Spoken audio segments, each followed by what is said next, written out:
European cricket fans, welcome to day 5 here in Cartaxo in Portugal, and it is the biggest day of the week in this European Cricket Series event. You are joining us just in time for the first semi-final today between the Marlow Cricket Club of Villamora, the top qualifiers from the preliminary rounds, up against Rossio Cricket Club, one of the pre-tournament favourites. This should be an outstanding contest, and to join me in commentary today, I have Adrian the Cat Goulding. Good morning, everyone. Great to be here. Finals Day has arrived, and first fixture, the Marlow versus Rossio. Now, when these teams met earlier in the competition, Rossio posted 63 for 8, Marlow 64 for 3 with 14 balls to spare. So pretty conclusive there. Marlow have played throughout, and the one advantage perhaps for the Rossio side is that they've had a rest day, so maybe they've been able to make careful plans, give those muscles a rub. What do you think, Andrew? I think they've hopefully recuperated a bit. I'd also suggest that Marlow started off the tournament in super hot form. And have probably just tailed off a little bit. They surprisingly lost to Royal Lisbon Cricket Club on the Wednesday evening in what was a major upset, and their only loss to the preliminary round so far. Whereas Rossio have actually worked their way back into the tournament and have gotten better and better in the last couple of games. They were outstanding in chasing down a relatively difficult target against the Amigos yesterday, and that will no doubt give them a big boost of confidence as it comes into the first exchanges of today. Good, so we're ready for the first delivery of the morning. Looks like Zafar is the man standing at the top of his mark. Probably the star player from the Marlow side. He's been excellent throughout this tournament with bat, ball, and to be honest in the field. Affected 5 dismissals individually in one of the games earlier in the week. And I think this is Azhar at the top. Imran Khan at the non-striker's end. He's an absolute battle at times in this tournament with the bat. Talented player, but first ball from Zafar. A little bit short of a length, just poked into the offside. Easily worked for a single. So in these opening exchanges, they will be looking to take as many easy runs as they can. Naseem just getting off the mark. He's going to be an important man at the top of the order. Beautiful day in Cartaxo. We've had a lot of cloud cover over the last 4 days, but this is an absolute picture. Absolutely, Andrew. Yeah, sun's still quite low, but the sky's clearing, so I think we're into some fine weather throughout the day. A prominent sun could pose a few problems for the fielders out at deep square leg and deep mid-wicket. Wouldn't be surprised if we see some difficult chances just from that. As you say, Kat, the very, very low sun at the moment, just casting a beautiful hue across the ground. Short of length again. Khan moves onto the back foot, but he's beaten by pace. It's a good start. Expect nothing less from Zafar. It's arguable, actually, with his quality, if they can get through his couple of overs for no loss of wicket and maybe 10 or 12 runs. Strategically might be the way forward. He's got some protection down at third man. Also over at deep cover. Again, slightly short of a length. Khan repeats the effort to move on the back foot. Can't make contact, and that's 2 consecutive dot balls. Yeah, bit of pressure building. Needs to get the bat on it.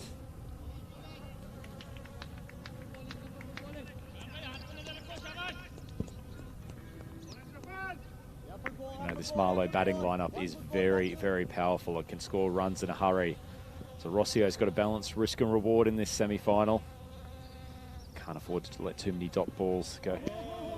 Letting it go, Zafar, a rare error. Started that one very wide outside off stump, and it swung even further. Possibly just some of the early morning moisture getting on the ball. A kookaburra seed Does have a tendency to swing for the first couple of overs. The fast bowlers will try to exploit that as much as they can. Good length there, beating him. He's coming out of his crease, but I think he's beaten for pace there a bit. Khan, he's persisted with himself at the top of the order.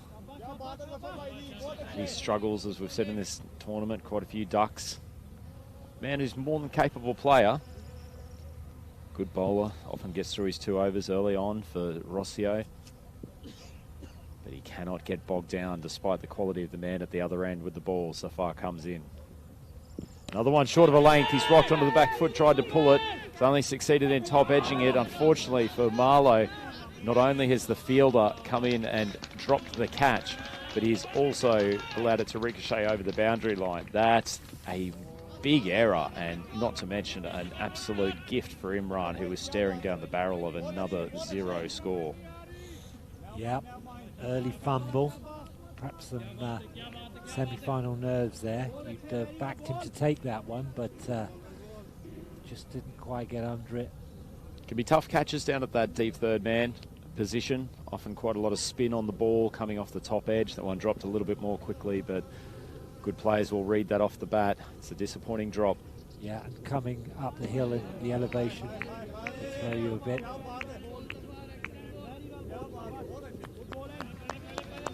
Well, it's a good start for Marlowe despite the drop, although against the quality of Zafar, Rossio would probably be reasonably happy to escape with the over. It was with 6 runs and fortunately not the loss of their first wicket. Yep, absolutely. You know, the top order for Marlowe have posted some very good totals significantly, and a number of times just the top 3 putting big runs on the board. So to contain them, they'll be happy with that. Obviously the drop catch, a disappointment, but... Well, Khan's got to kick on. He's been given a life. Asad Mahmood coming in for his left armers. Try to square drive that, I think, and mistiming it. Last line the seam. He's managed to get off strike, both balls, doing his job. Needs some support from his partner. So Asad Mahmood, he's bowled relatively tidily throughout most of the tournament with his left arm medium paces, fairly innocuous on screen, but moves the ball a little bit, particularly in these opening exchanges. It's a full ball outside off stump, and Khan has dispatched it. Absolutely. That's a Bizaway super strike and a great way to start the innings. May only take just one major blow for him to get his confidence. Yeah. Slipping out of his hand a bit, full toss. And through the line of the ball, taking his hand off the bat so that he doesn't lose control. No protection deep for Marlowe. So a better length ball, tries to flick it to leg. No chance of an LB decision, but it's a good comeback from Asad. Couldn't afford another boundary. Speaking of his protection, he's got deep mid-wicket and deep backward square. As I mentioned earlier, both of those fielders looking into the sun for any catches that come their way. Imran tries to rock onto the back foot unsuccessfully. You can see the difficulty for the outfielders here. Hands are up, trying to put a guard between them and the sunlight. Not only the fielders, but the commentary box as well. Absolutely, I'm taking my lead from the outfielder here. Oh, Khan strode down the wicket, and that's a classic shot. Drills it straight over the head of long off. He's made excellent contact. And that's the second boundary of the over. Gave himself a little bit of room outside leg stump. They're clearly targeting Mahmood, not a particularly pacey bowler. So there we see, you know, one of the aspects of this 10-over tournament. 1 over, everything changes. Initially, bowling team in control. Within 2 balls, that reverses. Pressure back on Mahmood, 11 off the over so far. Shorter lane, Khan charges down the wicket. Oh. Not sure what was going through his head. Looking for the what would have been an overthrow, but ball only landing just to the side of the stumps. And that's an eventful over, but an excellent one for Rossio Cricket Club. 11 coming from it. They are 17 runs on the board, no wicket down. And Cat, positive signs for Rossio to date. Yeah, a good start, but Marlow look to stick to form, and their top order get off to a good start. And the first restricted overs, the fielders are having to be up. So, you know, anything that beats that infield is hit as well as it has been is going to accrue you runs very quickly. So 17 for 0, 2. Good start for the batting. However, Rossio will be pleased, given that Marlow are capable of going much harder at them than that. So even Stevens, I think. Well, even Stevens is probably giving the licence to these two openers to throw the bat a little bit in this third over. Play and miss on the first, not dealing with a fast pace. Once again, short of a length, outside off stump. Batsman unable to cut it through the offside. There's only the one fielder out there on the boundary. That's the man at deep cover.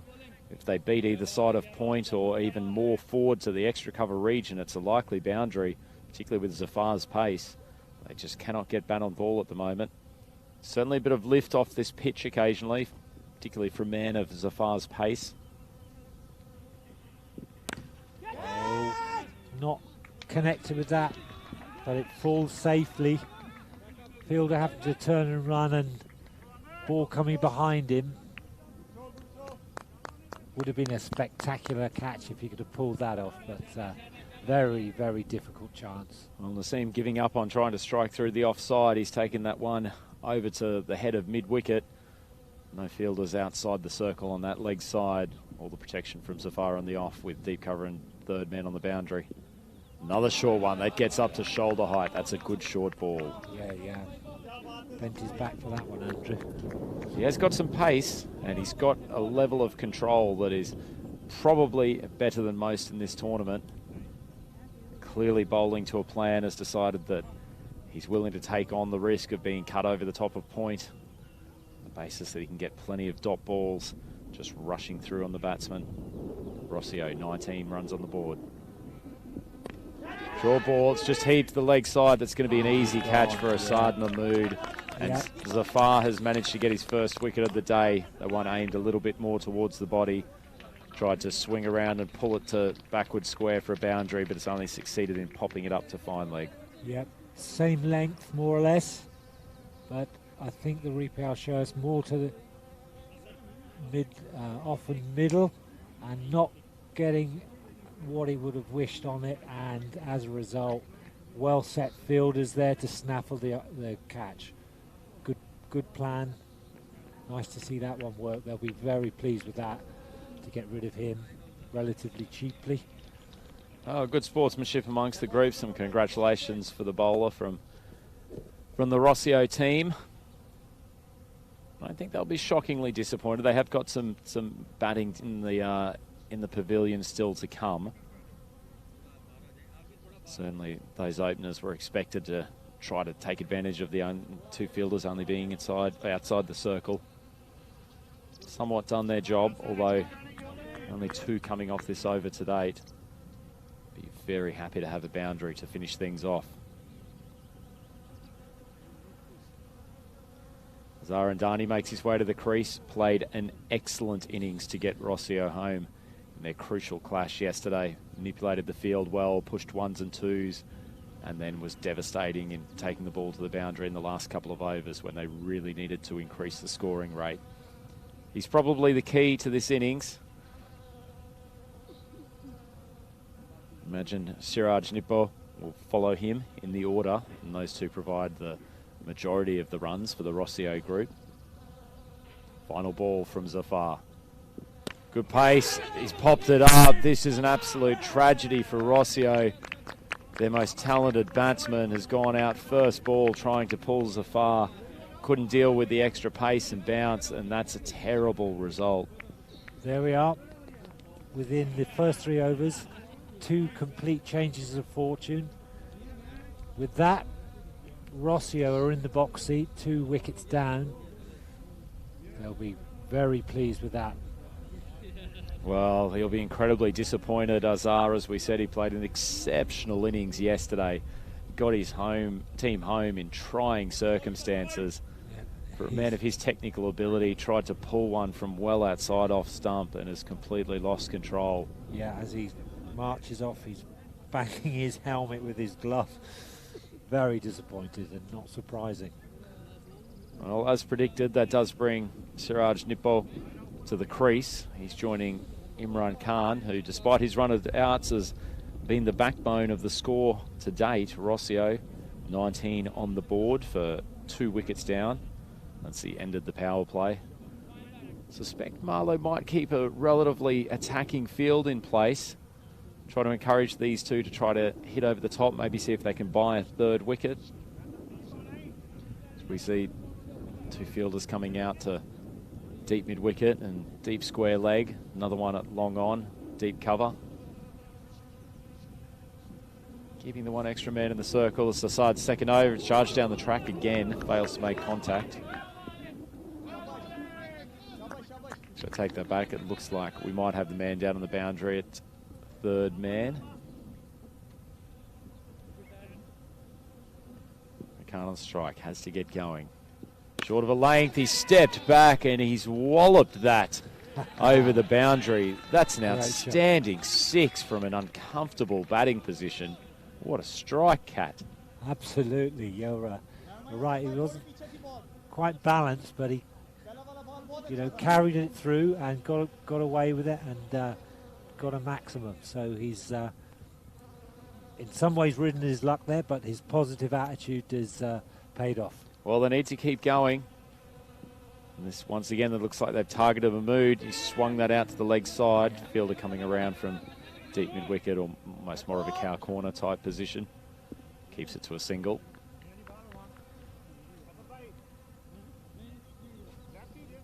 Looks like he's found some form today, Imran. Getting rid of some of the cobwebs that plagued his batting earlier in the tournament. But the real key man is on strike. Siraj Nippo. He's shown some class at times. A good partnership in the opening stages of this tournament with Harjit. But he will need to provide the backbone of this innings. Classy left-hander, plays well on the leg side. Sard, a little bit short, but shot through. Has the capacity to mix up his pace, and it's probably his most dangerous asset. No doubt a little bit of moisture on the pitch too, helping that one shoot through. Yep, the Marlow batsmen are looking to accelerate here.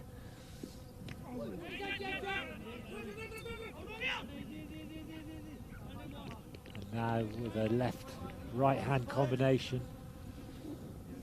Something else for the bowlers to think about. Well, it looked a little proppy running down the pitch, Siraj Nippo, after that ball. Not sure if that's a pre-existing injury or he's just tweaked something on that shot. Side comes in, bowling to Imran. Steps on the back foot. Nicely bowled. Drills it down the ground for a single. And that's over. 28 on the board for Rossio. 2 wickets back in the shed. 6 overs left to go. So 36 balls in their batting innings. They are probably a little bit behind their intended run rate at the moment. But, Kat, we've seen scores of 80 or 90 defended in the tournament so far. Yep, it's that sort of awkward total, isn't it? You're chasing. If you're chasing it, do you get after it early and establish a safe position to then be able to bat more conservatively to the end? In doing so, you lose the early wickets. Suddenly, your top order is gone, and your middle order have got a big, difficult one. Okay, at the other extremes, a big total, got to go early doors. Low total, coast. Right in the middle. So more to go wrong for you in many ways. Well, I think against this Marlow side, they've got to be looking to try to put at least 100 on the board. And just standing between them and that total is Mohammad Adnan, bowled well in the tournament. He's very high. Oh, a fair amount of ground to cover, but Difficult catch, to be fair. For sure, a lot of ground to cover. Perhaps if his hands had been up higher, he'd have had more time to adjust, but just got away from it, looked to me, at the last moment. This was Yassir Sabir who dropped the catch. Bowled pretty well last night. He may come into the bowling attack for these later overs. Tall man with good pace. Mohamed Adnan really replicating the strategy that he's employed throughout most of this tournament. Hits the pitch hard, gets a bit of bounce, makes it difficult for the batsman to lay on the front foot. Very, very typical result there. The ball just being lofted without control. Siraj Nippu on strike. Mohamed Adnan comes into bowl. Full ball, swings it to the leg side. It's his favourite area. I'm surprised there's not a little bit more protection. It's rolling across this slightly slower outfield. Still, as we've said, a little bit of moisture from overnight, and he's only able to take 2. Yep, left-hander opting for his onside.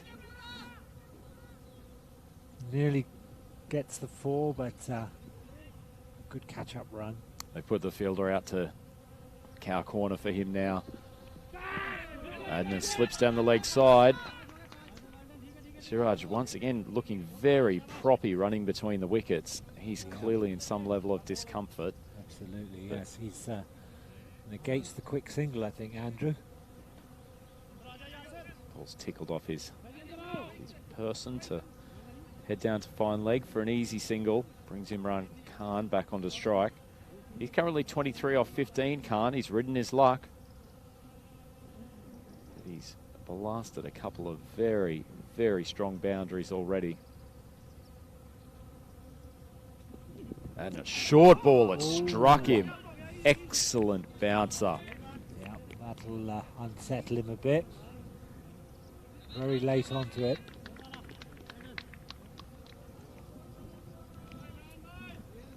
Apparently we've just had some information that Siraj Nippu injured himself while fielding yesterday, and so he's carrying that pre-existing complaint into this game. End of a 5-day tournament. It's difficult to get through without some niggles. Another short ball. Well bowled. Mohamed Adnan, one of those difficult customers that sometimes actually manages to bowl quicker the shorter he bowls. He's rushed a few batsmen this week.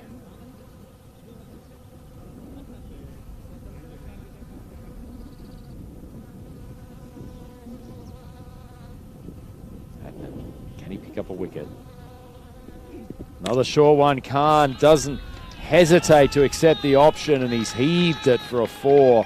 Great response. This little battle within a game.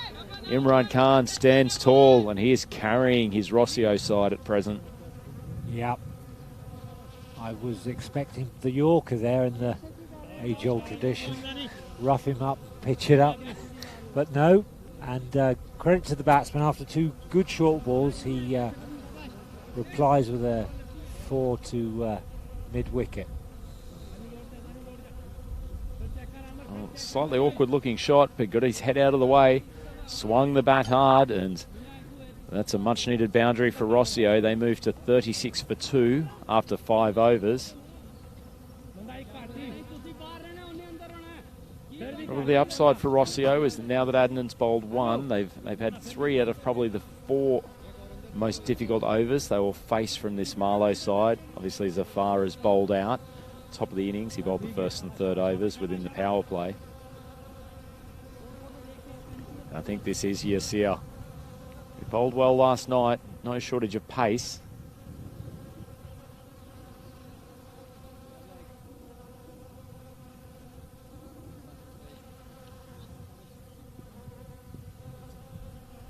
Actually, I believe it's Amir Zaib who has actually come to the bowling crease. Didn't get a great look at his number, but he's been serviceable throughout the tournament with the ball, Amir.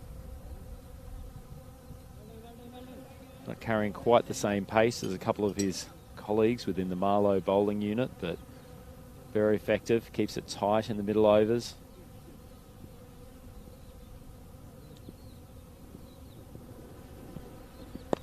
Siraj goes big into the leg side. He almost finds the gap, but it's well fielded. Keep it to a single. Looks like there was a little away swing on that one, but he followed it very well and popped it away. Clean striker of the cricket ball. And they've got the advantage of the left-right hand here, so he's going to have to correct his line and delivery point. So bit of pressure for him, but he's electing to stay over.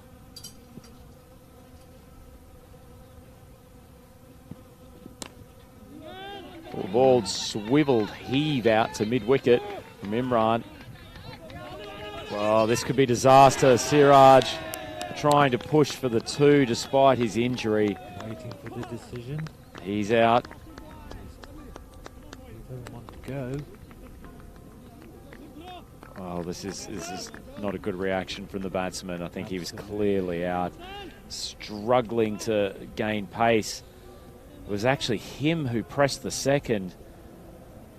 Yeah. Not quite sure why, but he has been adjudged a run out at the non-strikers end, and that is a big loss. Well, it brings Harjit Singh to the crease. Rossio losing their 3rd wicket in the 6th over. I think this has really turned the balance of the game, that run out. It's been a feature of their batting that they've looked for singles and kept the scoreboard ticking, and unfortunately they've gone a little too far with it, attempting the second there, and that's costly. 1 run, a single, both batsmen still in. The double, they lose 1. Big mistake.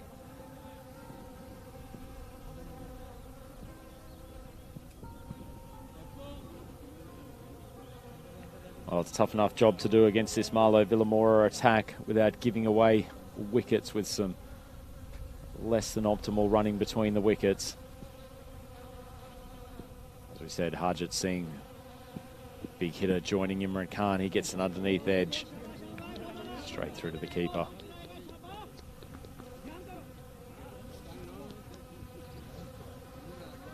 Oh, this innings has just stalled somewhat for Rossio.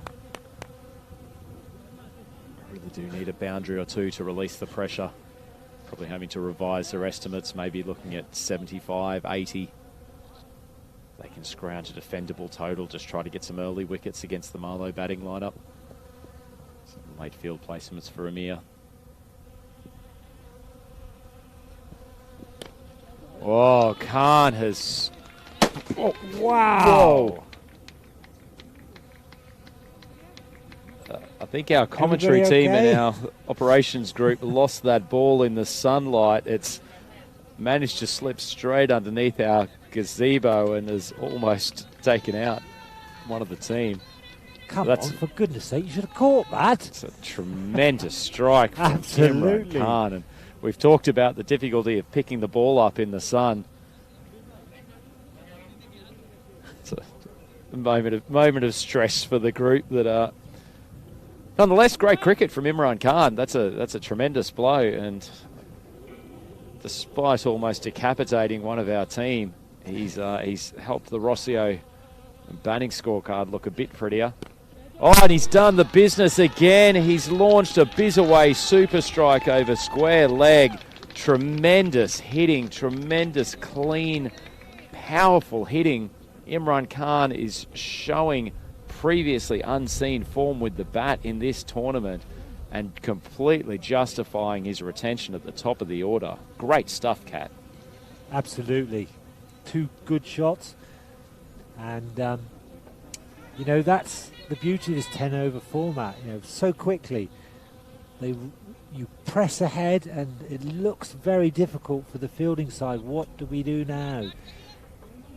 So he's looking to press on and being successful up to now. Well, you wouldn't say it's a great position from Rossio. 50 on the board with 3 wickets down, 4 overs and therefore 24 balls to go, but it is certainly looking a sight better than it was 2 deliveries ago. Imran Khan with consecutive bombs. Great batting. It brings Harjit Singh on strike for his first ball. Just a bit of pressure on Marlo for the first time today. Adnan, short ball, swings around, can't get enough of it to take it to the boundary. It'll just be a single.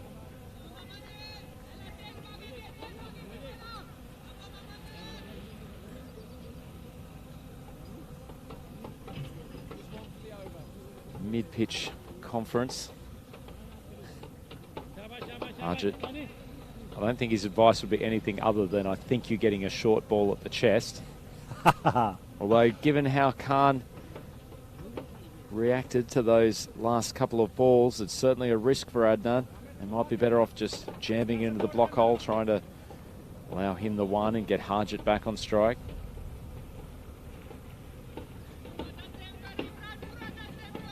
Bit of chat on the YouTube chat.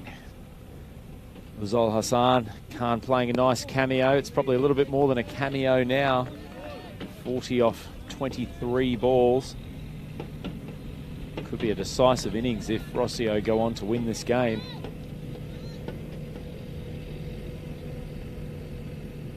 Note a change of approach from Adnan. As we said, he's actually pitched that up.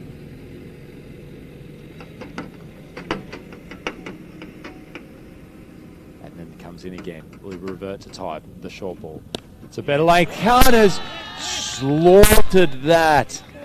Elon Musk is going to need to send a SpaceX into orbit to track that thing down. That's gone miles. Yes.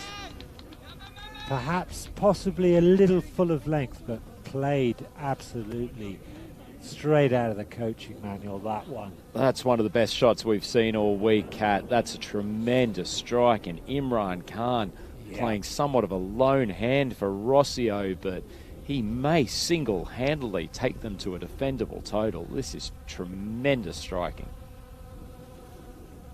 And it comes in again, goes for a very short ball.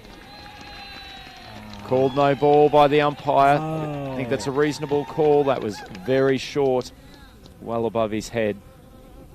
Adnan coming and having a word. Umpire Carlos just explaining the concept of the no ball to him. It's an education process as well. Umpire's decision is final. Well, it's not only final. Although he could choose it, but I've yet to see one done so on the basis of advice from the offending bowler, put it that way. Well, it's given a free hit, and it's given a free hit to the men that they don't want on strike.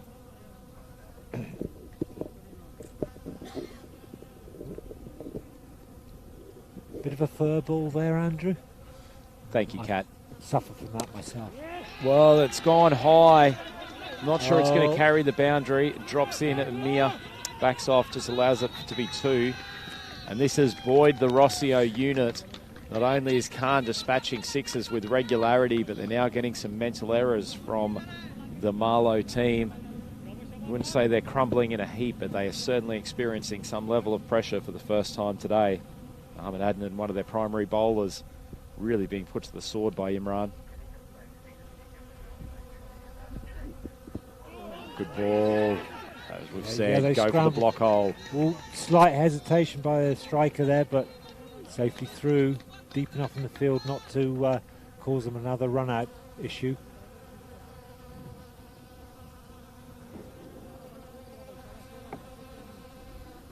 Okay. Need a strong finish with the ball, Marlow. Last few overs. Rossio coming at them. Well, he's furious, Mohamed Adnan. Disappointed with his performance. He's bowled very well in this tournament, but he's gone for 18 off his 2 overs. And they have opened the door to Rossio. 62, 3 wickets down, so 18 balls still to go. They're still a decent way away from a good total, but they have put themselves in the position to set something that they can defend. Possibly another 30 runs off this last 3 overs. 35 will take them to a relatively strong position. It's certainly something that they can use to put pressure on the Marlow batsmen. So yeah, I think you see Syed Massam coming in. He's bowled well in the last few days for Marlow.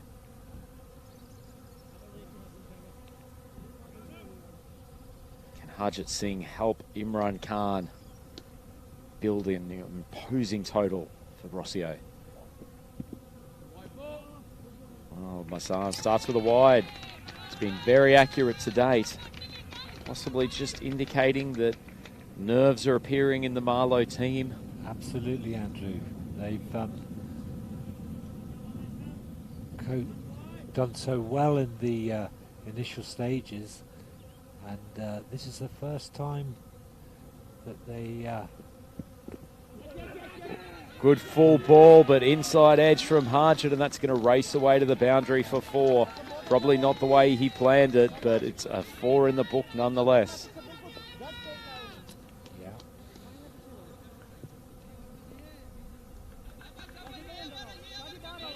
So as we wait for the ball to be returned, interesting question from Les Bickley on the YouTube chat. Feel free to ask us anything. Hashtag AskCat or hashtag AskAndrew.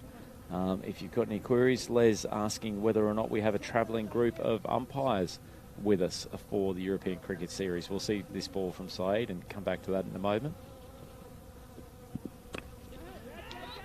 I just tried to heave that to the leg side. It's remarkably managed to position it in between 2 fielders.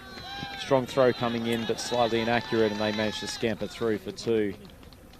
So it's a bit of a combination. Les, not necessarily a travelling cohort of umpires that ends up in every single tournament, but we have umpire Steve Tripp, who has joined us from Belgium this week, and he's umpiring with Carlos, who is one of the local umpires here in Portugal for this game. It's a good short ball from Maisam. Swing and a miss. Hargett trying to charge down the pitch. He might not be planning that again anytime soon. Yeah, good to hear from Les. He's a fellow amigo. Excellent. And Antipodean like yourself. Well, even more respect for you, Les. No wonder you had such a well thought through and well expressed question. Yeah, we normally open together, and always a pleasure to be able to get off underway with Les. Well, shout out to you, Les, as we give a shout out to Hargett, who has squeezed an outside edge, just got enough bat on it to take that to the point boundary. This is looking like another strong over. It's not been bad bowling from Maisam. He's extracted a few edges, both off the inside and the outside of Hargett's bat, but it is all going down as runs in the scorebook.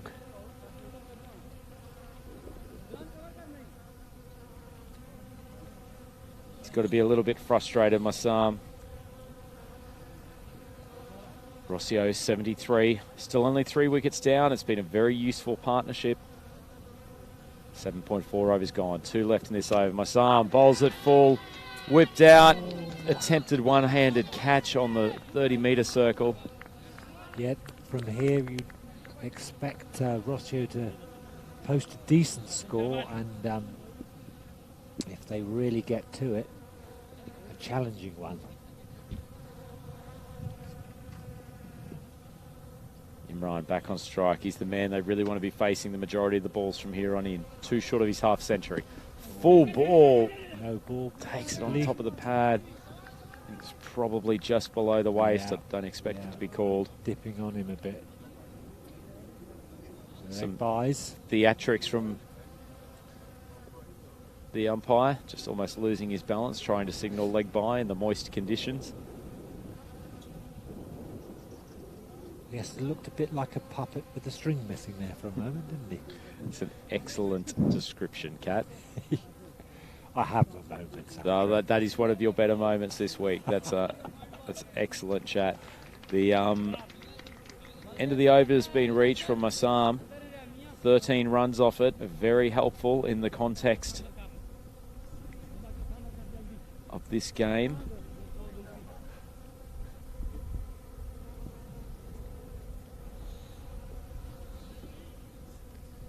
Question on the YouTube chat while we're waiting for the next over from the Game Centric, one of our frequent posters on YouTube. A chat over the last couple of weeks, the last couple of days, has joined us here on the European Cricket Network live stream.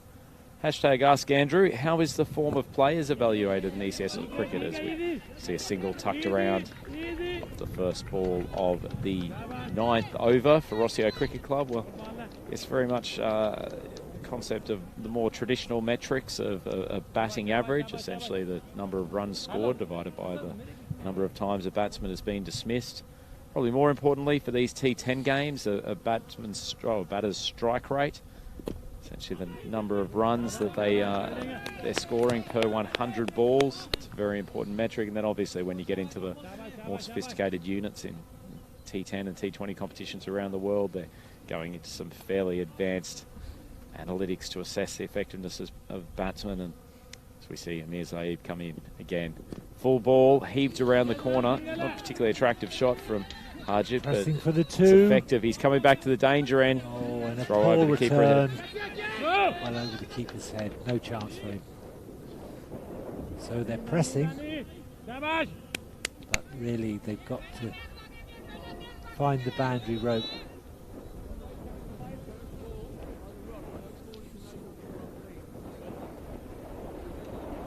The sun here at the Cartaxo ground has moved a little bit higher, but it's still no doubt providing a difficult aspect of fielding over here on the leg side boundary, which is where our commentary position is located. Cat's got his arm up, desperately trying to give himself a sighter of what's happening out on the ground. In these conditions, Andrew, normally curled up in the shade of a tree, fella. Just having your mid-morning nap. Absolutely. Getting the claws stretched in anticipation of some hunting later in the day. Amir Zaid comes in. Full ball, swung away, well fielded by the man on the 30-metre circle at square leg. Probably a likely boundary if he didn't intervene. Yeah, although all credit to the outfielder there, backing him up well. Good thing to see. Khan on strike, 2 balls left in this over. Really want him to face a majority of these remaining 8 balls. Zaid hasn't bowled badly, but he's gone for 18 of his 1.4 overs to date. Imran Khan on 49. And that completes a very well-made and extremely important half-century. His partner running to the danger end manages to get 2. And that's a super innings. Brave stuff from Imran, coming through when his team really, really needed it. Excellent batting indeed. 1 ball left in the over. It's either got to be a boundary or he wants to get himself back on strike for the final over. Full ball from Zaid. He can't do either. That's a good result for Marlow.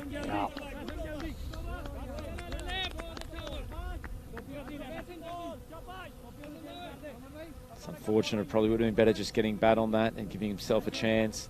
I suspect we'll see Saeed Maisam to bowl this final over. Leaves Harjit Singh on strike. Harjit hasn't been going too badly, but not hitting with the same level of consistency as Imran. Moving for this 10th over, question from Les about how this ground rates to others in Europe. I think, Kat, it's an outstanding ground in many respects. The consistent full-size pitch. It's got excellent sight screens at both ends of the ground. It's a good quality deck, and most of all, it's got a fast, hard outfield, which is something that we don't get in most of the grounds within continental Europe. Yes, I was very pleased to hear how highly you rated it on you when we went out for our first look at the track. He's hoiked it and he takes the 4. Well, speaking of highly rated, I am highly rating that heave from Harjit. He hasn't managed to connect sweetly on one today, but cometh the hour, cometh the man. Harjit Singh heaving a boundary off the first ball of this 10th over. So he's putting the pressure right back on Maisam. Absolutely. Rossio posting a defendable score, certainly. What can they do with these last few deliveries?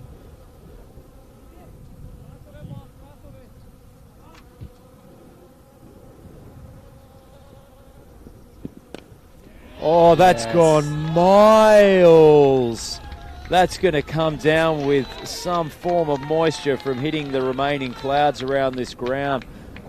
Awesome shot from Harjit Singh using the pace of Maisam, who drifted onto his legs. That's an outstanding strike.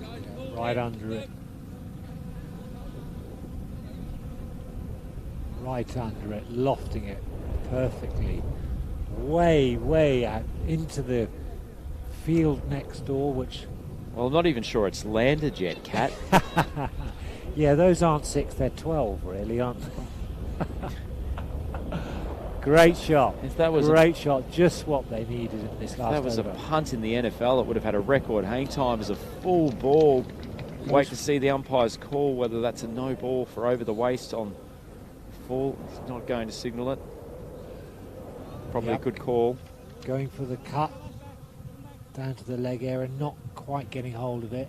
Well, Harjit has done his job at the start of this over. A 4 and a 6 in the first 2 balls. Gets his partner Imran on for what he might hope will be a stay at the crease for the last 3. Harjit coming down to give him some instructions, probably asking whether or not he can better that 75-metre slaughter to the second ball of the over. Another short one, top edge, but it's gone a long way. Fielder backtracking at fine leg, can't take it. They'll swing around for the second, probably be satisfied with that.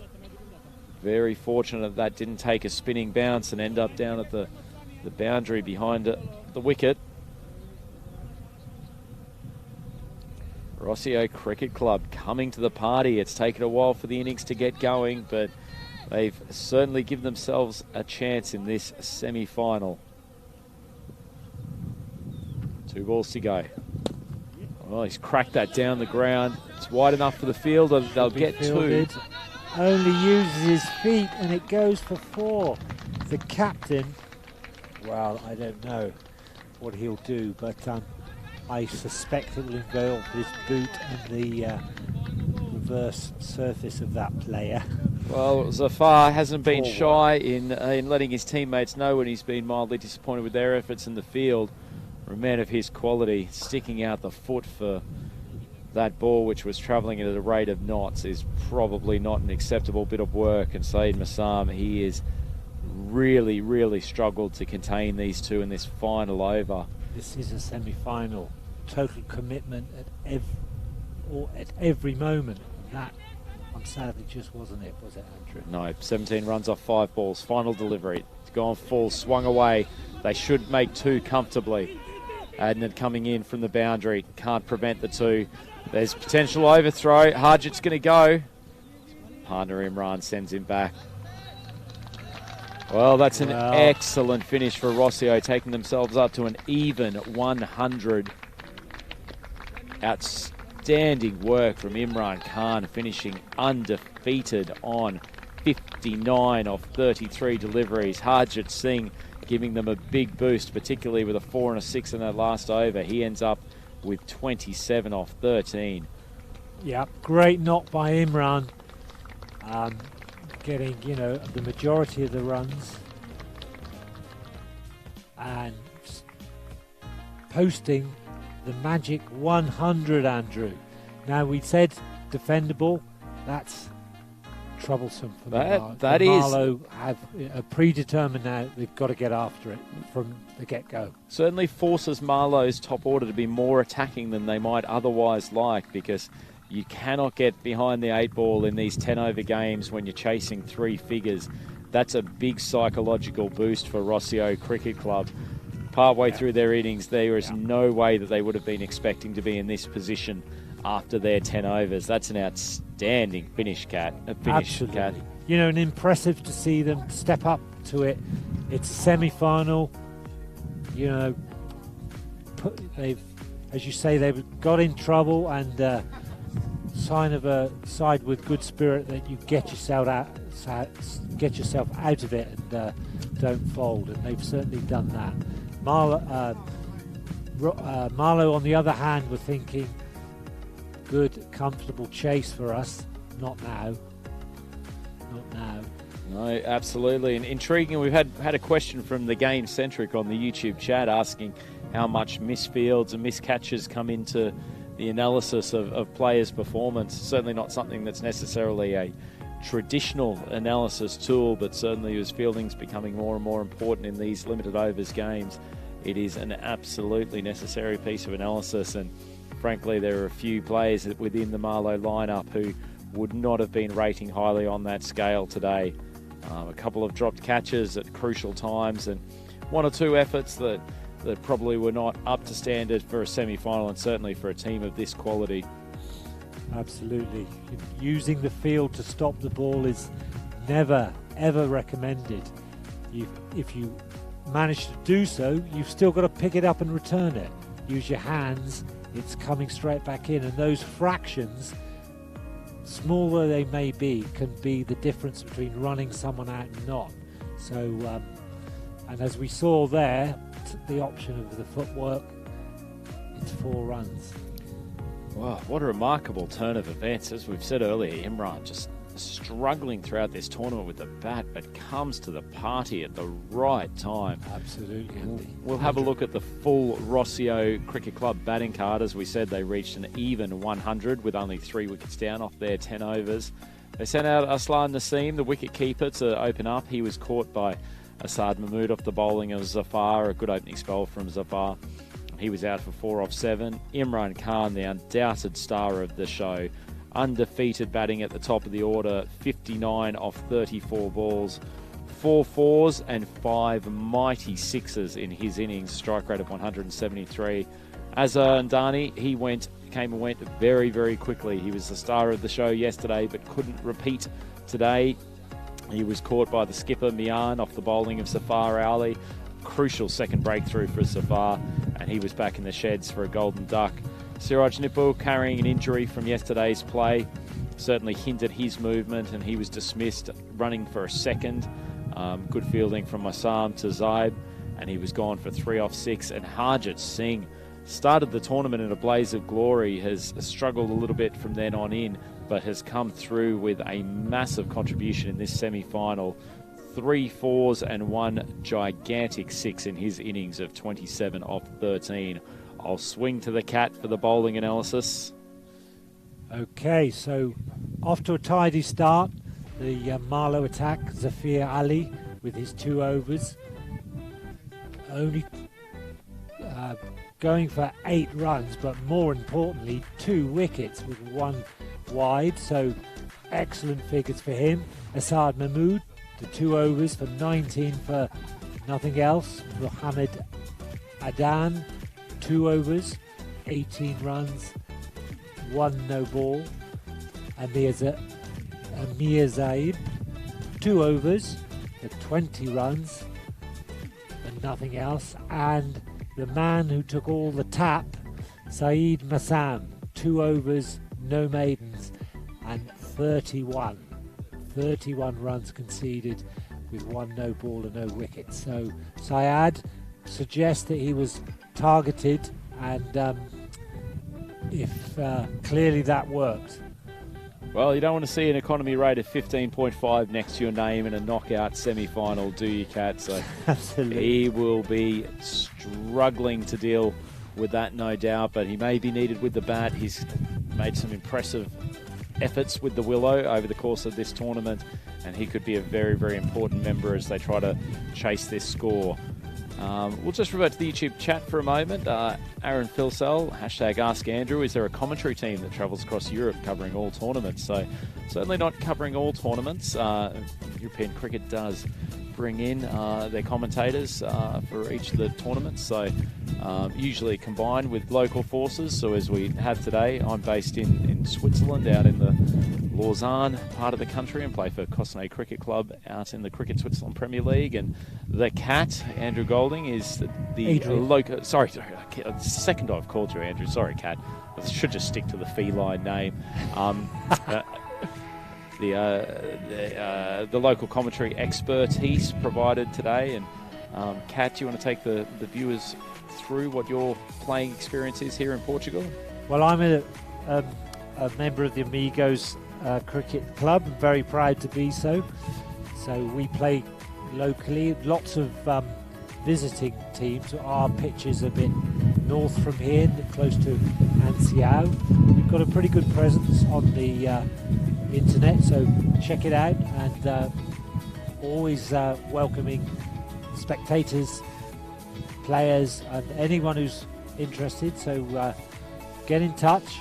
And whilst we've been running through the cards, there's been a significant change in the conditions here. The clouds moved in and the temperatures dropped, so could have implications for the next bowling innings.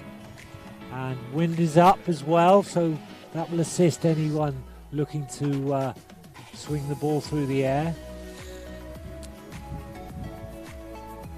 the pre-match conference, chit-chat, whatever you want to call it, is going on there. They look very, very focused, heads down, listening intently to the captain's instructions. Well, they'd be slightly nervous, Marlow Cricket Club, I would suspect.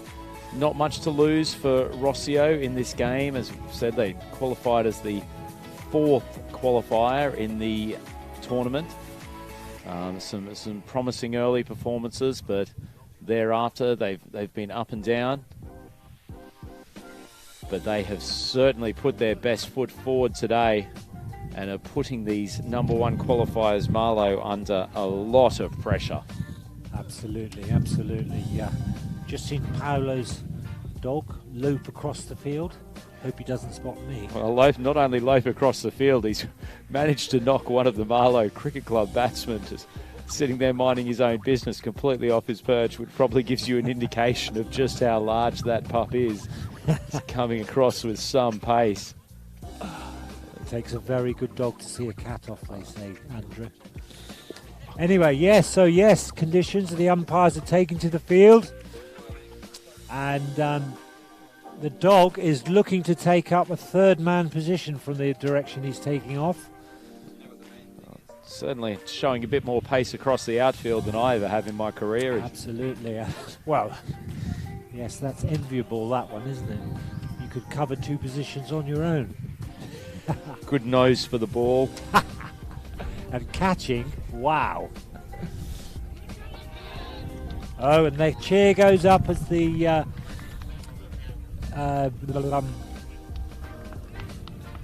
Rossio take to the field. Having been successful with the bat, they're now going to look a fit unit. Knees up, stretching. Very keen to make it as difficult for these Marlow batsmen as they possibly can. A feature of the Marlow batting has been the top order strength. So if they can take an early wicket here, that could rattle them further.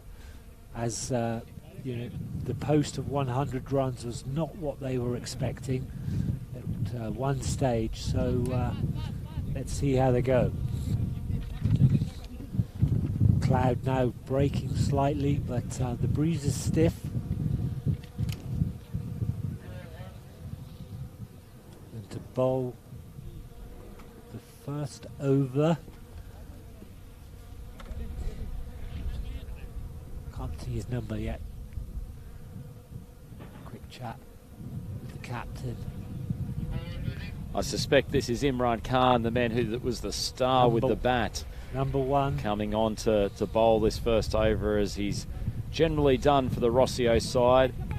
Just as the Rossio group entered the field, we'd lost quite a bit of the sunshine. The clouds have sort of moved in for a moment.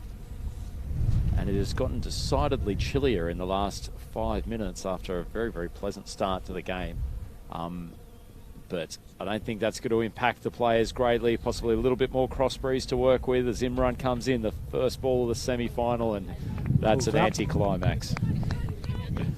Not quite happy with his approach. Always the best idea. Pull up and start all over again.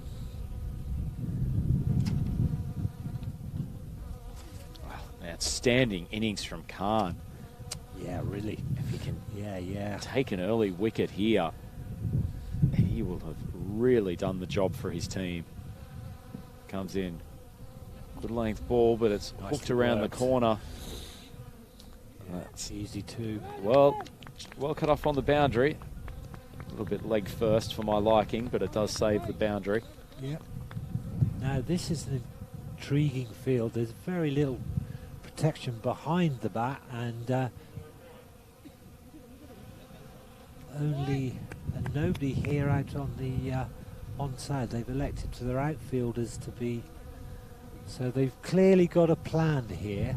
Well, man out at deep cover, trying to deal with the offside play of the Marlow Cricket Club batsman. Unhelpfully, Imran shooting the ball down the leg side for his first couple of deliveries. A leg by for the second ball. Just two singles. There. Easy start. There's also a man down at third man. bowls with reasonable pace, Khan, so there's the possibility you're going to have a flashing edge. Opening batsman for Marlo Villamora, got Miar Mahmood, the captain. He's opened throughout most of the tournament. He's joined by Mohammad Adnan.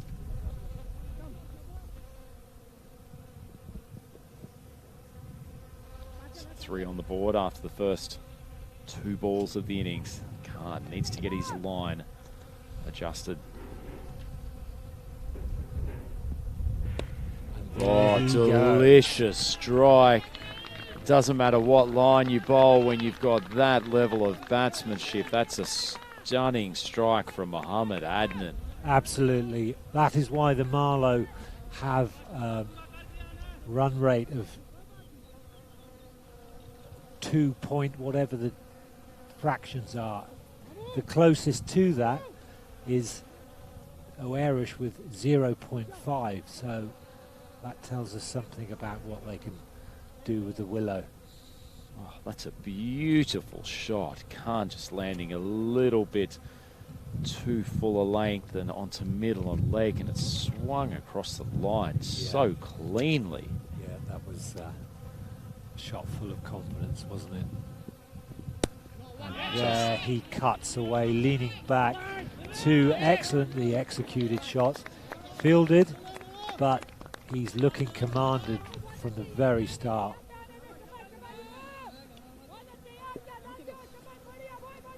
Well, it's slightly better length on that occasion from Khan. As we said, he's got some assistance out there on the boundary, on the offside. Gone full again, and it's hoiked over backward square leg. This is looking daunting. You know, they'd have been very happy to have posted 100, but 2 sixes, goodness me. Oh, both batsmen getting in on the action, and this is danger signs early for Rossio. Miar Mahmood, who struggled to get going in his previous couple of innings, but has launched that shot. Tremendous striking early on. The kookaburra getting sent to all parts of the ground. I think maybe the bowler's got to think about pitching it up, perhaps. And he's forced an error there that is going to be taken. Excellent. Well, my goodness me. Once again, the short form of the 10-over game marching along there with 2 sixes, but he's mistimed it and the wicket goes down. Well, it was 16 off the over to date. Imran Khan really needed that dismissal. He's pulled his length back just a touch. Yes. Mahmood has tried to launch it to the same spot over backward square leg, but lost control and only succeeded in popping it up. And the bowler takes the easiest of return chances. Yep, 16 on the board that early is daunting, but for 1 wicket, given the strength of this opening top order, you take that any day, Andrew. Absolutely. Well, crucial early wicket, but it does bring Zafar to the crease. He's been one of the outstanding batsmen in this tournament. And he comes out to join Mohammad Adnan, who's clearly in a mood in the opening exchanges of this chase. And it looks like Rahul is coming on to bowl the second over. He's done an excellent job in the power play overs for Rossio in the tournament. A little bit slower than Imran, but bowls a good tight line, a little bit of movement outside off stump. Will Mohammad Adnan try to take him on? Still no protection deep on the leg side. Gets a little bit of lift, pops up, fielder's too deep, right on the circle, unable to be in the game for a catch, but it's a good start for Rahul.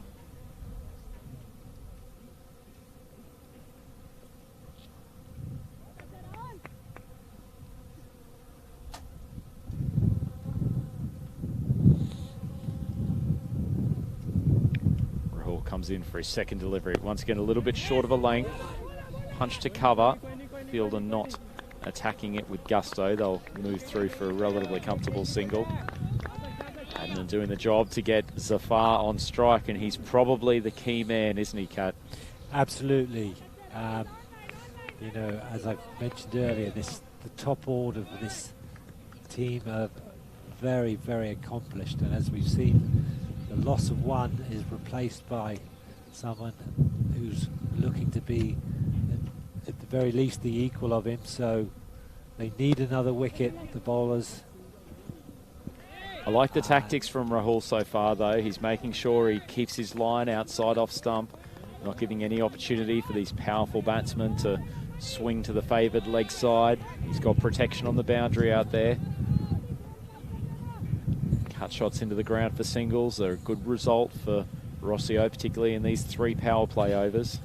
Absolutely. Sticking to that outside area also gives you the chance, if there is a nick, much easier for the keeper to snaffle them with a good sighter than to nick, go across, lose the sighting of the ball and take it down the leg.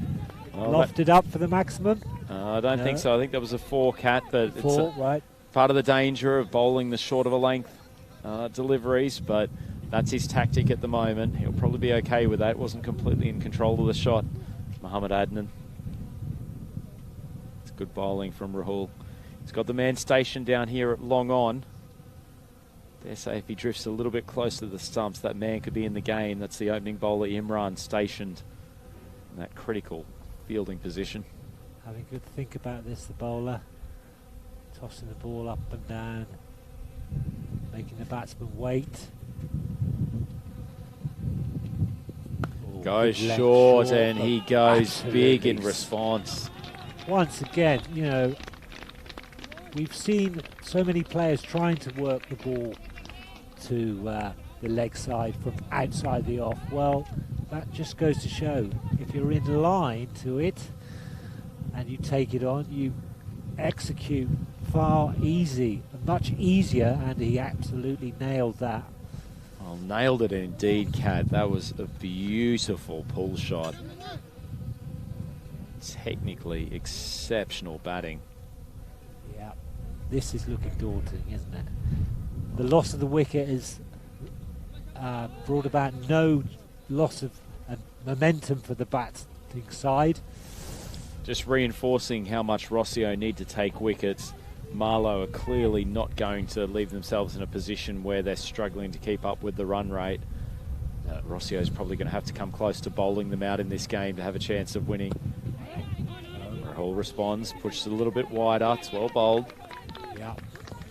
Fox, the batsman, that one, he very disappointed. I think he's acknowledging that one beat him.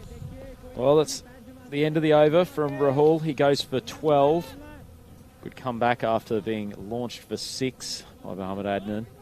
And that leaves Marlow 28 runs on the board, 1 wicket down, and 1 over left in the power play. Looks like Imran coming on to bowl his 2nd over.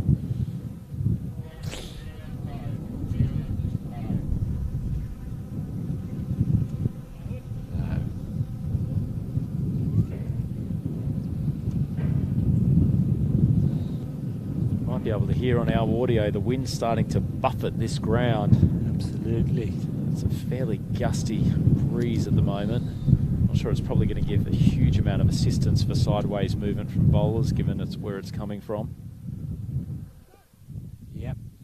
Might add an inch or 2 to their pace, though, Andrew. Maybe so, maybe so. And I'm sure Imran will not be unhappy about that at all. Mind you, faster it comes, faster it goes, and with an accomplished batsman like this, open and close the face, 4 runs. Well, Zafar on strike, the most accomplished of all Marlow batsmen. Marlow 28 for 1, 2 overs gone. And late decision to change the bowler, actually. Saving Imran for later in the chase. Wide signalled. Needs to tighten that up. A little bit of movement, though.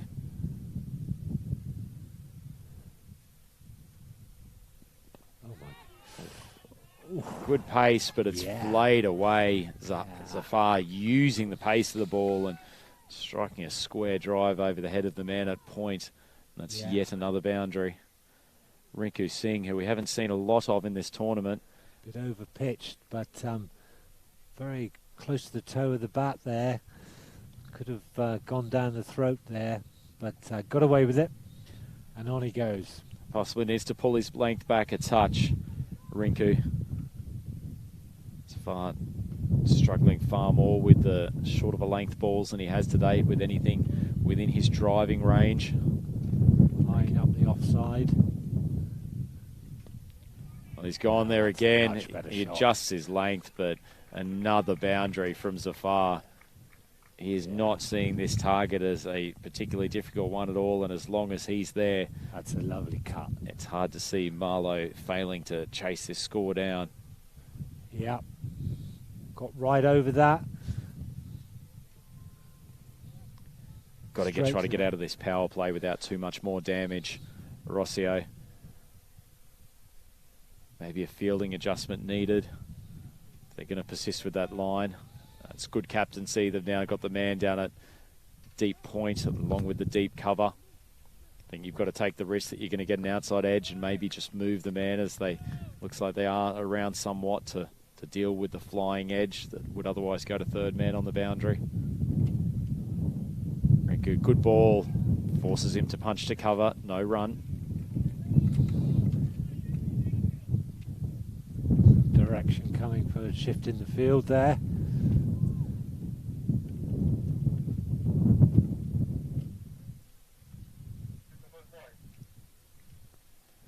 Rinku Singh being targeted by the Marlowe batting unit. What can he come up with? Charges in. Ooh. Full ball, down on the legs. It's good dynamic fielding. Can't prevent the single, but certainly stops the two or any danger of a boundary.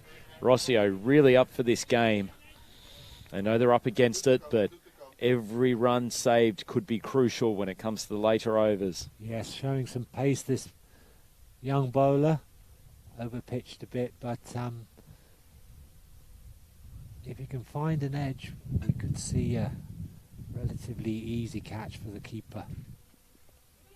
He's bowling in that area for it, but it's been hoiked and not taken. But well, that was a great effort. Well, great effort, but that's a big opportunity. The two men at the crease are the key batsmen for Marlowe. That ball was in the air for a very long time. The fielder at deep point had a lot of ground to make. Unfortunately, not able to complete the dismissal. But in a contest like this, you've got to take every opportunity that comes up. Absolutely, Andrew. As the great Sir Garfield Sober said, the team that takes its catches is the team that wins its matches. It's true now in the T10 format as it was back when Sobers was in his prime. Absolutely, and he could take a catch or two.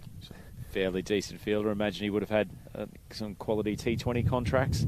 Yeah, I his think time so. if he was still playing today. Excellent slips. Excellent fielder, yeah.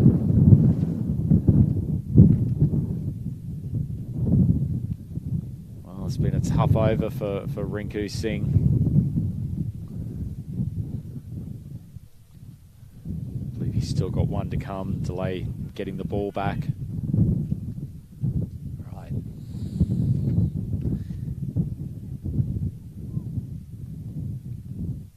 Marlowe racing at this point. 2 point overs down. 40 runs on the board and only one wicket back in the shed. He's in. He bowls short. Oh, And the strong catch appeal. is taken. Yeah, he's found that edge, and the wicket keeper.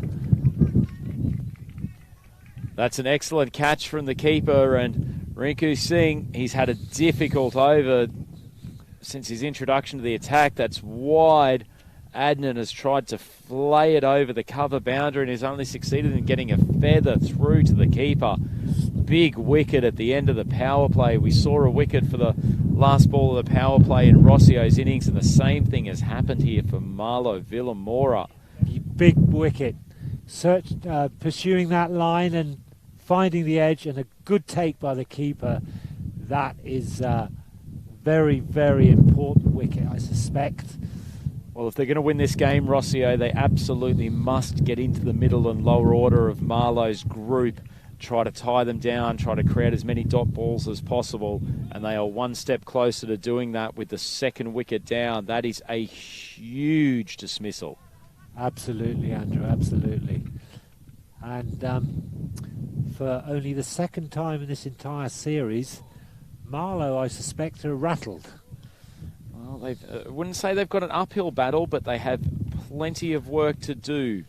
Still 61 runs required, 7 overs to go, so 42 balls in which to do it. So a run rate of almost 9 and over required as Rahul comes on to bowl his second.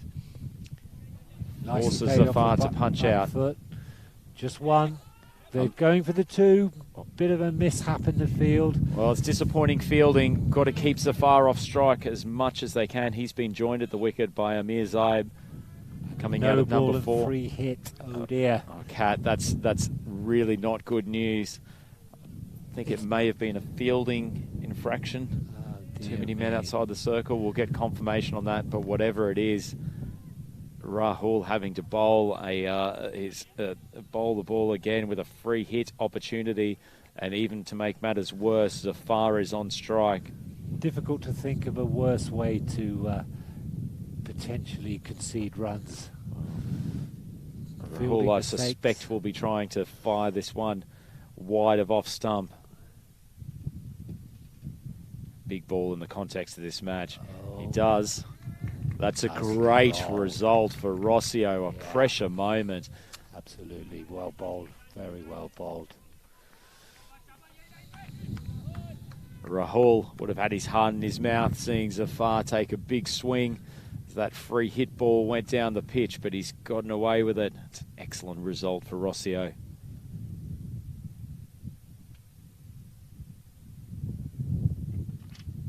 Oh, Zafar frustrated, charges. Good work from the keeper. It's a called wide. Rahul persisting with this outside off stump line, just pushed it a bit too far across. Yes, it was a jerky response to that, wasn't it? Toppling over a bit, off his front foot. I think there's a bit of nerves creeping into the batting lineup. Well, he certainly doesn't need to panic Zafar. He's got the power and the talent without trying to force the pace too much. But clearly a little bit rattled by the dismissal in the last over. So Rahul comes in again. Into the block hole. Well balled. No good change up. There. This is looking like a very, very good over. Let's see how he goes. How many to come? If he can finish with under 4, I think that could be considered a great return, especially having survived the free hit rather. Well, Doofus on our YouTube chat pointing out that you don't get to be top of the table without some serious batting depth. Marlow thinks they're still favourites. I have to say they are, but it's becoming a tighter and tighter contest. 4th over from Rahul. Zafar swings it out to the man on the boundary. His partner looking for the second. Throw comes in. If Rahul takes it cleanly, he can't. That's disappointing. It was sluggish work from the man on the mid-wicket boundary. Zafar wasn't interested in the second. It would have been a great result for Rossio to keep him off strike. Amir Zaib turned, probed the possibility of the second run, and then just a really, really pedestrian effort. Now the ball is down and it looks to be in some pain. Umpire moves over to check him. Well, he may have just caught his that ankle ball. Over. No, I suspect it's a finger injury trying to take that ball that came in from the boundary. It's thrown hard by Harjit. I was stowing up papers, Andrew. Didn't see that. Well, wrong end of the body, but you know, they're all paws to me as far as I'm concerned. Well, the paws and the claws, not a great make-up for catching a cricket ball, but after that effort, Harjit's been moved off the boundary, and probably rightly so. But you can't get to this point in the tournament and not know who your best outfielders are. It's got to be better than that. Rahul comes in. Good length ball, beats him outside off stump. Ball. Forcing a good straight back defensive shot, but beating him. This is looking very good for the bowlers suddenly. Well, as we've said before, the top order from Marlow is exceptionally talented, but when they get into the middle order, there's a few more chinks in the armour. Rahul exploiting that. Good ball outside of stump to the new batsman. Once again, good length, can only force it for a single. Man coming around, much better outfielding, some urgency, some speed. It's good to see.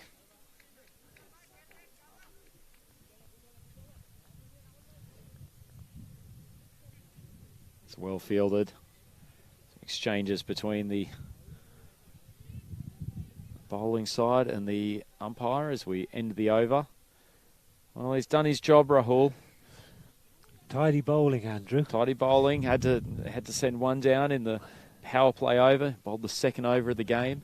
You know, almost tempted to show a bit of courage and bring one up into the circle. Oh, that'd be gutsy, Cat. It would be gutsy. These Marlow batsmen don't really care too much about where the outfielders are. They just swing and swing hard.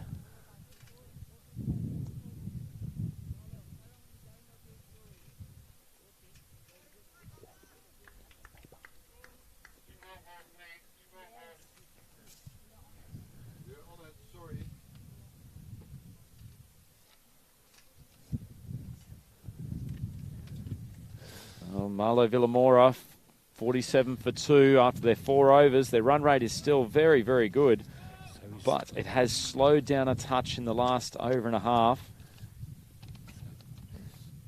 Captain's backing him. Comes in for his first, the second. Stepping back, lashing that to the boundary. Gee, that's a good cricket shot. Yeah, that's...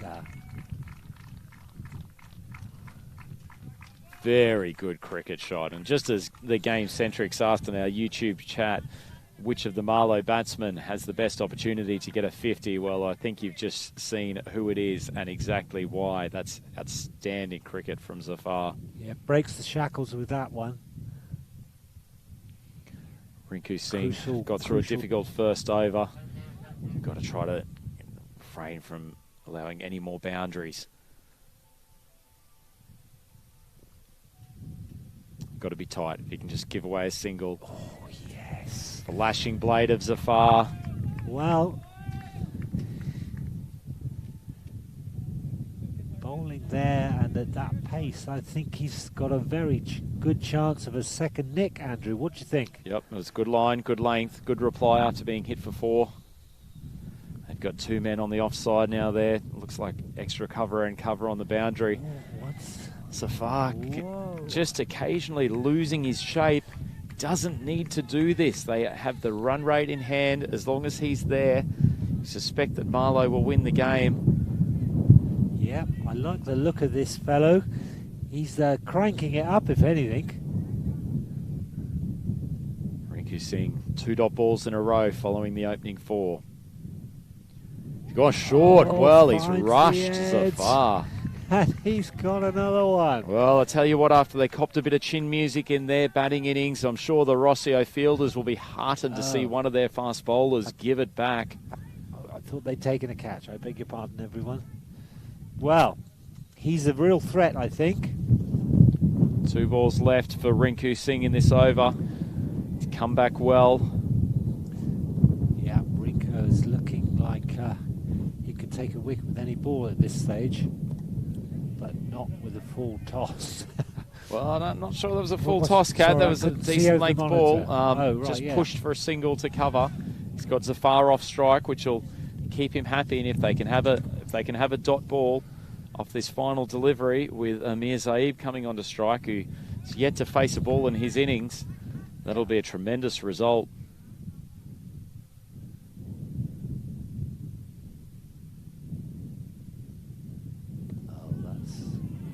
Should be cut off on the boundary. That's a good result after the opening boundary. That's a really good over from Rinku Singh. He's gone for 18 off his 2. Yeah, Rinko seems to have good control over his length. And, you know, these established batsmen were very, very... They took one with an edge, and I think he was lucky not to take a second. No, good given bowling. that control, good bowling, good spell. Captain will be very happy with that. Oh, question, will they have the services of Siraj Nippo with the ball? Looks like Munir Rahman, somewhat of a Rahul clone in his approach to the bowling, but Siraj Nippo, if he can get through 2 overs with his left arm orthodox, could really tie down the Marlow batsman, but with his injury, we're not sure whether or not he'll be able to take the ball when it comes in. Well, that's gone miles in the air. It's got to be caught. He snaffled it. Great result for Rossio Cricket Club. A wicket first ball for Munir Rahman. And this is slowly turning their way. 3rd wicket down. And 53 on the board in the 6th over. And as you say, 3 wickets down. Exerting a bit of control here, Andrew. Amir Zaib, he'd only been there for 1 delivery, trying to force the pace. Tight bowling previous led to that pressure, gets it wrong and pays the ultimate price. He's on his way back to the pavilion. Oh, Marlow Villamora keeping up with the run rate. They're over 10 and over still. Remember that chasing 101 for victory, but Zafar losing partners quicker than he would like at this stage. Look at that. Reverting to the leg side and getting it horribly wrong. Top edge. Simple catch, well taken. Simple catch, no such thing as a simple catch on the cricket field. Oh, Zafar's trying to do it all himself now. Drives that out to long off. They come back for a comfortable second. If he can keep himself on strike with minimising the risk at the same time, that's an optimal situation for Marlow. Yeah. Sensible running between the wickets, keeping the scoreboard ticking, tends to calm any panic that's running through the batting unit.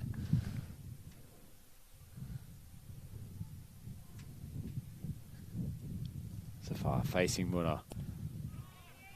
Well, he's changed the angle of that shot, but the man running through from cover should have cut it off, but a fumble, that's an absolute gift at this stage of proceedings. Zafar coming down the wicket, driving powerfully through the covers. But it should have been kept to a 2. Total on the board that they have, they can't afford to be giving away extra runs with sloppy fielding. Ball was hit powerfully. Comes down the track, swings hard, it's escaped through the keeper. Rahul chasing it quickly. Looks like they'll settle for the 1. Probably should have been able to get 2, but Zafar stretching out. It's a tough 5 days of cricket really starting to take its toll on the players. Some little niggles coming up and injuries could play their part in this final series. And, I think I'm correct in saying that was the first one I've seen keep really low. Did shoot through, Cat. Did shoot through. Munir Rahman, not a particularly tall bowler. Not going to get the same steepling bounce that some of his teammates have. Bowls wide, and I think that'll be called. There's Amir Ikram on strike.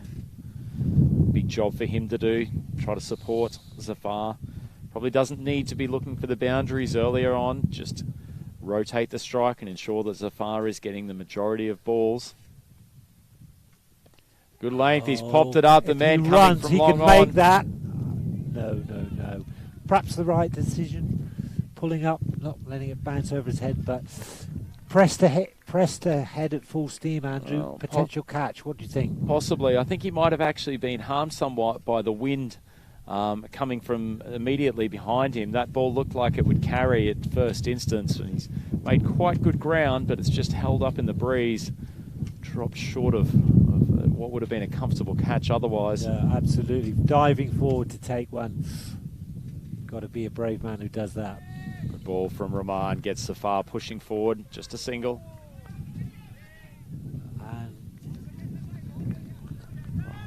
Felt like a slightly unnecessary throw coming in from the man at cover. Could have ended up much worse, but looks like Azhar out on the boundary, backing up well. And I think we're having answered the question as to whether Siraj Nipol will get through a couple of overs. It looks like he's coming on to bowl. I think Rossio will be quite happy to be able to have gotten to this stage with 63 on the board, 4 overs to go, and 3 batsmen already dismissed without having to come in for their key tight bowler. Siraj Nipu, difficult man to get away, but Billamora, the Marlow team, will have to keep the run rate up against him. They're currently at 10.5 and over. Remember, chasing 101 for victory. They now need 38 off 24 balls, and I can guarantee that all of the teams around here, both Marlow and Rossio, and the crowd that's joined us at the Cartaxo cricket ground, will be counting down every single one of these deliveries. Well bowled, but keeps Zafar to just a single. It's a good result for Rossio. He'll be looking to tie the new batsman down a touch. No temptation at the moment to bring the fielders in. Get a couple of dot balls. Keeps Zafar off strike. Full ball, but he just dabs it. Siraj Nipol follows down. Very sensible, very intelligent. Just keep it ticking. Put the informed batsman onto strike. Oh, Zafar, he's up to 28 off 21 deliveries. Possibly not quite as fluent as some of his other innings, but they've bowled to him intelligently. Comes charging down the pitch, just pops it for a single. Interesting. Change in approach here. No, not taking it on, dropping the hands on it. I think we've got to recognise a good defensive bowler, Siraj Nipol. He's a tall man, the left armour coming around the wicket, not getting a huge amount of room. If he drops short, there's no man at square leg or backward square leg on the boundary. There are options. He's been thrashed out to the cow corner area. Imran coming around, collects it cleanly. That's well fielded. Good return, yeah. Gets a strong fist from his fielding partner, Azhar, who swung around from the more traditional mid-wicket area. It's good fielding. It's good over so far from Siraj. Zafar tries to take him on. This is a big call for the umpire. The finger goes up. What a wicket. We've talked about Siraj Nipol being such a crucial man in this bowling corps. Have Marlow's hopes been dashed with that call? Zafar, who had looked very comfortable up until this point, tries to swing that away to the leg side. He's struck in front, and the umpire's finger goes up. Looking at the replay, tight call, but the dismissal is in the books, and Zafar is on his way. Cat, hasn't that thrown the cat amongst the pigeons? I'm not sure about that, Andrew, but I'll let you know. Anyway. Wow, that is a turn of events. Some good tight bowling, and the batsman responding by looking to work him for singles. Bang, he takes one. Well, this match is a long way from over, but you would have to say at this point that Rossio have maybe edged ahead as favourites. Get on the YouTube live chat. Let us know your thoughts. That is a mammoth wicket for Siraj Nipol. It's been a captaincy masterstroke from himself to leave himself to the later overs. Yeah, his opening bowlers did the job well enough, and Zafar goes for 29 off, I think, 23 deliveries.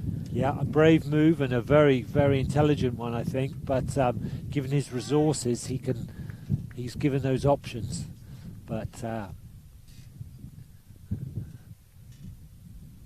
lefty to lefty.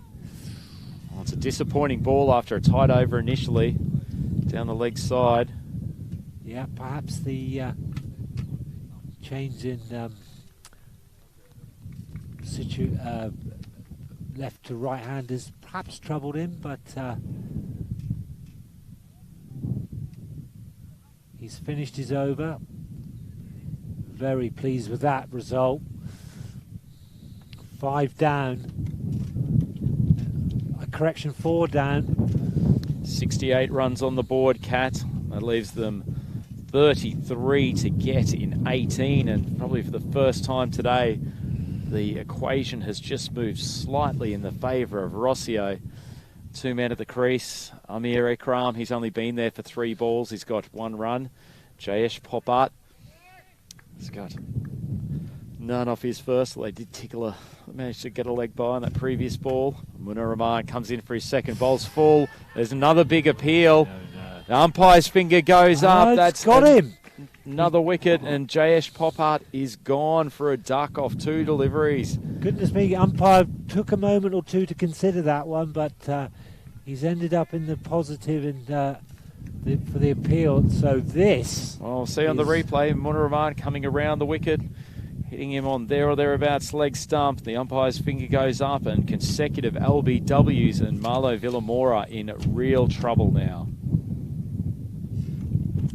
Wow. Went for 9 in his first over, Munir, but it wasn't a bad set of 6 balls. It's followed up the excellent bowling of Siraj Nippo, and he gets his second wicket. Yeah. Marlow have been clear favourites, and their performances up to now have backed that up. But suddenly, it's semi-final day. Well, pressure does amazing things, and speaking of a man capable of amazing things, Syed Masam, he's been left to the lower order, perhaps tactically. It's been held back by the Marlo Villamora team captain in an effort to have some strike power down the over, but he's now got 2.5 overs to try to rescue his team. Still more than enough balls to be able to do it. 17 balls, despite needing 33. The tension's back.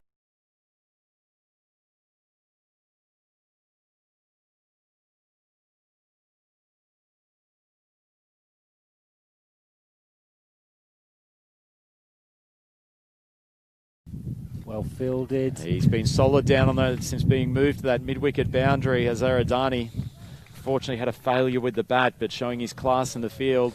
Got to keep everything tight now, the fielding side. No blunders, good backing up, good returns. I suspect that Rossio will be keen to keep Ikram on strike for a couple of balls if they can. Rahman, good length ball. It's a flying shot that's spun away from the fielder, and that's an unlucky boundary for Rossio, but a much needed one from Marlo.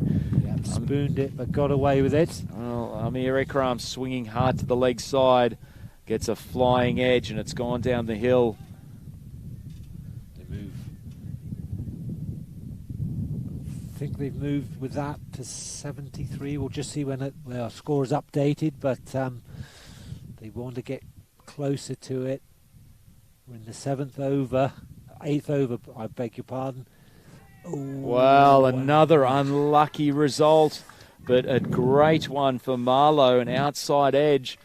Ikram not finding the middle of the bat at the moment, but he's showing a lot of effectiveness. 8 runs in the last 2 balls, and boy, did Marlo need that.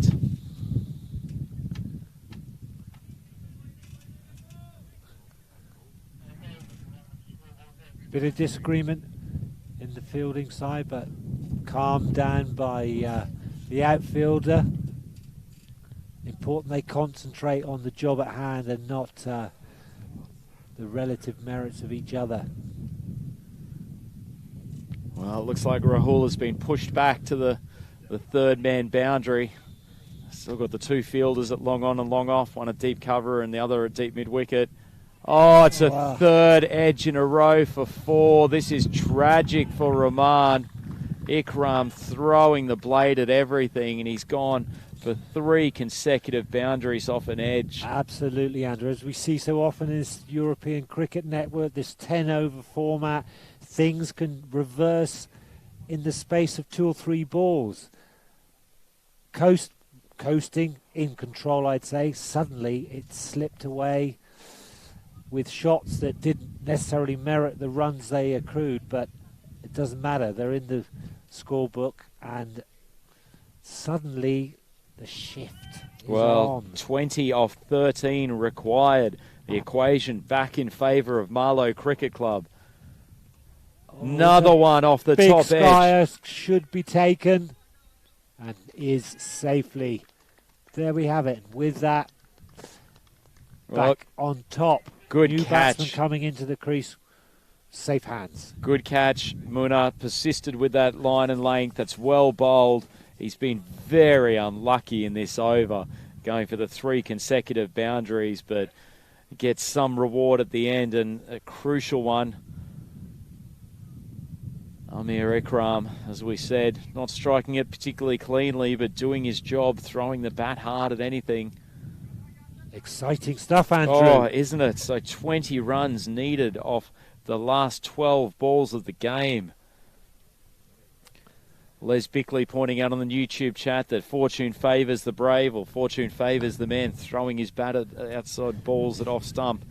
Certainly in that last over. 3 much needed boundaries for Marlow, and as we said, they need 20 off the last 12. Looks like Siraj Nippo coming into bowl this one. I think Imran has still got his second over remaining, so I suspect he'll come in and try to close out the game. It's Yasir Sabir who has joined Saeed Maisam at the crease. So he would probably be looking to try to get the majority of strike if he can over these last 12 balls. Outfielders right on the rope where they should be.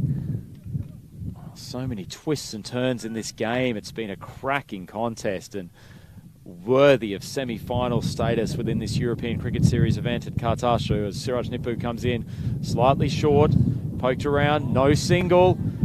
Well, Maisam should be desperately looking to get on strike, and panic setting in. Sorry, Andrew. Sorry.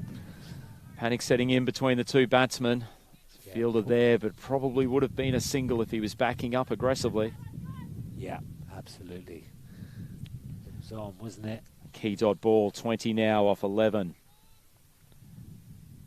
Probably need at least 3 boundaries to get this one through to conclusion. Pulls up, dead ball signals. Moment of relaxation on multiple fronts just as the bowler pulls out of that run-up. Well struck out to the offside, but should be kept to a 1. That brings Maisam on strike. It's a small fumble.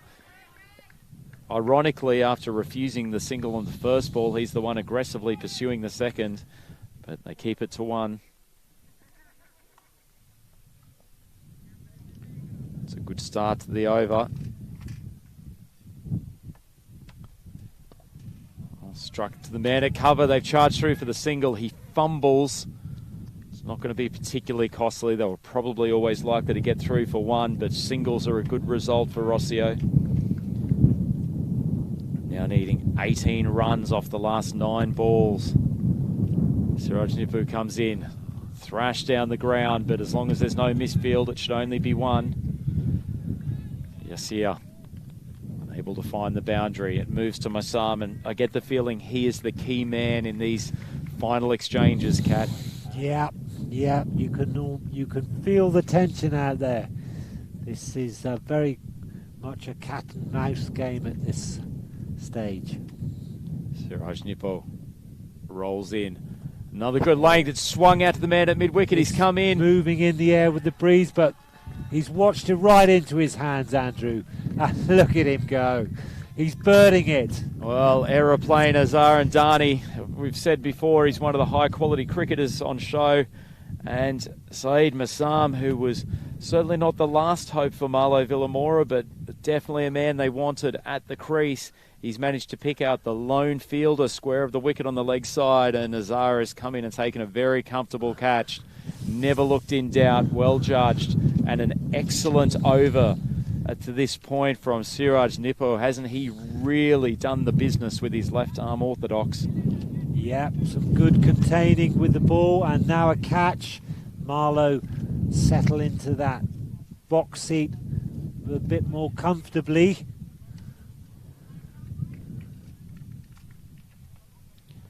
17 runs still required in 7 balls, particularly given Imran's likely to bowl the last. They are in control, full ball, almost Yorker-like, but it's dug out for a single. No. Calmly fielded, Yasir. He'll be back on strike for the final over, and it looks like it's going to have to be him who will do the majority of the hitting. He's been joined at the crease by Suleiman Mian. And as we've said, Imran, the star with the bat for Rossio. Can he complete what will be a famous victory over the favourites, Marlow Cricket Club Villamora? Kat, what do you 16 required, Andrew. I'm so excited. We're 16 required in the final over. Golden ball. That's my prediction. Wow, that is a massive call at this stage. I think if Marlowe's going to take this, Yasir probably has to be on strike for probably the whole over. I'm not sure they'll be looking to take too many singles. He's the most likely. If the bowler gets this one wrong, and it's looking unlikely given the consistency, but if he gets it wrong and he's clocked for 6, game on. Well, I reckon these first 2 balls from Imran are going to be short of a length outside off stump. He's going to be forcing Yasir into the cut shot. He's got protection down at third man, and he's also got a fielder deep cover. A bit of a risk of the 4-over point, but it's a risk he might have to take rather than hitting it into his slog zone on middle and leg. Full Imran Khan, 6 balls to go, 16 needed. He does go wide outside off stump. It's called wide. Disappointing start to the over. I like his tactics, just the execution slightly off.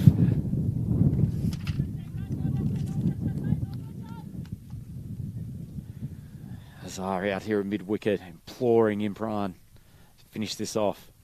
Oh, that's a good ball, big swing. I love the tactics. I love the tactics, Kat. This is good, clever bowling. Yeah. Almost happy to see him give away that wide on the first ball. As long as he's not drifting onto the stumps, you see him stepping the front leg out to the leg side. Makes him very, very difficult for him to deal with anything a foot outside off stump. Imran comes in, second ball. Oh, top edge.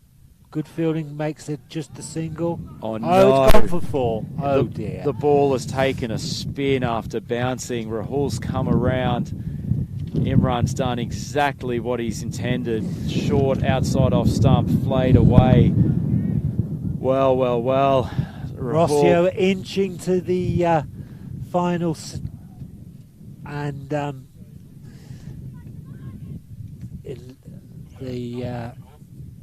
and deservedly so. Small opening. Nicely played. Well, not just nicely played. That's another boundary. You see it got lucky on the previous one, but he struck that to the point fence. He knows what Imran's tactic is. He stopped the move to the leg side, and that is a second boundary in succession. And that has really changed the equation. Villamora needing 7 off the last 3. It's a golden ball, Andrew. Well, you could be right, Kat. You could be right. Imran desperately wanting just a single or a dot from this ball. 7 needed off 3 deliveries. Tension around the ground. Some of the players from Marlow can't even bear to watch their tournament lives on the line. The local lifestyle trophy is potentially within the grasp of both of these if they make the final. Imran comes in, 3 balls to go. It's gone high. The big one. That has reached the boundary. 4 runs. Not a solidly 4 struck runs. shot, but you see it throwing the bat at that ball wide of off stump. And now the equation is 3 off 2 balls. Your call of a golden ball is looking very possible, Kat. Well, it would be an incredible finish. And to decide who goes through to the final, well. Oh, I've got to say, with the line he's bowling, it's questionable whether or not the field placings are optimal. There's still 2 men out in the boundary on the leg side. Another player at the deep point position could have been in the game for those last couple of deliveries. I was just going to say, get someone in at point. Well, this hit, he's gone. He might have to change up his tactics here, get one into the block hole, try to get Yasir off strike and try to get Suleiman on to face the last ball under pressure. Yasir counting the fielders on the boundary. Imran Khan under such pressure, 3 off 2. Goes short. Oh. He's drilled it to the fielder. He's come in off the point, deep cover boundary. Throw comes in. Keeper runs out. Suleiman trying to push through for the second. Well, what chaos. It was a dropped catch for the man coming in from the deep cover boundary. He somehow recovered, fired the ball into the keeper. Suleiman coming back for the second run, desperately trying to get Yasir back on strike. So that is probably not a great result for Marlowe, the new batsman having to come out and face his first ball of the game, which will be the last in regulation deliveries. 2 balls needed to win, 1 ball needed to tie the game. You'd have to imagine that Yasir is going to be backing up strongly and desperately scamping it through for a single no matter what happens. Keep in mind there is a pace bowler on, so the keeper's not going to be up to the stumps. So essentially Yasir is going to be sprinting through, and as long as he's not clean bowled, it's going to be a very difficult dismissal at the bowler's end. We saw everything in that delivery, Andy. Catch shelled, chance gone, no, pressing for the second. Well, remarkably, it wasn't a particularly difficult chance coming in off the fence, but he's recovered brilliantly to effect the run out and keep his side in the game. And as we've said, Asad Mahmood is the man coming to the crease, and he is having to face his first ball as the final ball of regulation overs. Big mid-pitch conference coming between, in particular, the skipper and the wicket-keeper. He'll be under instructions to probably stand a touch closer than he might otherwise be. Try to survey the field. They've got a fielder at deep point, deep cover, long off. Umpires conferring here with the captain. Some of the looks like some of the fielders have been brought in. Not sure where Munir Rahman's going to end up. I think it's going to be at long on.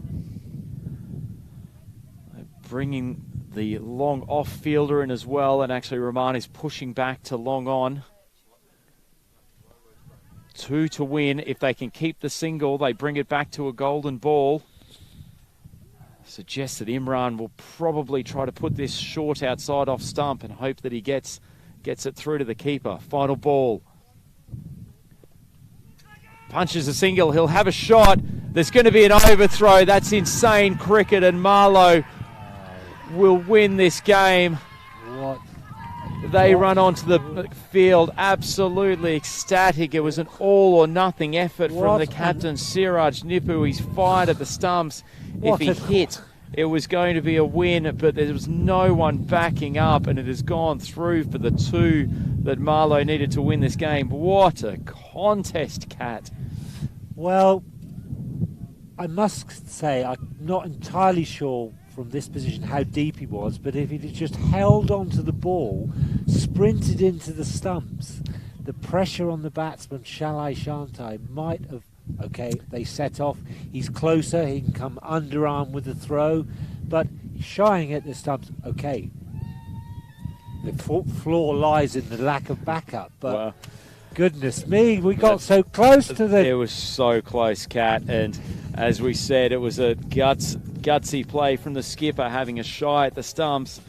He could have just kept the ball and gone for the golden ball option. It's a difficult job for the batsman with the golden ball, and they can only use batsmen who hadn't been dismissed, so it would have been one of their lesser batsmen coming out. But the hero in that last over, Yasir, managing to plunder a couple of boundaries against the opening bowler from Rossio. Hasn't he done a good job? Absolutely fantastic, and you know,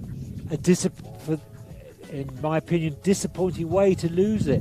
You're right, if you go to the golden ball, it's even Stevens and there's no shame, but to essentially a blunder, okay, it happens. Well, to be fair, his throw wasn't that far off, but for sure, yeah, it's a sure glory play. And if he'd have pulled it off, fair, you know, great. But well, they got home in the end, and it must be said, against the form of the teams, they've deserved it, and they're in the final. They must be ecstatic. And Marlowe, well, we did wonder about their one drop in form, 3 victories without even anyone really holding a candle to them. The slight wobble, have they peaked too early and they come back, storm into the semis, but they've been pipped at the post here and empty-handed. We'll quickly run through the Marlow Villamora batting card. As we said, they successfully chased their 101 target off the last ball of the game.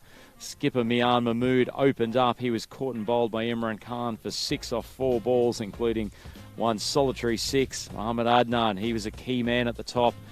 Thrashed the ball about with a 4 and 2 sixes before he was out off the bowling of Rinku Singh. A really impressive second over from him, caught by Aslan Naseem. Zafar Ali, 29 off 23.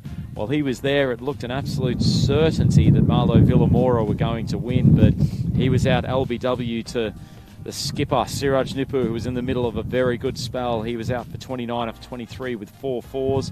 Amir Zaev came in when pressure started to build. He was caught by Harshad off the bowling of Munir Rahman for 1 off 2. And at that point, you really thought that Rossio were getting on top. Amir Ikram thrashed 3 fours in his innings of 15 off 7. He was a real key in trying to get them close to that target.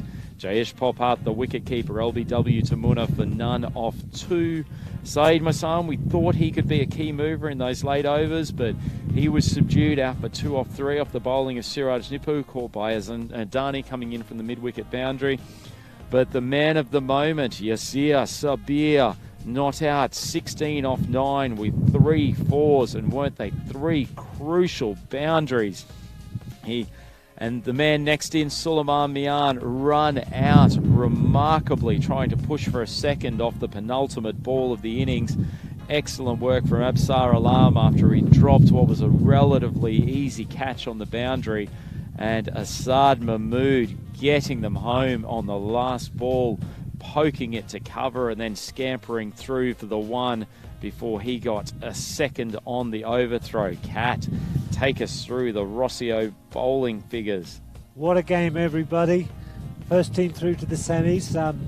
The bowling of Rossio, Imran Khan with his 2 overs, 29 runs. Expensive, 1 wicket, 1 wide ball. Rahul Bawaj, 2 overs and 19 runs. No wickets, 1 no ball, 1 wide. And then Rinku Singh, I thought, looked a special guy. I think he's got a good future in this team. 2 overs, 18 runs and 1 wicket caught behind with a lovely delivery, finding the edge. Like the look of him, 1 wide. Munir Rahman, 2 for 2 overs, 22 runs. But clearly the pick for the day, 3 wickets with only 1 wide. And my dear Mohammed Siraj Nipu, 2 overs, very, very tight. 8 runs, no maidens, and 2 wickets. I take that back. I think that's the pick of the bowlers for them. Well, the pick of the player from today, despite being in a losing cause, was Imran Khan. His exceptional innings in Rossio's first innings with the bat, getting them a defendable target of 100, but remarkable scenes. A last ball win for Marlow Villamora. An outstanding semi-final game. We're going to wrap up quickly now because we're about to cross over to our second contest test, which will happen in a matter of minutes. That is Elvalad versus Owaris Cricket Club. And I'll be handing over to Sam to join the Cat for the second semi-final. I will see you back for the third and fourth playoff as along with the grand final this evening. But stay with us on the European Cricket Network for more brilliant semi-final action. Stay in your seats, folks. If you leave them, you're going to miss something. See you soon.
Hello, welcome back. We're just about ready to get this second semi-final of Finals Day underway. We've got a very exciting prospect of Werash against Alvalade. So the toss has been won by the Werash boys and they are chosen to field in this contest. Well, Sam, an absolute thriller there in the first one, and I expect no less from this. Werash hitting some form, looking like they've turned round, so every chance. However, Alvalade equally so can put up a good show with the bat. So we'll be off very soon with the first ball.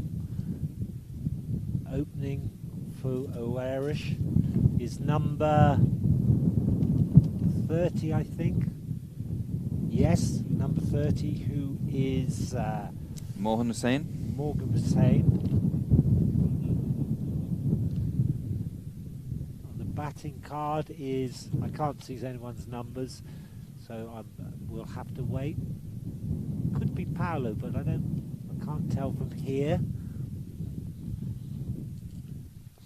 Let's see. Anyway, bowler's warming up, turning his arm over just to make sure he's good and loose. Bangs one into the deck, so let's see if he's going to look to bowl a short one first up. Who knows?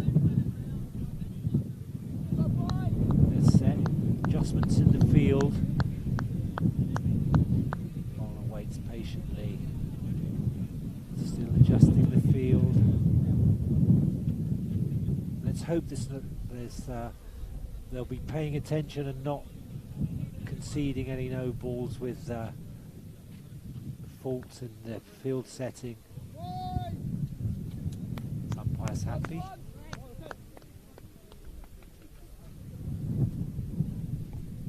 So in he comes.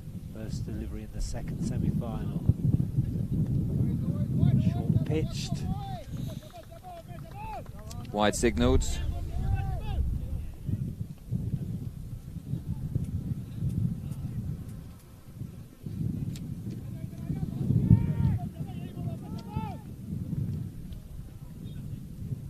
Abdul Qazi on the strike. Arslan Ahmed is the non-striker. One comes in, well bowled, straight through his defences there. It's a dot ball. We're looking to pick up a couple of wickets in the power play here. Alvalade looking to get off to a flyer. Got some strapping on his arm there, which he's taken off. Handing it to his fielder, takes the ball. So he's found his line with his second delivery, up for his third. Full delivery, hit out to deep cover for just a single. So aside from the wide, a pretty solid start here from Mohan.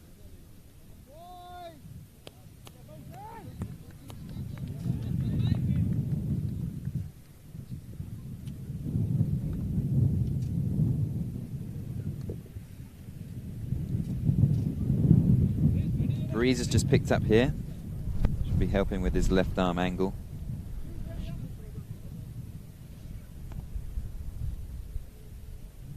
Left arm over, he's in. He's climbed into that, but didn't get as much on it as he was. It's gathered up by the bowler, doing everything himself here.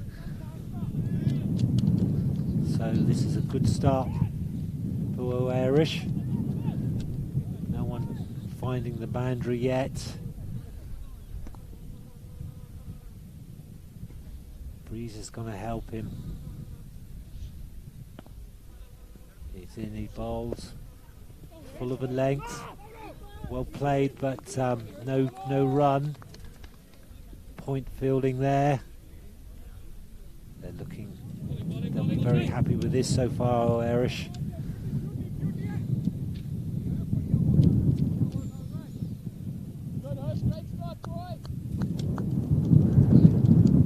Just see the wind there picking up on camera. European Cricket Series flags, expertly positioned.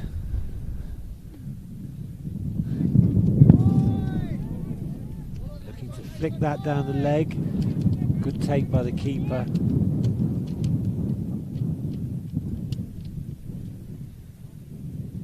This is a very, very good first over. Let's see if he can get to the end without conceding a boundary. That'll be a very good result for the bowling side. He's in. Bit short of a length, flicked away there. Once again, footwork instead of handwork, and as a result, it's misfielded and goes for a boundary. They'll feel disappointed with that. That could have been stopped, but running away at pace, not easy, but if they could have put in the dive there, Sam, I think could have done maybe. Would have pulled that one up, but still a good over, just conceding the 7 runs. So I think that one goes down to Awerisham. What do you think? 7 for no loss after 1. I think it's pretty even Stevens. I think both teams will be quite happy with that. Second over is to be bowled by Krul Patel with his right arm slows. See how he's going to go here. He was disappointed to be described as a spinner. Yeah. But change of pace off the ball. Let's see what happens. Good start. Yeah. Good Yorker. Well dug out by the batsman, but for no run.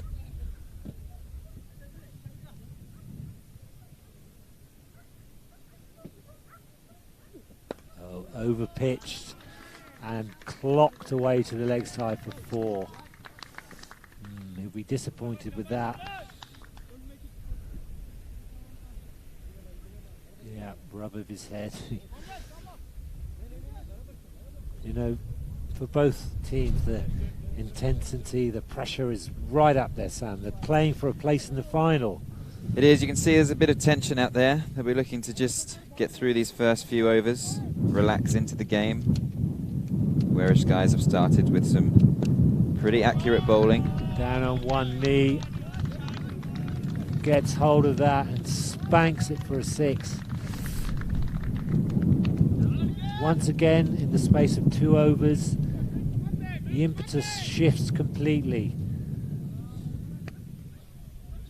Alviard looking to get after the slow man, and so far succeeding.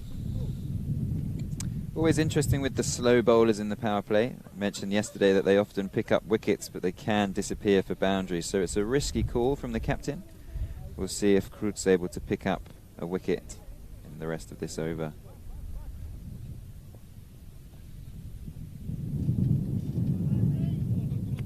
Gone for 10 so far off 3 deliveries, so he'll be looking to tighten up slightly. And that's a much better reply. Yeah, once again the batsman looking to take him on for the maximum over the leg side, but just mistiming it and towing it, no run. He'll be looking to get through the rest of this over unscathed. Pretty good line outside the off stump, another dot ball. Going for the big one again, Sam. Might have been looked better to get on his toes with a straight bat, work it to the gully region, but given his earlier success, you can understand why he's looking to tonk him out of the ground. And there he takes that option. Nips it down to the gully region for a single. Rotates the strike and he will maintain it, given what he's been able to put on the board so far. Good decision. 2 overs complete. Avelard move on to 18 without loss. So they're going around at 9 and over. They'll be looking to up the rate in this final power play over here, which looks like it's going to be bowled by Mohan Hussain. Yeah, bowler will be disappointed with that. Whether he gets the second one, we shall have to see. It was expensive, but there you go. Especially in the pressure match like a semi-final, I think that Avelard will be looking to post something around the 3 figures.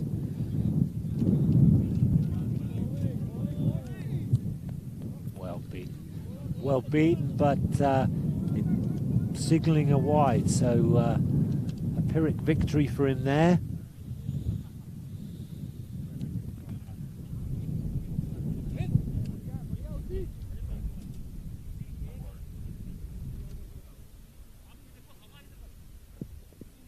Oh, up on his toes, fending that. Didn't quite pick it, I don't think.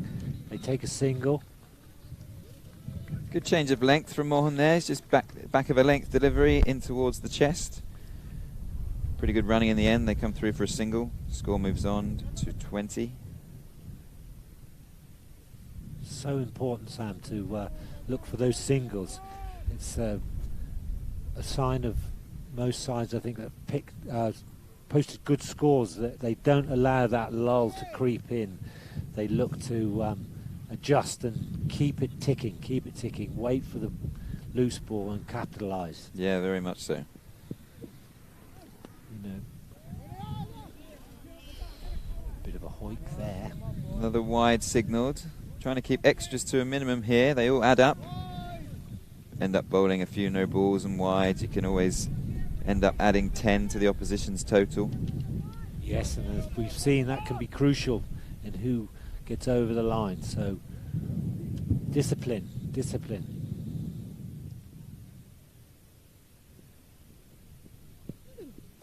Yini bobbed and a catch taken in the gully. Short one got onto him quickly. He looking to fend, I suspect, and it's popped off possibly the shoulder of the bat. Replay will tell us, and straight into the gully's hands for a dolly catch. Dear, that's shifted the. No, I take that back. He was looking to cut it late, but still good take. What do you think, Sam? Pretty good grab in sort of point gully region there. Paolo's got a safe pair of hands. Haven't seen him drop too many this week. He seemed pretty shocked that he'd taken it, but I wasn't surprised. Reliable character. Well, that's once again turned the game. They were off to a flyer, Alvard, but now they've lost their first wicket. New man at the crease. Yep, Rana Sawa comes out. He's going to be on strike, facing up to Mohan Hussain, who has bowled a few wides, but he's generally been looking quite threatening.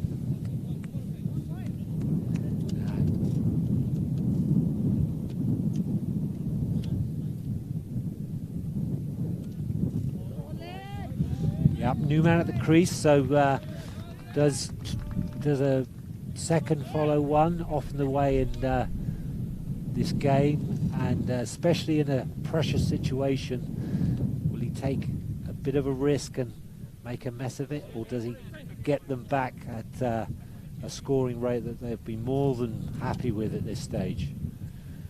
I think Weresh will be the happier of the two teams at the moment. They've kept things relatively tight in the power play, picked up the early wicket. They'll be trying to get through this over without too much damage, and then they'll be the happier of the two teams for sure. It's a good delivery again. Good length. Just fended into the offside. Dot balls in the power play.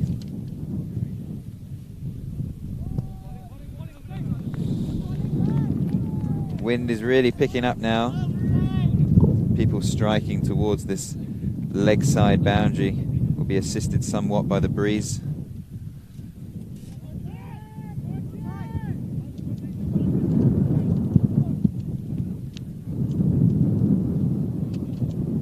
Oh yeah, steps up to that one, makes good contact. I think there might have been a bit of got something on it, so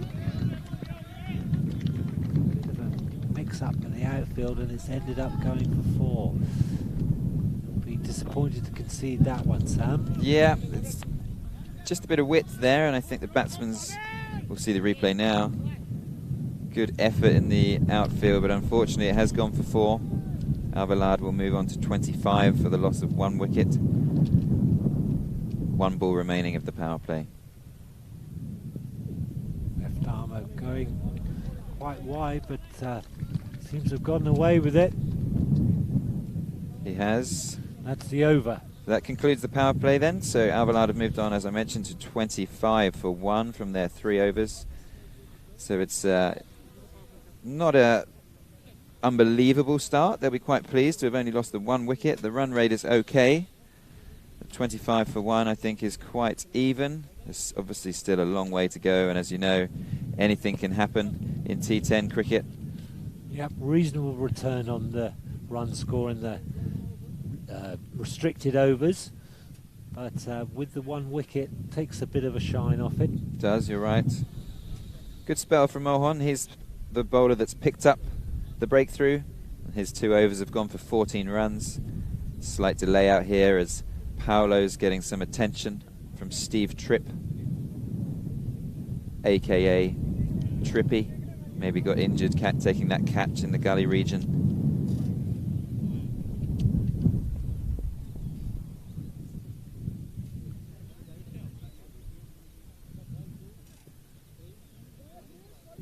Good to see that injury, whatever it is, hasn't forced him from the field after taking that catch.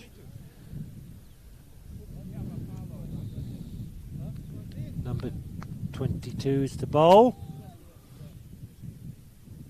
Yep, it's Prince Maratha. Ah, the Prince. Super name. Super name. Will he come up with an imperial delivery, Sam? Oh, yeah, nice.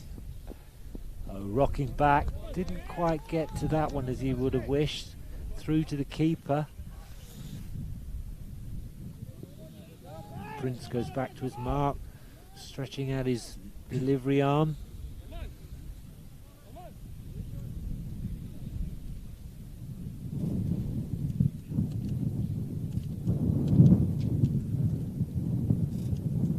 Nice smooth approach. Oh dear. Pitched one up and that's clocked the batsman. That'll rattle him. No run.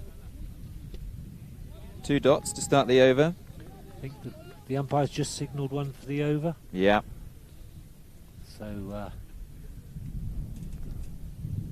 Expecting a response from Arslan here. yeah. What do you think, Sam?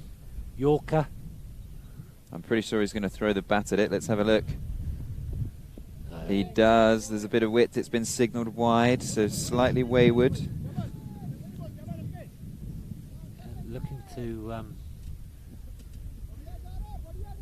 Looking to pull him to the leg side, but no attempt to get inside the line of the ball there. Perhaps a little rattled by the short one.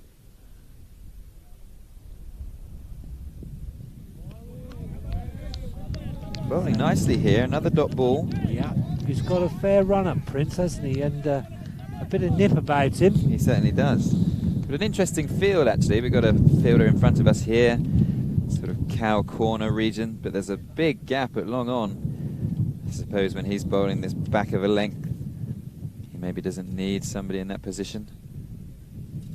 See what he approaches here. Again, back of a length, it's angled down to third man. Nice. Looks like it'll be a comfortable single. Yeah, if he wants to take on that onside, Sam, he's going to have to get a stride in and try to get closer to the pitch. Yeah. By the time it's reaching him where he is, he's only got a cross-bat option. Slight field change now, coming out to bolster the cover region. Maybe going to bowl a touch fuller now.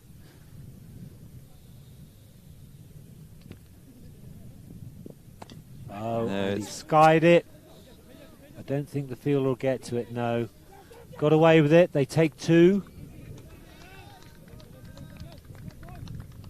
Obviously some clear plans by the Awarish outfielders here. There's been a change in the field, which is good to see. They've got plans and are putting them in place. You know, in the 10-over format, you've got to make changes, have set plans, and you know how to execute them. And if you can make the batsman have to think again by a fielding change, good plans, good plan. Oh, wrapped on the pads, no run. Yeah, I agree, Adrian. It's always a good thing for me if the captain's trying a few things in the field, maybe a few funky positions, just to keep the batsman thinking. Absolutely, you know, just change the field for 1-2 overs, change it back. Keep him having to think about what you're trying to do. Then he's doing what you want him to do. Yeah, quite right. So through 4 overs, Alvalade have moved on to 29 for 1. Looks like the new bowler is Conrad Greenshields. He'll be trying to stamp his mark on this semi-final, and he'll be saying to the Alvalade batsman, "My name is Conrad Greenshields. I play for Wearish CC."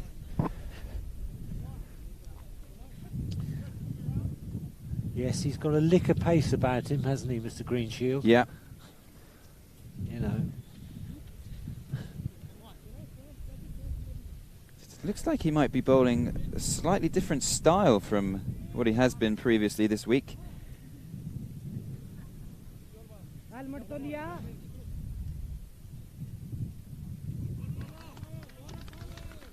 He was turning his arm over just after lunch yesterday, and he was bowling some pretty decent leg spin, so it looks like that might be his approach.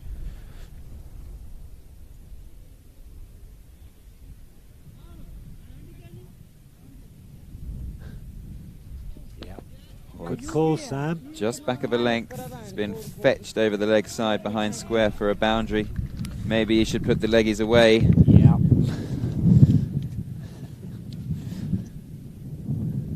We did encourage him to bowl it, so it's maybe our fault, but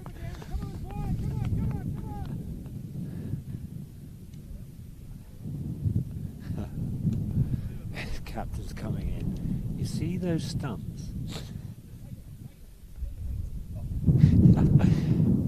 A little harsh, Mr. Greenwood. He's clearly an all-rounder of ability, but he likes the joke as well as the rest of us. So. I'll be backing him to find his range here. We'll give him one loosener, no, nothing more.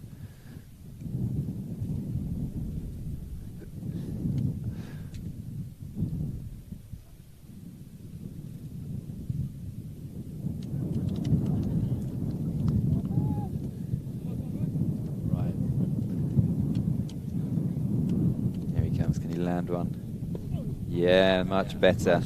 Clearly a loosener, the first one, and why not? So single into the offside. You'll be satisfied with that.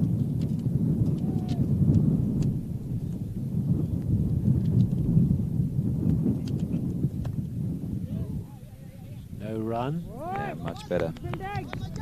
Another dot ball, which he'll be happy with.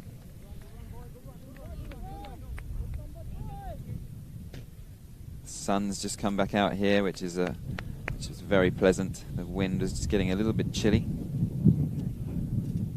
Again, back of a length, and that's been punished for a flat six over mid-wicket.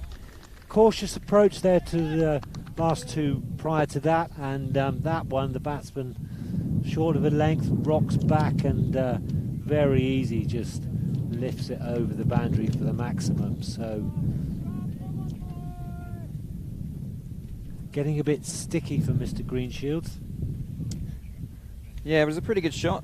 Rana's picked up the length quite quickly there and got back and just smashed it over mid-wicket for 6. He'll be looking to try and pitch it up a bit fuller here if possible.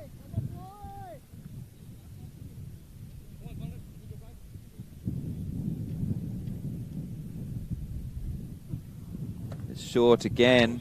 Bit mistimed, but Paolo makes a great effort to stop that from going for the 4, but unfortunately the backup didn't quite get it as right, and it's gone for 4. But that's the spirit they've got to show. Proved to be a good fielder there. He's showing his agility out on the fence, but unfortunately goes for 4. This is out towards Paolo again at long on. He's busy in that hot spot there.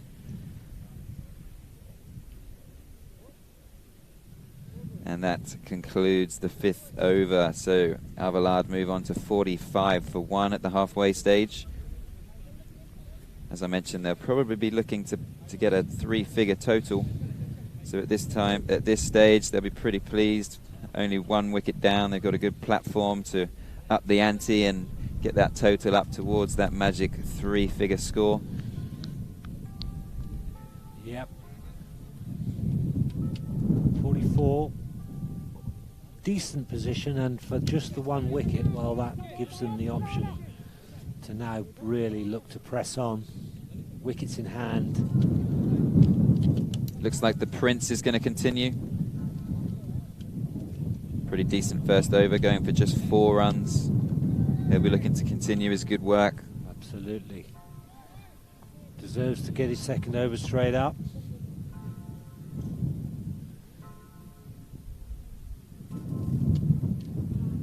Good long run up.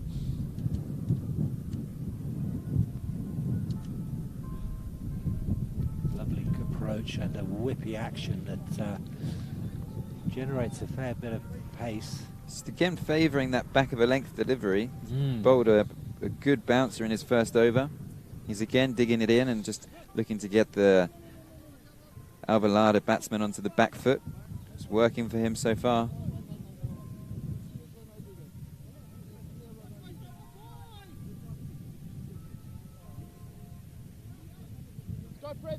Encouragement coming from the deep mid-wicket boundary.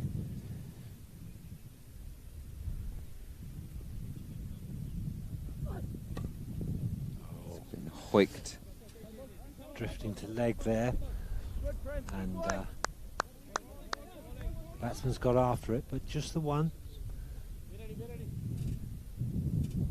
Haven't seen much of Prince this week. Looks like a pretty impressive bowler. He's generating some good pace, and as I mentioned, he's really banging the ball into the middle of this pitch here. A little bit of width has been signalled wide. Yeah, often the way, isn't it, Sam? Drifts down leg, corrects and goes a bit too far. Yeah, just overcompensating somewhat. But we'll give him another go. It's been very tight up until now. Just trying to tighten up that line a bit.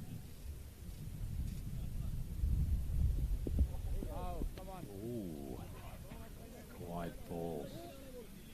Well, after a very decent start, losing his line a bit here.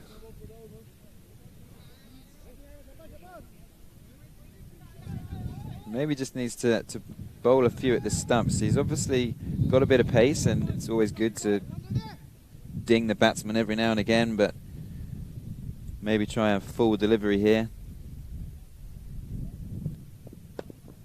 Width. Yeah, punished, but just the 1. Lucky to get away with that one.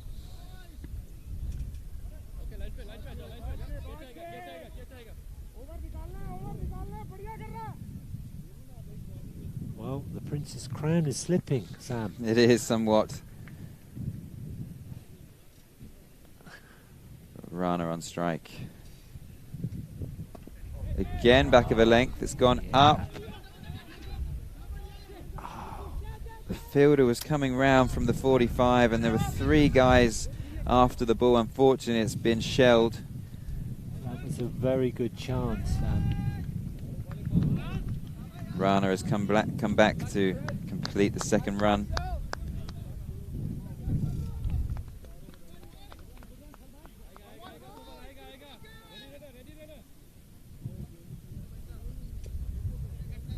Difficult with the high ball and with the wind, Sam, but he looked to have made his ground, and possibly a late bit of wobble did for him, but he would have backed himself to catch that, I think. Yeah, quite. Once you get there, I think you've got to grab it, really.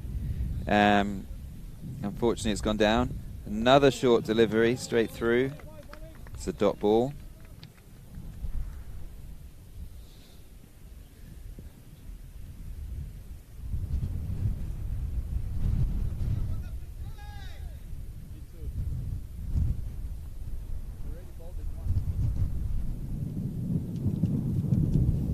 Comes Prince again.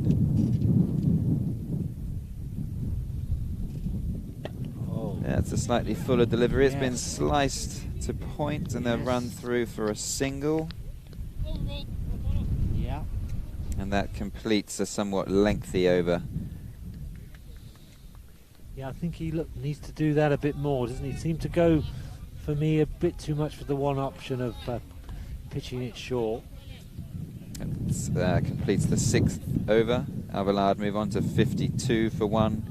Prince has finished his spell. It's a pretty good one in the end. Bit of a mixed bag, but his 2 overs have gone for just 11 runs, so he'll be pleased with that. Did a good job for the captain. Yeah, decent return. 7th over looks like it's going to be bowled by Paolo. He'll be looking to get through a couple of cheap overs here. 4 overs to go. Alvalade will be still targeting that 3-figure total, but they'll need to go some here. Yeah. I think anything 90 plus in a semi-final would be a pretty good score to try and defend. Yeah, we saw Paolo serve up a 4-wicket haul in an earlier fixture, but as a spinner, if he gets it wrong at his pace, then it could be expensive. But he's a very experienced player.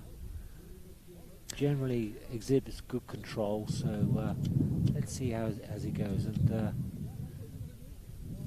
so Arslan Ahmed has just been retired out, so the new batsman in is the captain Raul Mohammed. He's at the non-strikers end, and Rana will remain on strike. He's going quite nicely. He's 21 from 15 deliveries. Probably going to target this over from Paolo to try and up the run rate somewhat. Does so with the first delivery.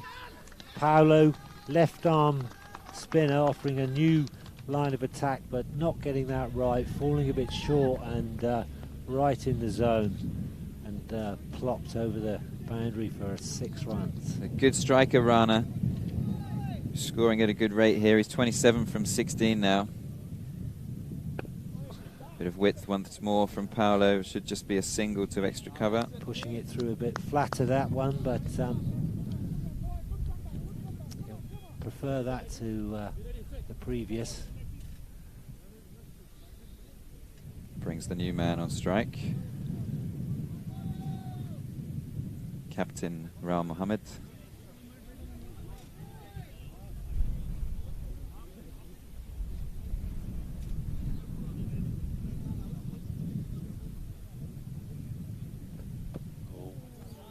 There's a good length. It's out to deep square for a single. Brings Rana back on strike.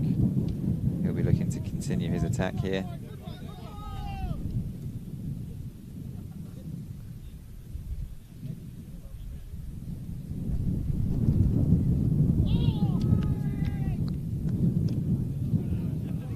Bowled.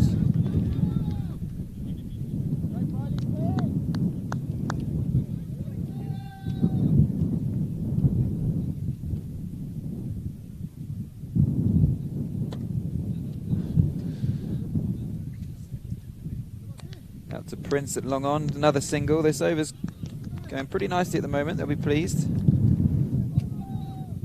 Just the 1-6 from the first delivery.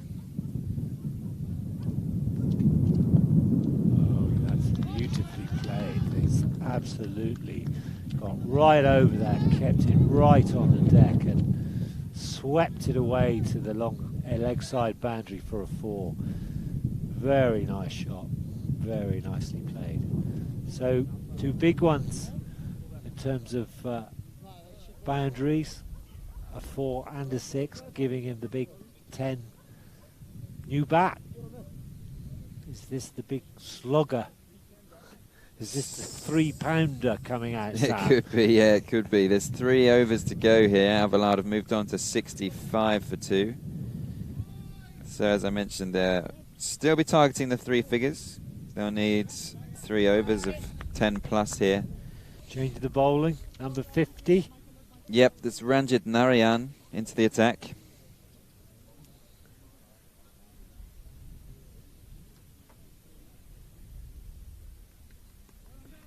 Dangerous Rana on strike. He's going well, 29 from 19.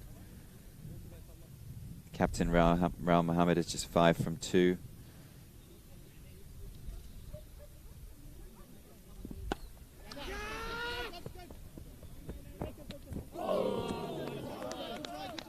Wonderful effort from Conrad. It looks like he's hurt himself there. Flying in from the deep cover boundary. It would have been a wonderful grab. Yeah.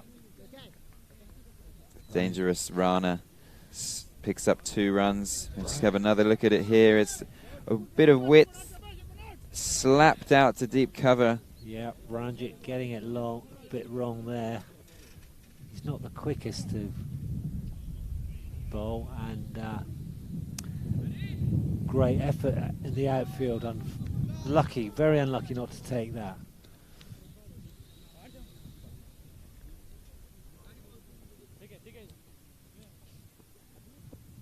Yes. Hope he's okay. Yep, he's up on his feet. Swung down the ground. Ooh. Looks like it's just carried over the fence for a 6. We'll just double check that now. Yep. 6 runs. Big straight hit. So Rana's looking dangerous here. Moves on to 37 from just 21 deliveries. Seems to be targeting the slower of the Warish bowlers here. Goes again down the ground. Straight to long off. Should just be 1.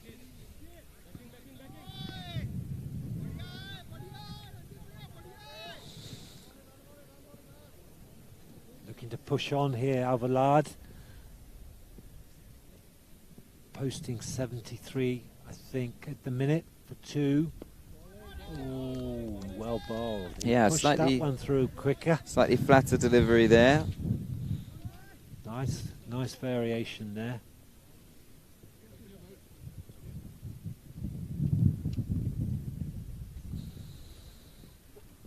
Comes Ranjit again. Bit of width. It's been signalled wide. Disappointing.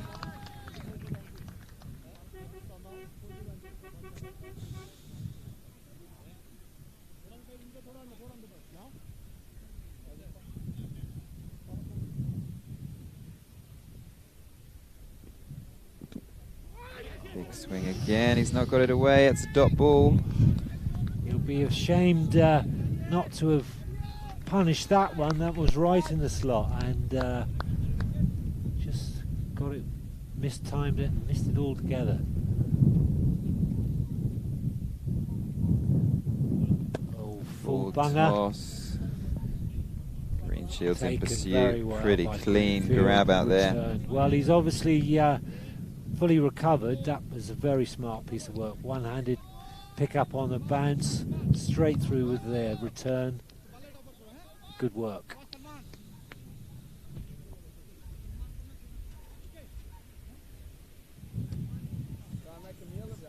So we're through 8 overs now. There's 76 for 2. With 2 overs remaining. So they're on course for 90 plus. With wickets in hand, they can have a real dart at these last 2 overs. Rana Sarwar's looking dangerous, and he's at the crease. He's 38 from 22 deliveries, and Rao is 6 off 5. I think this is Salman coming on to bowl. 88, I believe his number is. Salman Ahmed.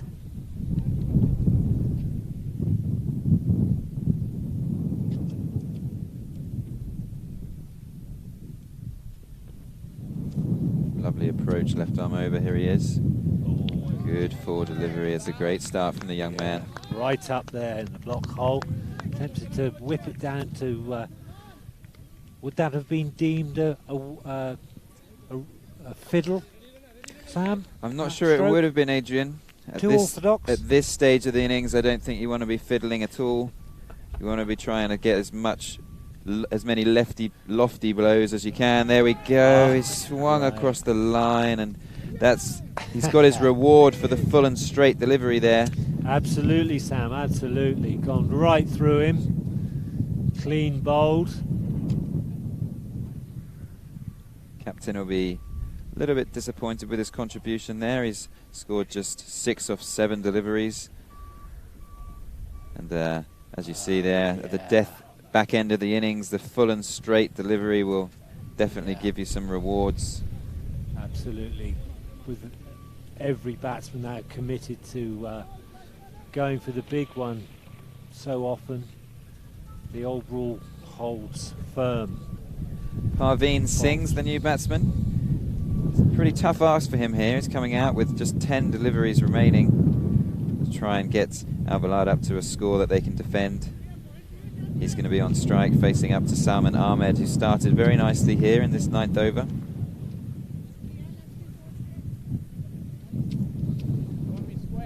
He'll be trying to keep things tight. I think the Warish guys will be trying to restrict Alvalade to something under 90. And Alvalade will obviously be looking to get something between 90 and 100 that they can defend.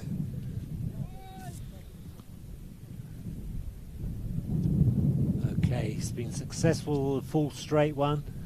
What's he got in mind for this batsman? Similar policy, but a bit over-pitched and absolutely cracked there. Slightly over-pitched, yeah, a bit of width as well. It's given Parveen the option of just opening the face there. He's been given a bit of room to free his arms, and he's swung it away down to sort of a wide-ish third man for 4. Welcome boundary there. The move on, that brings the score on to 80. Just looking for a few boundaries towards the end of this innings and get that score up to 100 if possible. Yeah, that'll settle the new batsman.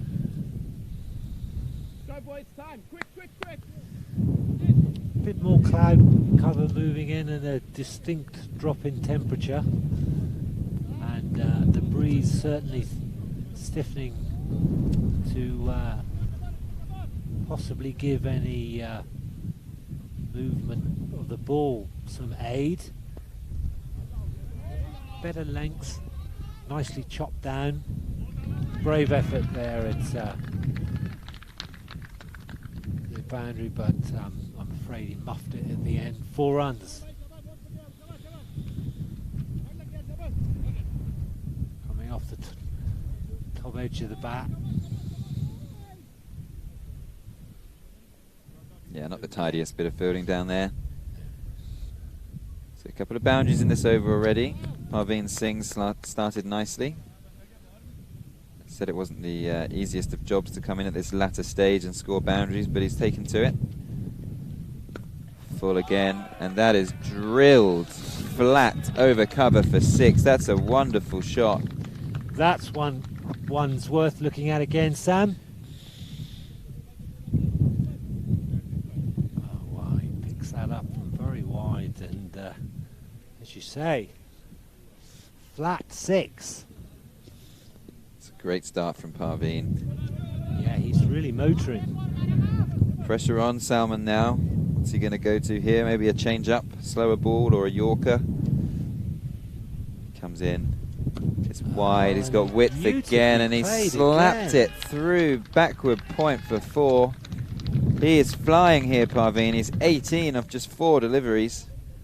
Absolutely coming in at top of the middle order. He's looking to really cash in. They just need to stay on the game here, the Warish boys. They don't want to let them loose. Get a score that could be up to sort of 100, 110 would be not so good. That would be a tough chase, especially with the pressure of a semi-final. On the cards, Sam, batting like this, through to 94 for 3. Impressive hitting from Parveen. As I mentioned, he's 18 from 4 deliveries. Rana still there. He's 38 from 22. The pressure here on, it looks like maybe still to be confirmed who's going to bowl this last over, but it's going to be 2 batsmen going hard. They'll be looking to get a few more boundaries off this 10th over and get a score of up to 110 or 110 plus.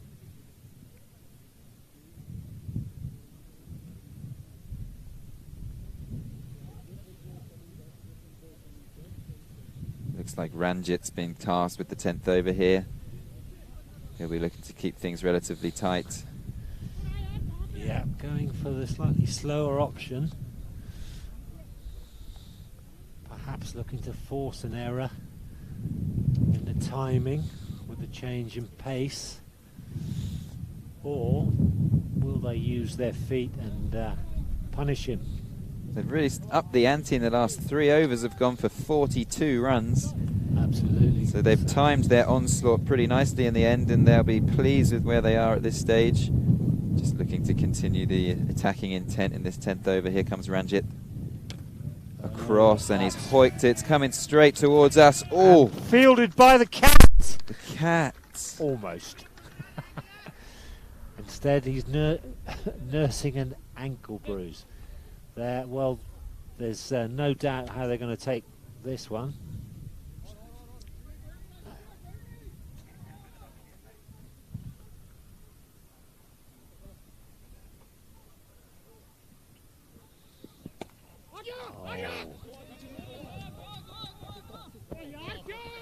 Come back for 2. Good throw. Yep, 2 completed. Fantastic return there. Appealing from the boundary there. More in hope, I suspect. Oh, is he giving it? It's 100 up.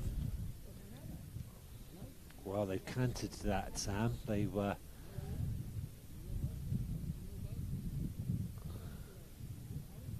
It's a fantastic return from that distance. Just gets in. Very tight one. Excellent return. No ball has been given.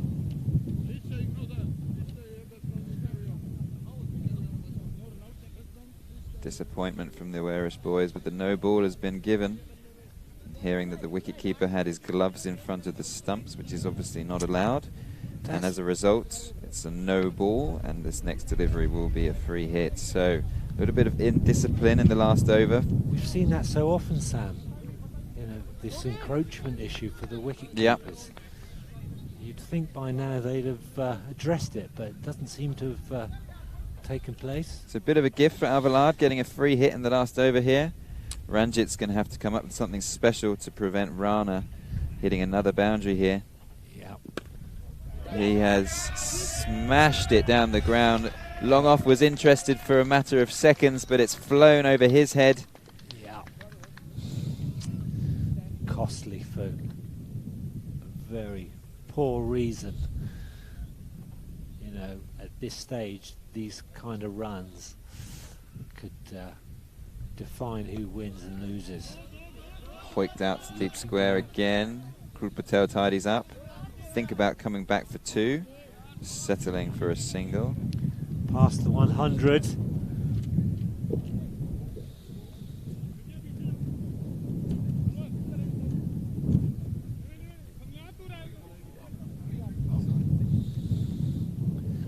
Three deliveries left. The left-hander. How's he going to approach this? He's in full of a length. Down the leg side, another extra. Not. It's a wide. Wide down the leg. Dearie me.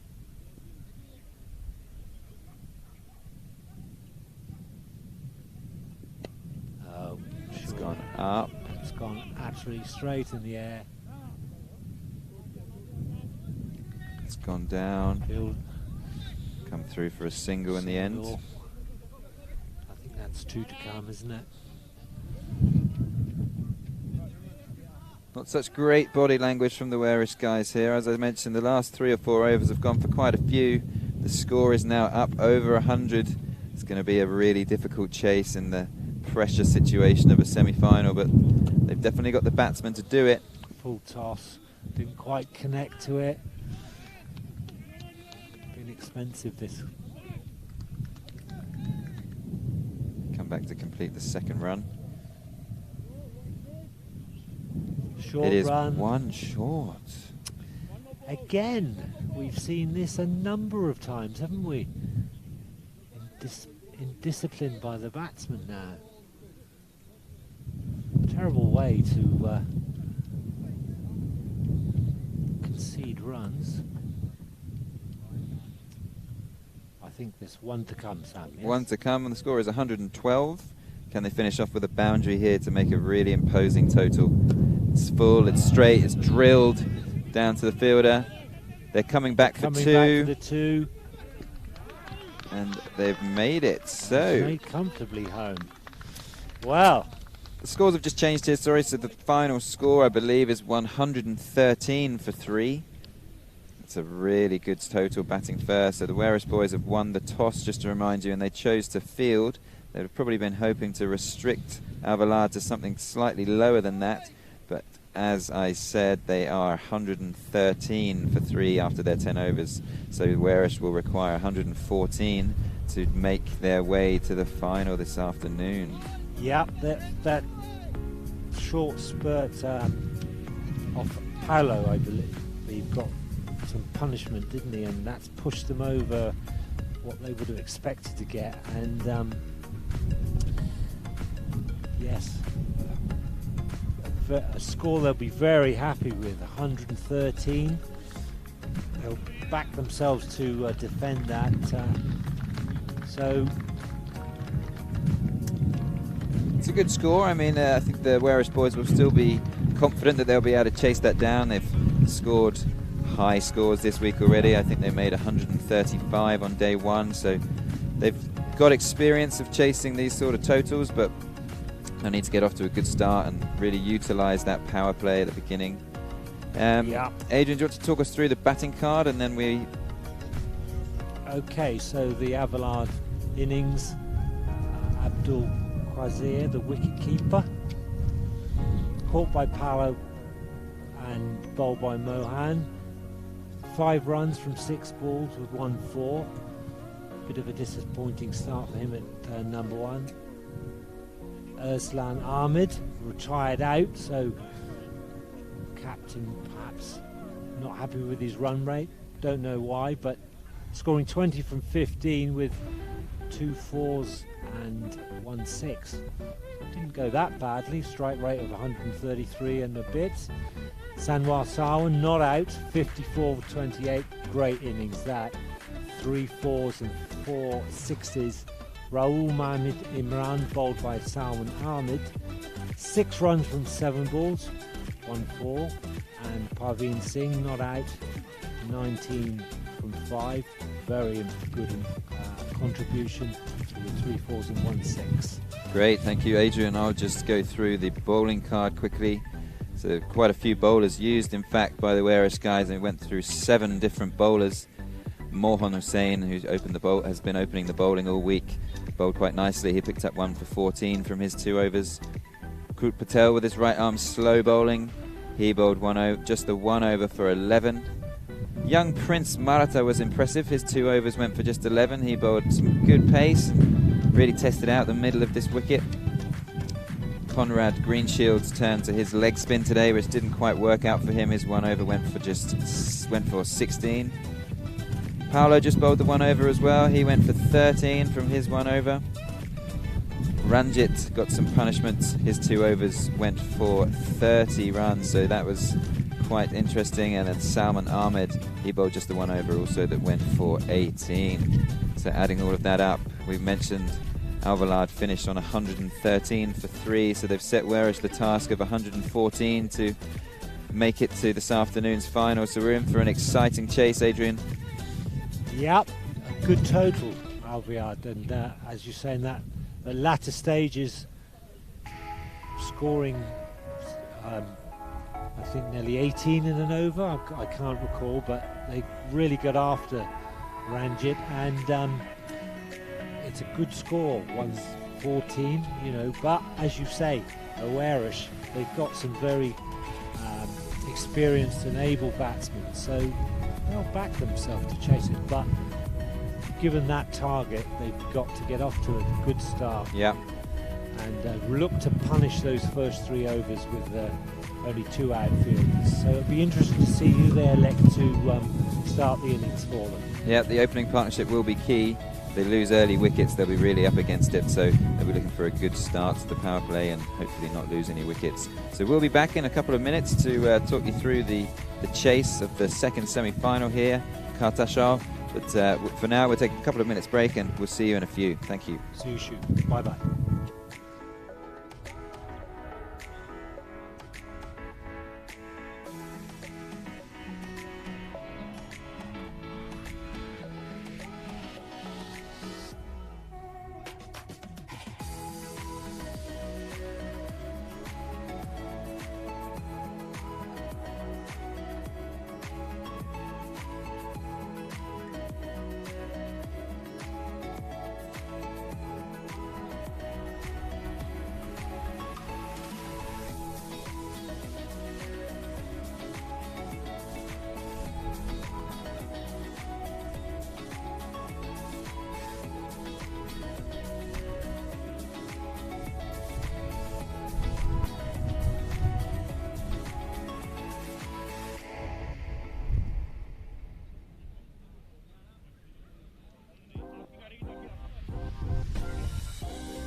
Welcome back, guys. We're almost ready to get underway here. The Wearish opening pair are making their way out. The two umpires are heading out to the middle two, and the sun's back out. A bit of a breeze still there, but the sun has popped his head out, luckily, for the start of this second innings.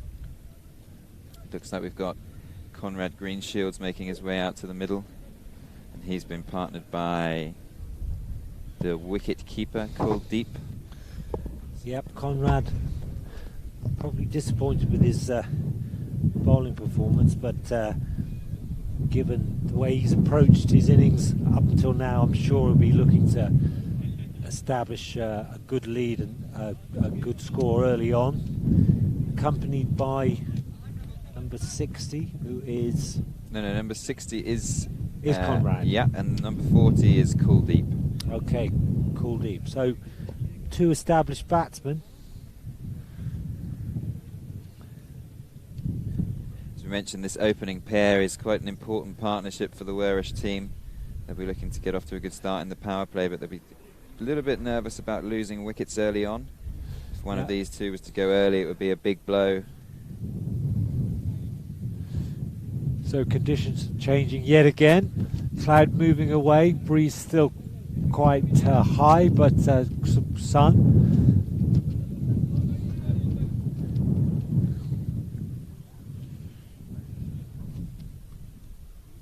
So it looks like the first over is going to be bowled by Rana Sarwar.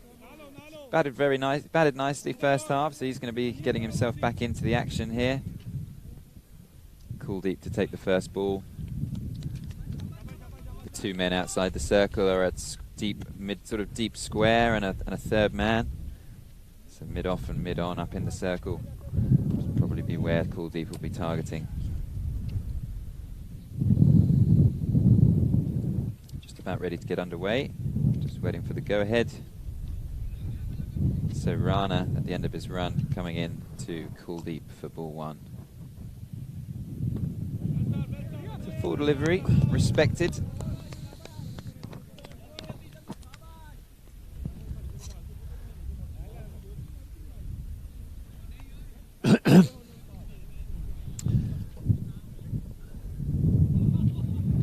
So what are your thoughts, Adrian? Where's this one going to go?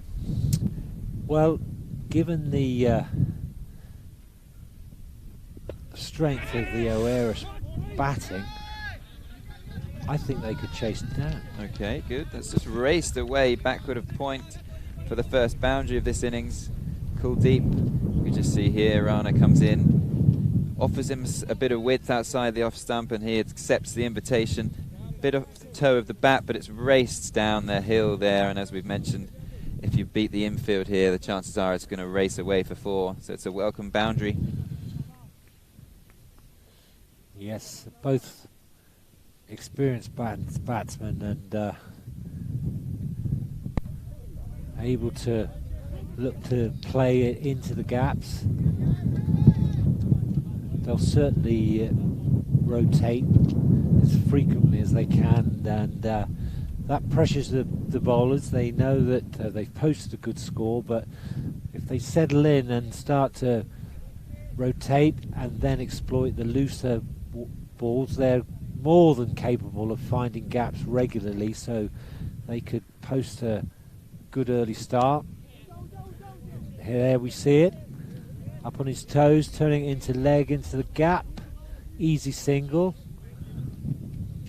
So they could, and no doubt need to, really start to exploit the fielding restrictions. Only two allowed outside the circle, so they're relatively close. And that's exactly what the bowling unit would have wanted. Great, taking the top of the stumps, and a wicket with a very full and straight one. Yeah, it's a big breakthrough, isn't it? Just see Rana coming through here, a little bit of movement, hits the top of middle stump. Kuldeep is on his way back.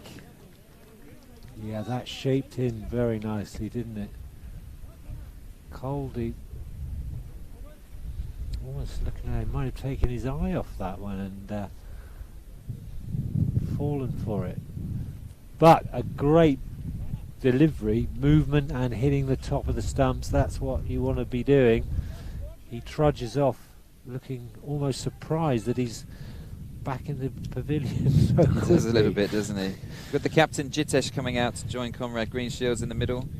Well, For the first time, I think we'll just bring up the YouTube chat. Don't forget to write any comments in there if you want, or if you have any questions, hashtag ask the cat, hashtag ask Sam. Maybe you could put in some of your predictions of what you think this match is going to end up being. So put in the chat if you think that the Warish guys are going to chase this down, or if you've got an alternative opinion. Captain Jitesh about to take his first ball, just taking his guard and a few stretches. so Juto up the order, and we saw him finish with a plum the other day, hitting a 6 with leaving a ball to spare.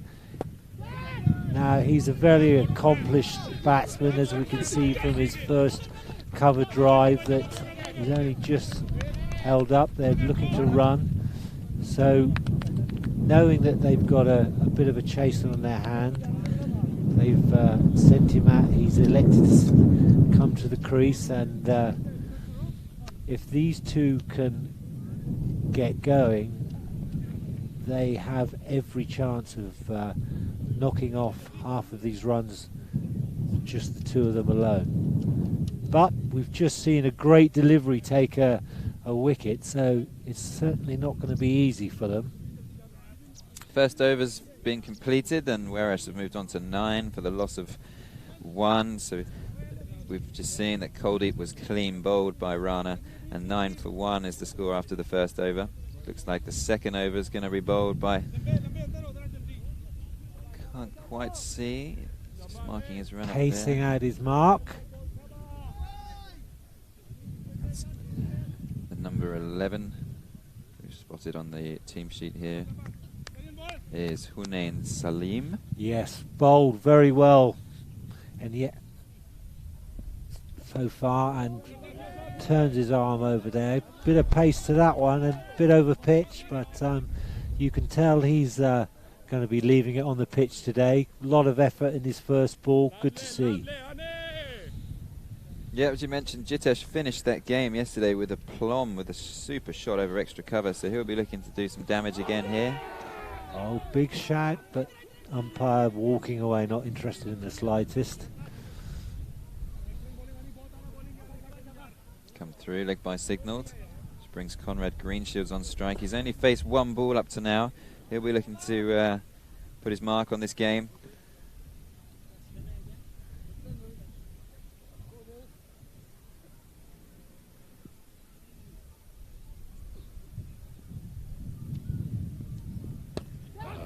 It's a good shot. Nice. Right. Bit short, popping up to his chest, but he rocks back and cuts that away very, very easily. Yeah, no sweeper on the offside. They've got the sweeper at deep square on the leg side, so any width outside the off stump will be put away, and Conrad accepts the invitation and slaps that to cover boundary. He moves on to 5. We're looking for a few more boundaries in this power play here. As we mentioned, only 2 allowed out in the first 3 overs. Oh, Short yeah, this that's time. a great shot. Just That's swivels round and flicks it round the corner for a boundary. Just looking to get going again here. Yeah, he's played that so well. He's hit a flat 6. 6 has been signalled. That was what we expect from Conrad. Really, really played nicely that. He's showing his class, and if he carries on like this, Warish right into this chase. Good from Captain Rao, just having a chat to his bowler, just to double check what the plans are here, where he wants him to bowl and where he wants the field to be positioned. See, with such a dangerous player like Conrad Greenshields, it's important to get your fielders in the right place. Let's see if there's a change of plan. It's a full delivery, much better. Good comeback for Avalard there. Right up there, forcing him into a hurried attempt to drive it. So, good comeback, good comeback. Comes again. Left arm round, angled in at the stumps, nicely flicked into the onside, will just be a single. Intriguing name there, Lovepreet. No? Number 11. This is Hunaid Salim. Oh, right, okay.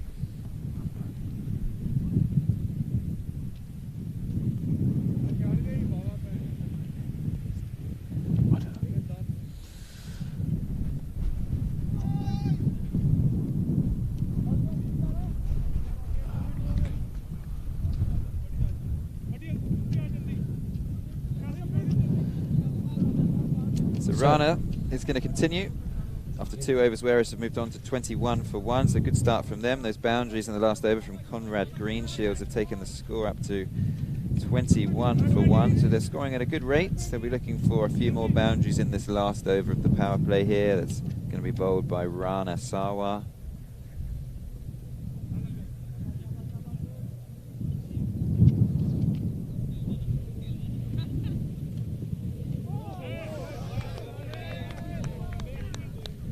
Short pitched, right up there. Batsman elected just to sway out of the way and not play at that one.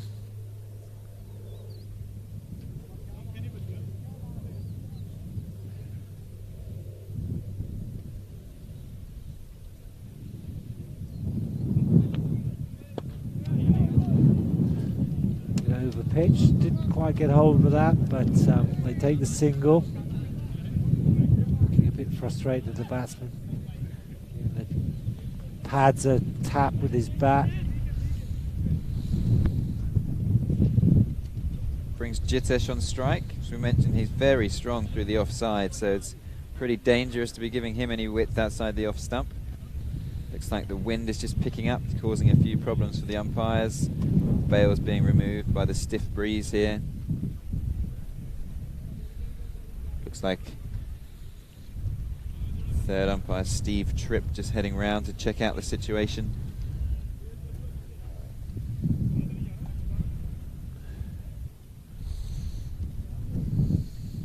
Comes around once more. Good length. Oh, difficult one to get. Well bowled.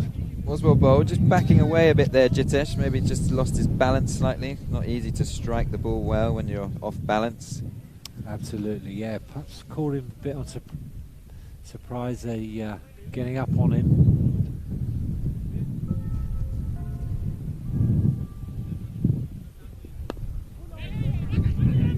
Keeping a bit lower that one, quick single taken. Jitu looking to run the second, but sent back before any problems develop.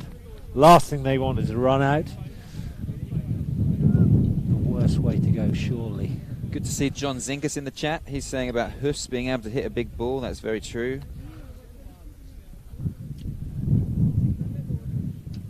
Had a good week, John Zinkus, performing well for the Amigos. Unfortunately, didn't quite make the semi-finals, but impressive player. Yeah, very, very tidy, John. Went a bit wayward in his bowling, but his fielding and batting was very good. He'll be very disappointed, as I'm sure all the other lads are. Pretty good from Rana here. Trying to get through the last couple of balls of the power play unscathed. Full delivery. Yeah, nicely. Up. Moving in to meet the ball, straight back, working it away. Good single. That completes the power play, so it's just a few runs off that over, so it's 24 for 1 after the first 3. So the rate's just climbing somewhat. And now obviously the power play is over, so that allows Avalad to have a few more men outside the circle, which makes boundaries a little bit more difficult to come by. Yep, the defensive option opens up. Hune and Salims are going to continue here. As we mentioned, they are 24 for 1 from 3 overs, which means they need another 90 runs from just 7 overs. So the rate is almost up at 13 runs per over required. They won't be happy with that, will they? Just over 2 a ball, so they've got to get the scoreboard moving, and that's how you do it. That's been dispatched round the corner. Good use of the feet there. He's just swiveled round on that short delivery and just flipped it over down to sort of long leg for 6. Very good shot. He showed us that one earlier, and just making sure we don't think it was a mistake. Conrad is off to a good start here and looking very dangerous. Yeah, he's moved on to 20 from just 10 balls, Adrian. That's a really good start from him. For sure, for sure. Alvalade have to make sure they keep it very tight, make it difficult for him, because if he starts opening his shoulders, runs are going to be added very, very quickly. Again, short of a length, and this time he cuts it over cover for 6. Yeah. Conrad's really getting going here. He's looking pretty ominous. Yeah. It's a good bit of width, but he's just eased it over cover. And it's gone all the way for 6. Wonderful shot. Yeah. You know, not that bad a delivery, but if you use your feet appropriately, the good ball is suddenly a bad one, and he's more than capable of doing that. And as we've just seen, 2 6s back to back, run break required. He's virtually got them in 2 deliveries. So Alvalade have got to really think about how they're going to bowl at him. Or pressure on Hunain here. Pressure, yeah.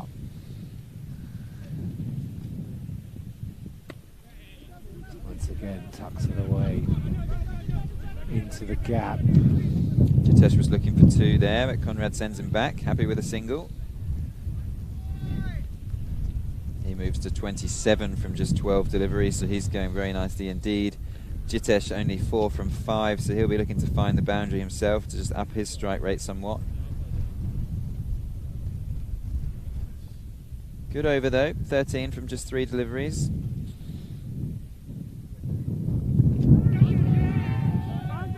Full delivery appeal from the fielding side. More in desperation, I think. Umpire Adrian van den Dries not interested. May have just flicked the pad on the way through.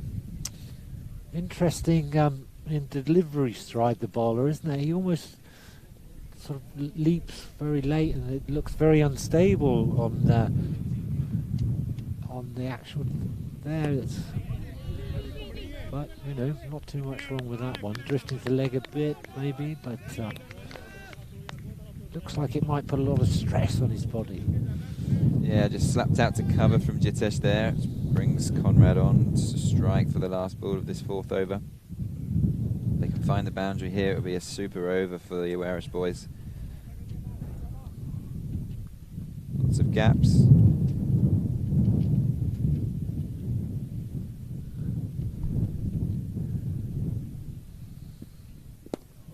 Full delivery, and he's drilled it through extra cover.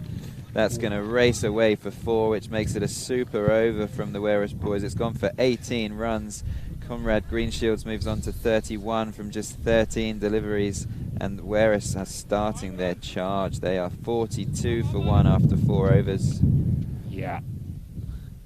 You know, Conrad there giving us the benefit of the array of the shots he's capable of, and you know, on the deck, in the gap, you don't stop those. And if he keeps going like this, he's going to get half the runs on his own. So. Yeah, so as we mentioned, 42 for 1 from 4. They still require 72 from 36 deliveries at a run rate of 12 runs per over. But at that over, they've managed to get 18, so it's a great over.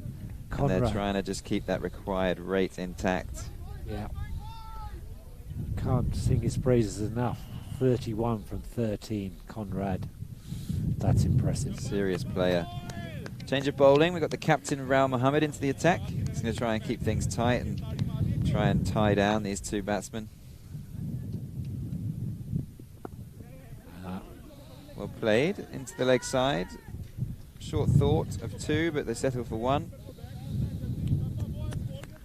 Probably a good ploy from Jitesh there, just to get 1 off the first delivery of the over. Yeah. Get Conrad back on strike. He's looking dangerous. Yeah. Seeing what he's being served up from the other end, he realizes all he needs to do is rotate and let Conrad get on with it at this stage. Full start from Rao, dead ball signalled.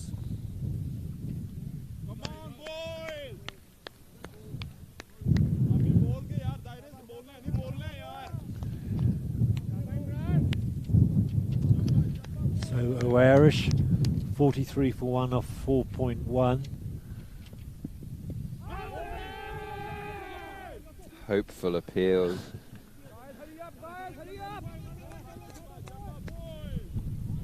Just on the replay here, see if it's got anything going for it. From this angle, it didn't look like it.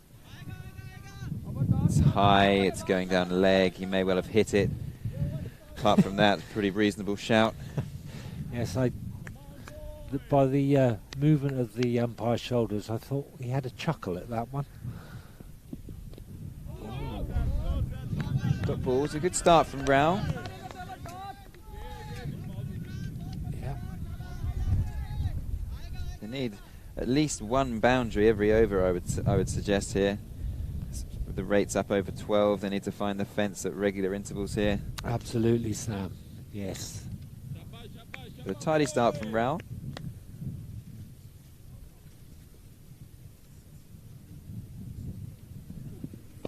That's a nice shot. Oh, he's picked out the man, has he? Yes, he has, unfortunately. Yeah.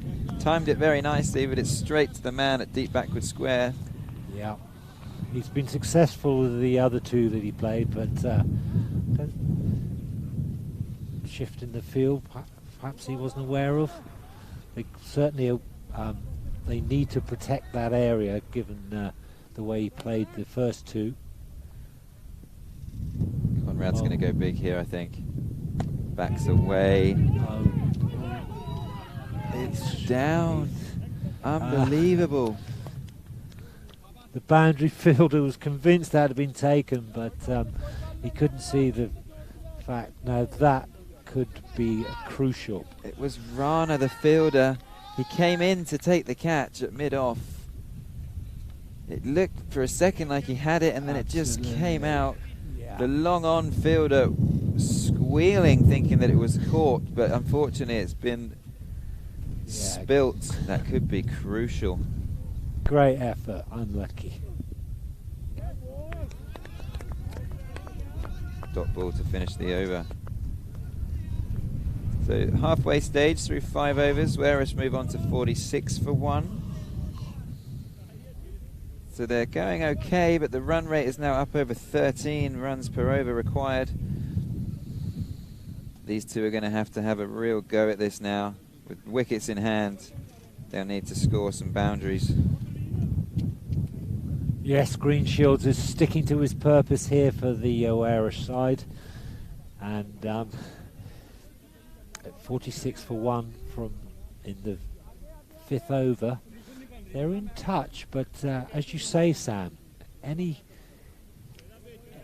two slow scoring overs and it's going to start to look like a distant prospect for them. It is, possibly. yeah. The captain, Jitesh, needs to get going. He's 7 from 11 deliveries. He'll be looking to up his strike rate. Yeah. The new bowler is the left arm Parveen Singh. Yep, the support role has got to be abandoned now, and he's got to come to the party with the bat now. Runs have got to come from the both of them. Big swing, but it's another dot. Yep, suddenly Conrad is not making the contact that he was earlier. Perhaps, if they acknowledge the necessity of both of them to bat, he should now consider just working it and maybe rotating. But all credit to the bowler, he's not making it easy for him. Good and tight, keeping it close to the body. 2 dots to Conrad there. He looks a little bit frustrated. You just think that something's going to give in this over. He knows the pressure's on and that they need to score at 14 runs and over now, so he's going to be looking to try and find the boundary, which could create chances for the Alvalade team. 4 balls to go in this over. I sense that there's going to be something happening.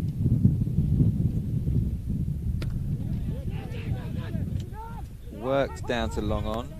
And they're coming back for a second. Good running in the end, well done.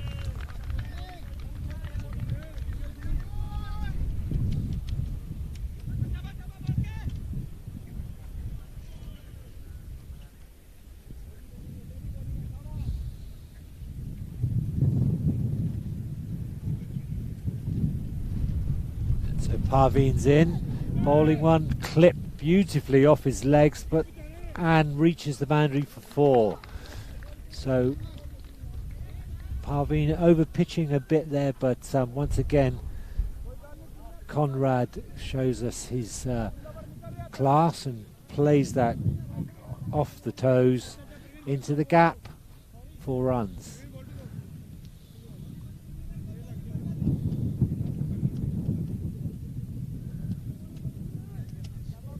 Sun's out, so but the breeze is still brisk as Parveen comes in, bowls. Oh, goodness me. That's an unbelievable shot. Back of a length delivery. How did that go for 6? He's just flipped it over fine leg for 6. Let's have another look.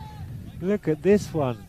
So Parveen comes in, left arm over the wicket. He's sort of banged it in just back of a length. He crosses stumps and just flips it over. We've identified the fiddle. What do we call that one, I'm not Sam? sure what we call that. We call it a great shot, is what we call it. Yeah, a bit of innovation there, and that's what we like to see in the European Cricket Series. And a welcome maximum for the batting side. And he's followed it up with a beautifully exercised drive. Look at that. He really is on form today, isn't he, Sam? Yeah, it's a good over for Wearish and a good over for Comrade Greenshields. He moves on to 48 from just 21 deliveries, and the Wearish total moves on to 62 from 6 overs.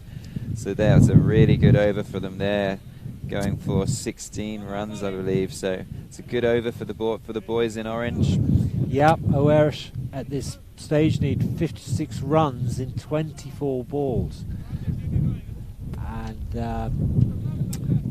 at 13 and over still, so they've got to have a few more in overs like that, because if they can get it down at all, they're in with a chance. But Conrad looking more than capable. Jitu's got to get involved and look to reach the boundary as well.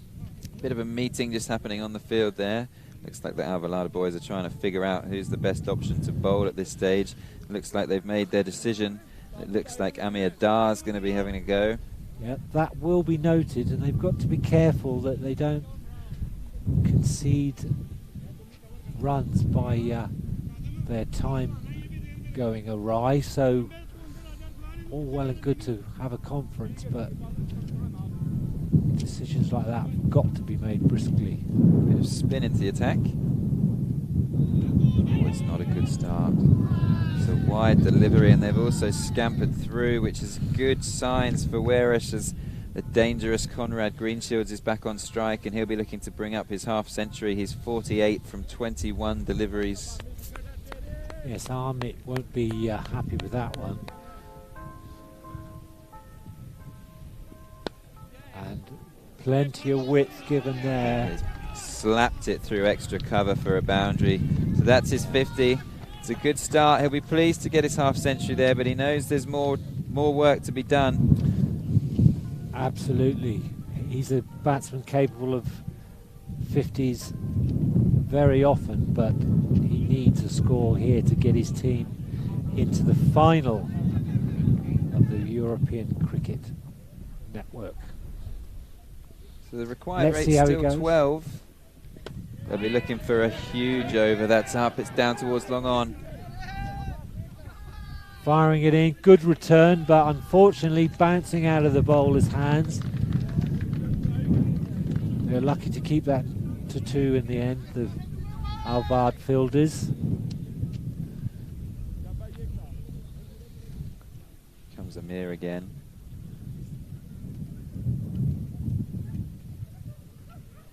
Oh, that's a nice. Oh, it looks like he's found the gap once again. Yeah.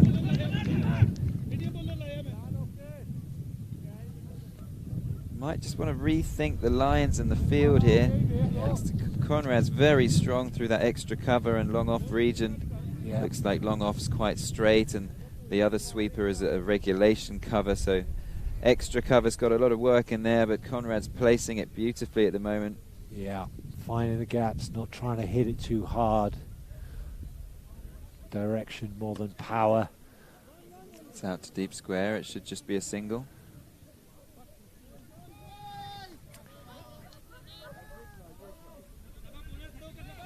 If they can just take one over for 20 odd here, they'll make that required rate drop down to something a bit more manageable. Just get the feeling that this one could go to the wire again though, Adrian. Yeah. Yeah, I'm predicting a golden ball finish for this one as well. Are Sam. you? Well, okay. It's a big call, but it's not out of the question.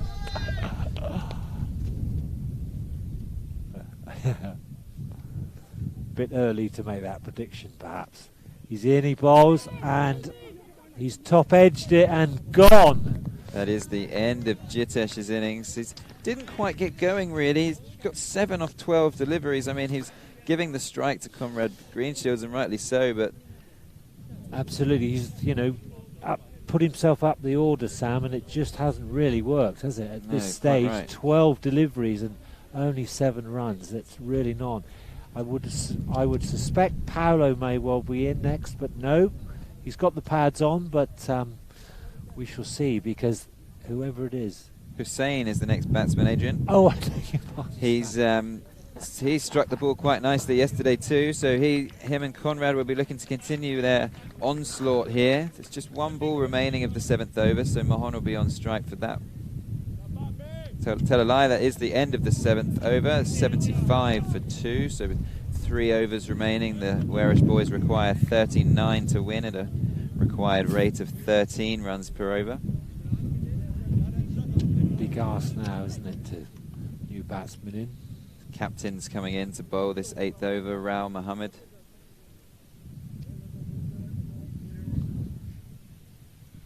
Hussain hasn't really got time to play himself in here. He needs to go from ball 1. And he does just that. Out to the leg side. Fumble in the outfield, which allows them to come back for a second.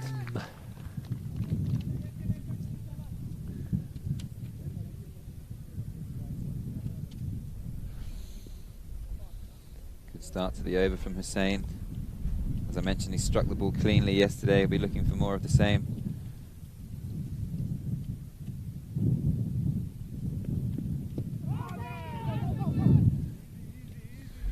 Looks like it's just flicked off the pad for a leg by, yeah.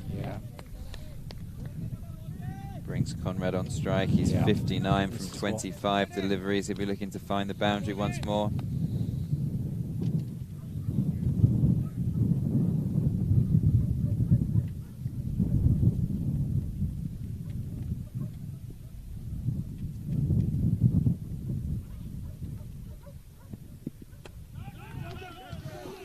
Won't catch that. Not picking it up early enough to cover the ground. Just settling for a single. It's not too bad. Definitely be looking to find the boundary in this over, though.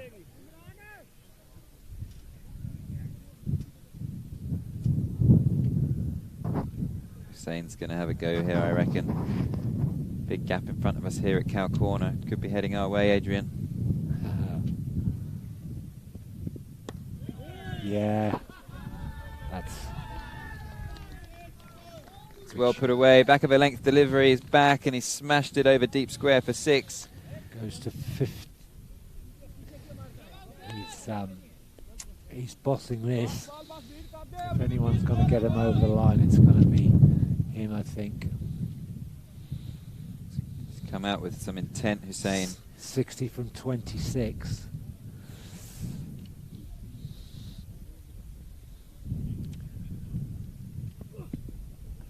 Looks like it's down the leg side, wide signalled, and they'll come through. It's getting a little bit untidy here, the captain. Maybe the pressure's starting to tell. This is definitely going to go down to the wire.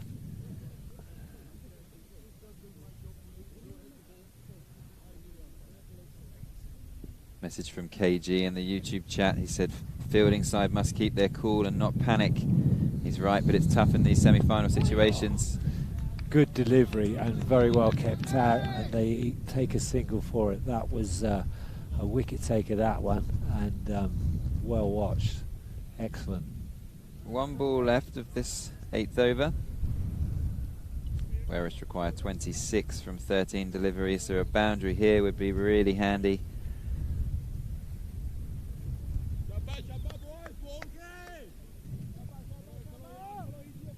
Hussain ready to face up to Rao Muhammad. It's a full delivery. Pretty good finish. So that concludes the 8th over. The score is 88 for 2. Whereas requiring 26 runs from 2 overs. So Conrad Greenshields will be on strike for the beginning of the 9th. Another little meeting in the middle to decide who's bowling these final 2 overs. Big call from the captain. Conrad's got to take strike for these last 2. It's a big ask, but he's looking so well set that I think he's capable of it. Sam, what do you think? Yeah, I mean, if anyone's going to get them over the line, I think these two are a good pair to do so. As I mentioned, they require 26 from the last 2 overs, so they need an average of 13 runs per over. I think they'll be looking to target this one to leave themselves a little bit less to do in the final over. If one of these overs can go for something of 15 plus, they'll be quite happy. So they'll be thinking Who's how been they tasked? can. Interesting, pulling him in for the shorter fall. Not sure it's a good idea to bring everyone up. Stick to the 1 in, 1 out policy, but it's a full delivery and it's gone through the defences of Greenshields. They can't have been too far away from the stumps. yeah, that's all they need. A few dot balls and I think they're home and dry. Alvalade. I think he'll be targeting the mid-off and extra cover region here. Maybe give himself some room into the wicket. Oh, that's... Third man. Run them up, guys, run them up. And it's enabled Conrad to come back for a second. That's the 2nd time he's been dropped now. That could be costly. Absolutely. Absolutely. Oh dear. Perhaps a bit of nerves creeping in. Possibly made more difficult by this stiff breeze that's been with us throughout both innings. But that would have significantly changed things. He's in, he bowls. Conrad rocks back. Doesn't get quite as much on it as he would have liked. No, it's going to be just a Just single. a single. Score moves on to 91. Still 23 required. It's climbing away from them, Sam. Hussain's definitely going to look to try and muscle this one over the boundary. Need a maximum. Need a maximum.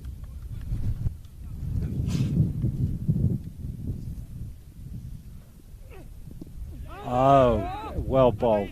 Right up there. Again, just the one. So it's the leg by. They come through for the single. 22 required now from just 8 balls. Bowling well here, Parveen. Created a chance and dot ball there, so good bowling by him. It's highly pressured here. He's trying to keep his team in the chance to get into the final. Nicely played, cheeky dab. Coming back for a second, it's going to be tight. Looks like he might be short. Direct hit. Umpire not convinced. No, not convinced. And pointing at, not happy about something. He's coming up to have a word. Let's have a look. got home. It's a heroic dive. Fantastic drive. I'd like to see the square leg POV there.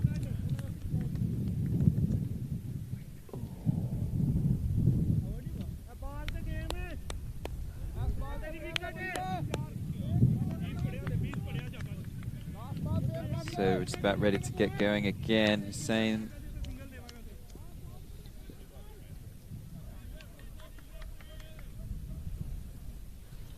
Okay, so on we go. The drama is mounting, and he's absolutely.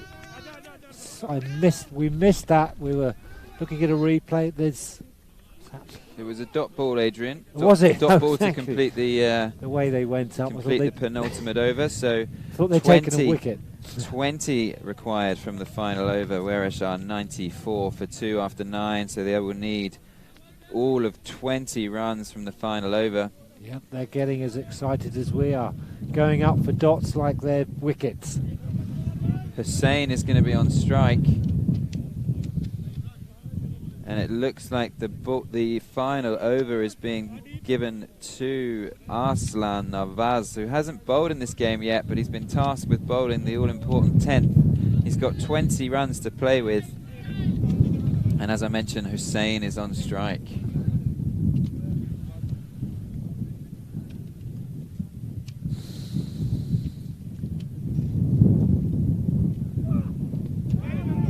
It's off the pad. Just the one. So there we go. 19 now required from 5 deliveries. So the leg bye brings Conrad Greenshields on strike.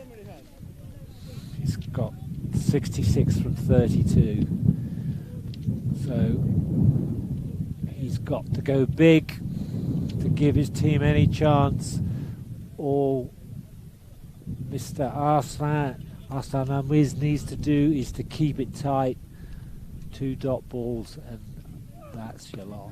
But he takes him on, and he has taken the 6th. That's the 3rd time today we've seen him to actually murder that delivery, and he's got them right back into it. Now they need 14.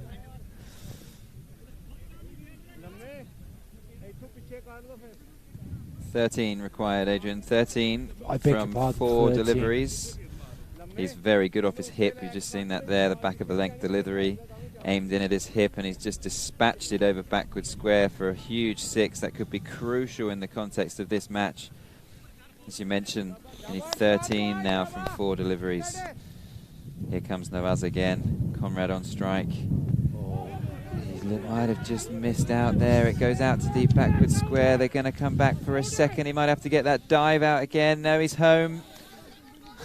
So 11 required from 3 now. I thought this game would go down to the wire, and it looks like I might be correct. 11 from 3.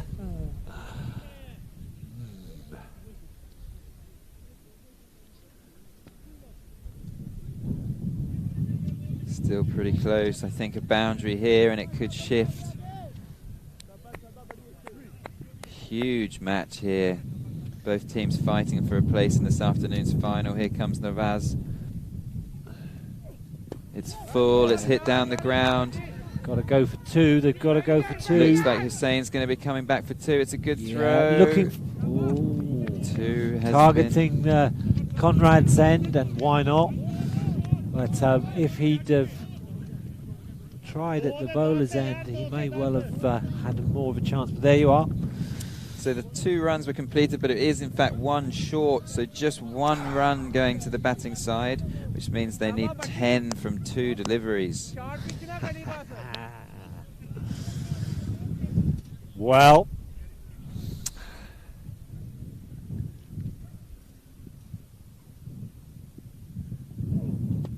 good delivery. He's flicked it away for 4.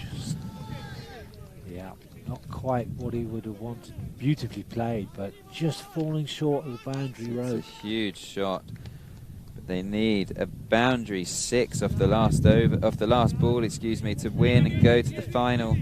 Conrad Greenshields is going to be on strike. He's 79 from 36 deliveries, but just 1 ball left, and he needs to hit it for 6. Well, if you'd back anyone, given his performance today, it surely is him.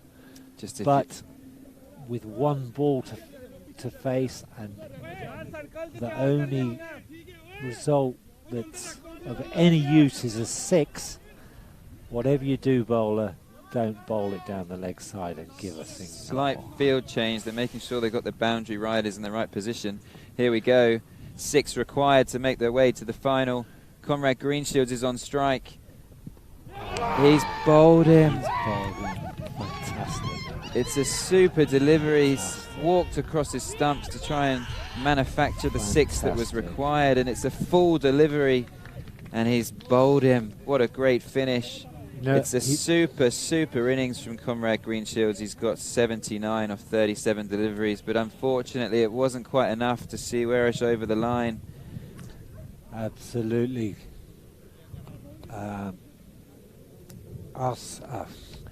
Arstan, you know, given the huge responsibility of bowling at the death in the final over, and he's not only equipped himself very well of that, he's taken the wicket of, so far, I suspect, the star batsman of the series with that score. So, excellent. Great game. Great game. Excellent batting from Mr. Grip. But the Alvalade can take this victory, and they deserve to do so because their all-round performance has been outstanding, and they've held their nerve in a testing time when going like a train. It looks like a very good total was going to be overcome, but they've got through, and they deserve to do so. What do you think, Sam? Yeah, good game, as you say. They're just falling short at the end there, but a super knock from Conrad Greenshields. He'll be disappointed not to have got his team over the line. It's quite a short batting card, Adrian, but would you mind just taking us through that? Absolutely. Kuldeep Golia was bowled by Rana Sarwan with 5 runs from 4 deliveries with 1 4. And then Conrad Greenshields, which I bowled by Arsan, right at the death on the last ball, with possibly the batting innings of the series. I don't think anyone's got past scoring 79 for 37 deliveries, and when you look at that, is compiled with 7 4s and 5 6s, strike rate of 213.51. Special, very special. Jitu coming up the order. He got them over the line in the last game with 6, but didn't really work for him. 7 runs from 13 balls, and then Moho MF Hussain not out, 8 from 6 with 1 6. Great, thank you very much. Let's have a quick look at the bowling card. 6 bowlers used from Alvalade.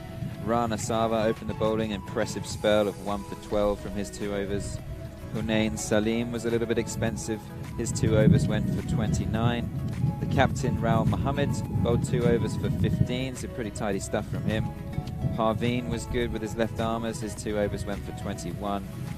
Amir Dar bowled 1 over, 1 for 13. And Arslan Nawaz was tasked with the final over. He had 20 runs to play with.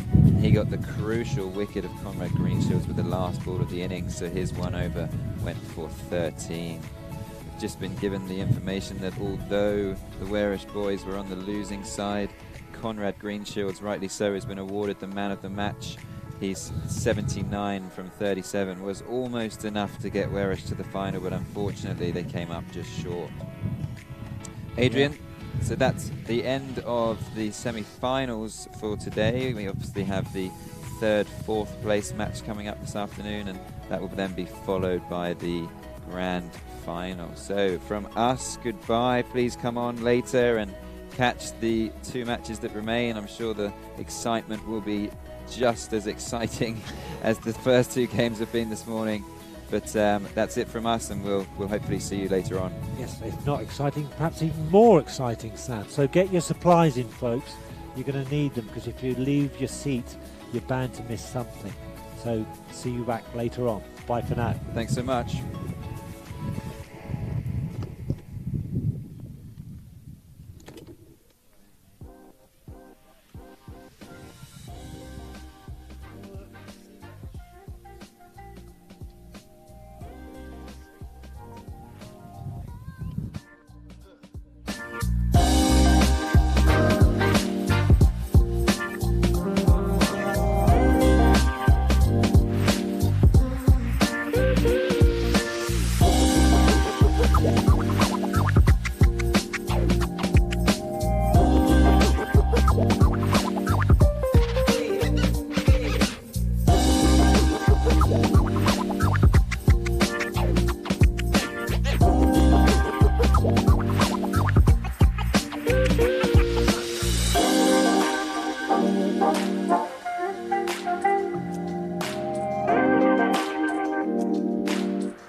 And European cricket fans, welcome back to the Cartaxo ground here in Portugal for the third and fourth playoff of the European Cricket Series this week. As you no doubt know by now, we are well into finals day. We've had two truly phenomenal semi-finals, and this game is essentially the consolation contest to determine who ends up with the bronze medallions provided by our friends from Local Lifestyle. At the end of day presentation, and we have got Rossio Cricket Club versus Werris Cricket Club. And joining me in the commentary box, Adrian the Cat Golding. Adrian, your thoughts on this one? Hi, Andrew. Well, two teams quite evenly matched, I think. Rossio, I think, are going to come out second in this one. I think the Oerish batting order, they tried earlier upping Jitu, and it didn't quite work for them, but I think they're on their home ground, and I've got them down as a victor. But don't discount Rossio. A wounded, as my captain often says, a wounded animal is a dangerous animal. It will be interesting to see how both teams approach this. Sometimes in these third and fourth playoff games, you see the bowling orders mixed up around a little bit. Captain's just trying something different now that the pressure is a little bit off, but they'll no doubt both be fighting very hard. Speaking from personal experience, back at the St Gallen tournament, it was certainly seen as a major thing for our club Cossonay to take home the bronze medal from that event, and I'm sure both these teams will be feeling exactly the same way. There's probably a much better taste in the mouth at the end of the day if you're walking away after standing on the presentation dais at the end of Friday evening. So we have got our first change of the day. The Werris Cricket Club have generally started with Hussain as the opening bowler, but it looks like the skipper's humbly decided to promote himself to open up. G2 taking the ball, and I think it is Imran Khan who was the star of the morning with the bat for Rossio. Really took them to a total in which, in retrospect, they probably should have won the semi-final against Marlow for conceding a clattering of boundaries in the final over. Yep, Jitu knows a lot about this team, so to open perhaps is based on that decision, knowledge rather. Local knowledge, and he'll be bowling to Azhar Andani. Unfortunately had a rare failure in the semi-final, but took a good catch and came with some great ground fielding. But we're about ready to start. G2 opening the bowling, delivering to Azhar. Werris Cricket Club with the ball, Rossio with the bat. A solid start from G2, just finding that nagging line and length outside off stump. Speaking of nagging line and length, Cat, great to have Paul Stubbsy Stubbs on the chat, thanking us for our commentary of his performances yesterday. I think it should be us who are thanking you, Stubbsy. You provided no limit of great play over the last 4 or 5 days, and one of the great characters of European Cricket Series, Cartaxo. Well, Andrew, I wish you hadn't said that because I'll never hear the end of it. Well, Stubbsy deserves every bit of limelight. Absolutely. A tremendous character. Absolutely. I don't think there's anyone in the squad who works harder at his game, so all credit to him. G2 coming in. Third ball. Short, outside off stump. Oh. Not a huge amount of effort taken to dispatch that, and Imran has carried on his form from this morning, knocked up his first 6 of the innings. Well, that's undermined the captain's decision to open. I think at the pace the skipper's bowling, you might want to pitch it up just a touch. A relatively easy shot for Imran to rock onto the back foot. Wait a few seconds for the ball to travel down and dispatch it for 6.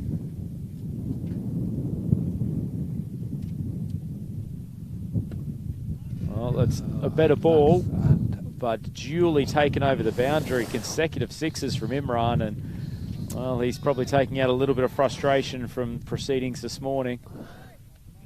Consecutive 6s, and G2's figures have been knocked about a little bit. He's up to 13 off his 4 deliveries.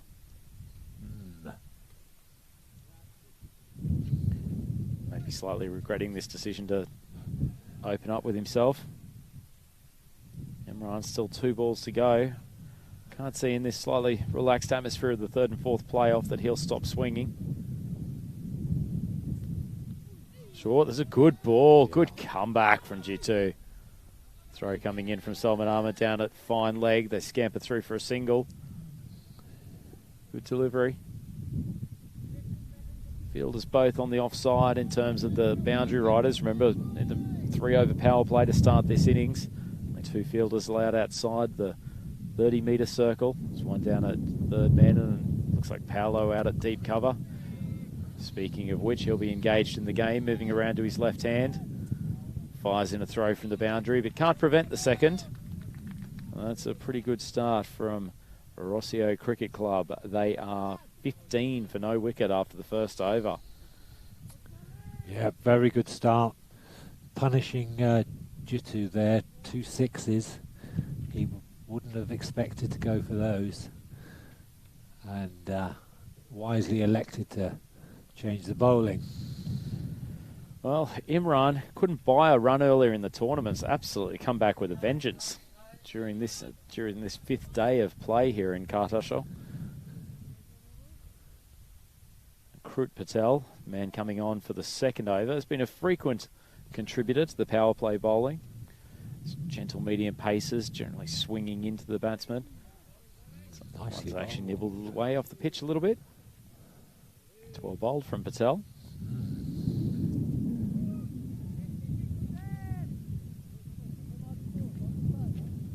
Excellent effort from Owaris in their semi-final. Almost managed to chase down a mammoth total against Alvalade, largely through to the efforts of Conrad Greenshields, who fortunately was bowled off the last ball trying to strike a 6 to win the game. Magnificent innings from him, but good performance all round for the Alvalade team. Sawa with the bat, he's very good once again.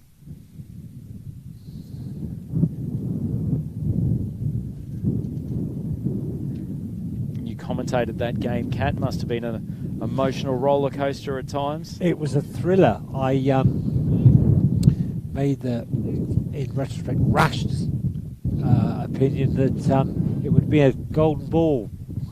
Well, but it was a golden ball in the sense that requiring 6, he was clean bowled, and it was an absolute thriller, as they've both been. So we can see that all the sides are looking to take everything to the wire if they can and sneak it.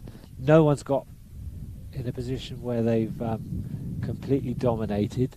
So this one, I'm sure, is going to be much the same. Well, good over so far from Krut Patel.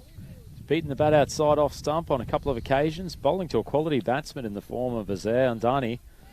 Yes, he made him look a little bit bereft of footwork so far. Yep, he's certainly upped his game for this playoff.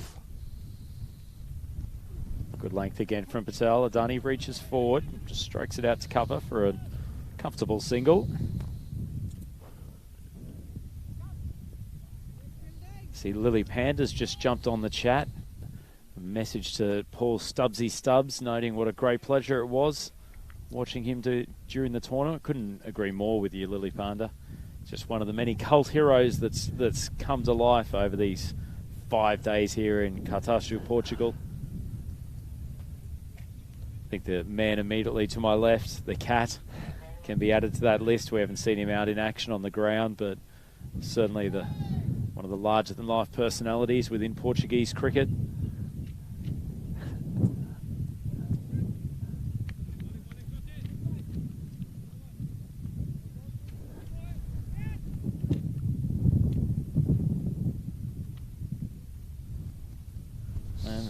New bowler on for Owaris. This is Prince Maratha.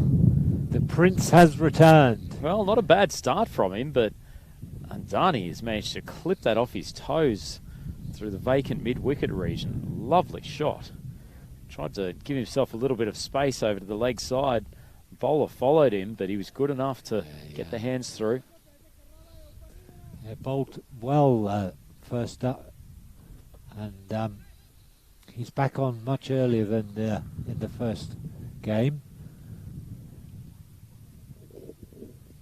Short ball from Maratha, shoots through with a bit of pace, but too wide, and umpire Steve Tripp signals wide.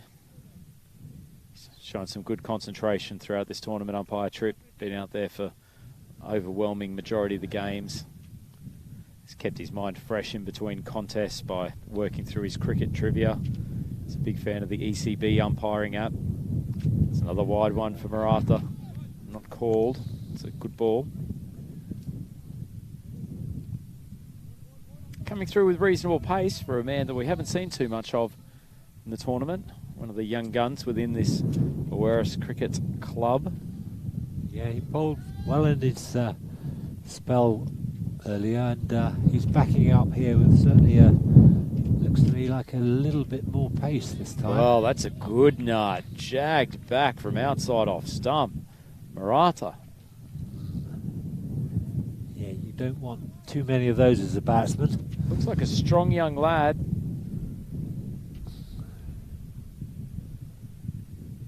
Really shoulder heavy action, but gets a good bit of speed in his run up.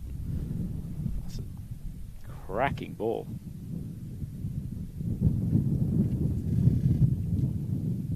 Bit of breeze at his back, no doubt helping the ball come through. Another short one. Khan's picked it. And it's over the head of Paolo. Dogged effort from him on the fence, but beautifully struck from the bat of Imran Khan, and he continues on his merry way. Yeah, not too much Paolo could do about that one. So he's up to 23 off only 9 deliveries. Posted a few sixes here. Rossio, so they'll be pleased with that. Maratha comes in again. Probably get a bit fuller this time. Imran just launches onto the back foot and repeats the dose. That's an absolutely magnificent shot. Great effort from Paolo trying to both take the catch and stop the boundary, but nothing he could do. What a strike. Maratha coming on with some pace. A little bit short of a length again, but wasn't a bad ball. Imran Khan stepping to leg. Yep, that's a great achievement, isn't it? To post six, moving out of the away from the line of the ball. But I think that's the 4th six they've recorded, so they moved to 36 for no loss. 1 to come in the power play, so they'll be very happy with that. Oh, Maratha, he's gone for 17 off the 5 balls to date.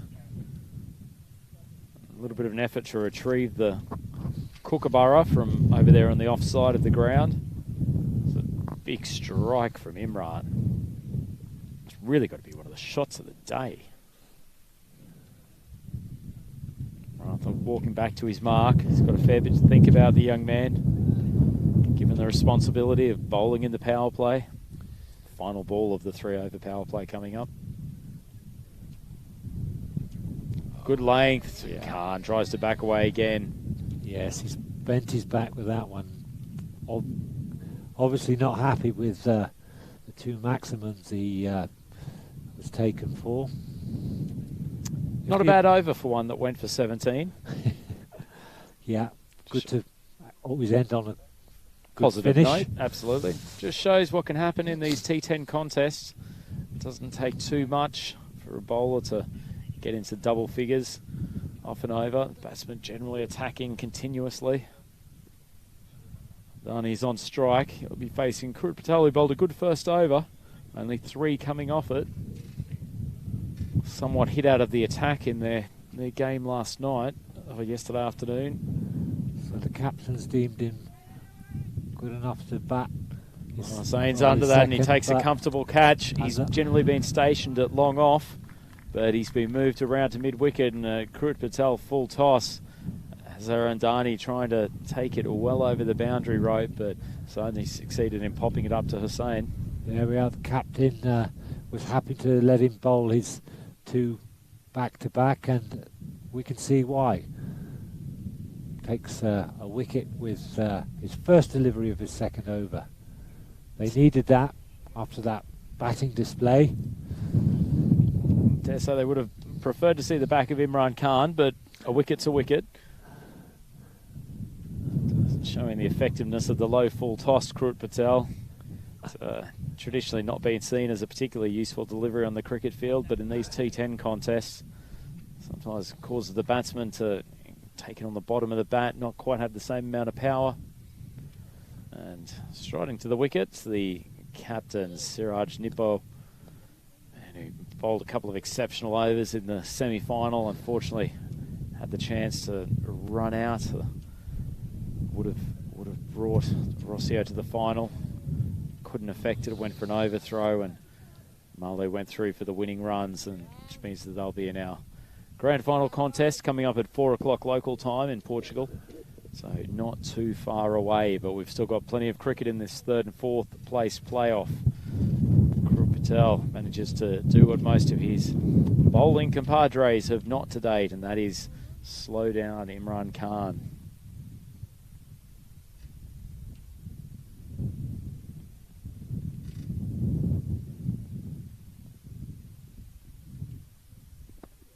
Siraj just leans over the ball and tries to take it for a single, but the Werris fielders are right on top of it. Looks like Conrad Greenshield's in and amongst the interior fielding corps.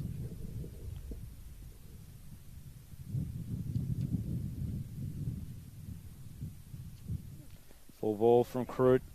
No chance for the keeper. Man coming around from third man will collect it. Salman Ahmed, the left-hander, fires it into the keeper, and it's just a 1.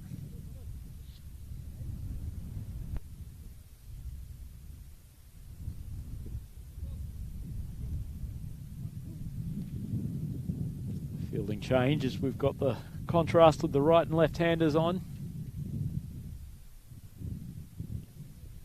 He's managed to achieve a bit of containment. Let's see if he can keep that going. Fairly typical defensive field here for Patel. Man at deep mid-wicket along with long on, long off, deep cover. Down to the third man. We've seen some teams sort of rotate between the the boundary third man and the deep square leg or deep backward square over the tournament. Patel not bowling particularly short, so probably safe without the square leg. Gets down well.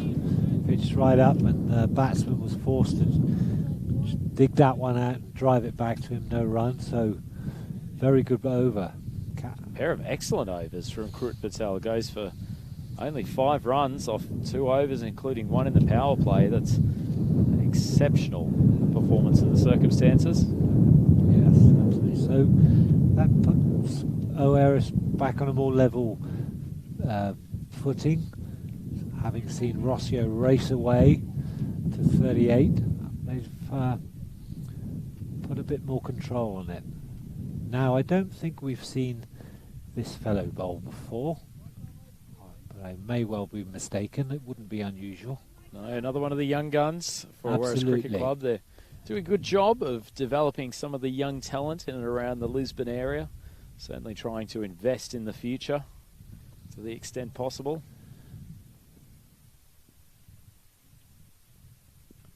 Slightly short of a length. Batsman lets it go.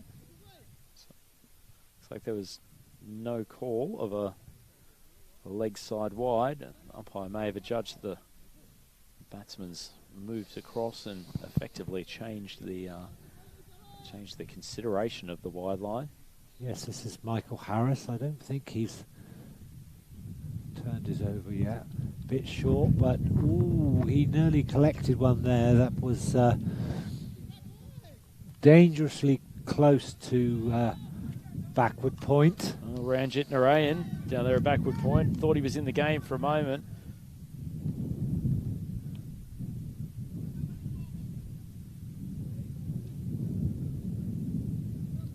Harris might have thought he had a first up wicket on that occasion. Unfortunately not. It looks like he's trying to roll his fingers over the ball, just get it to hold up in the pitch a little bit, but Siraj Nippo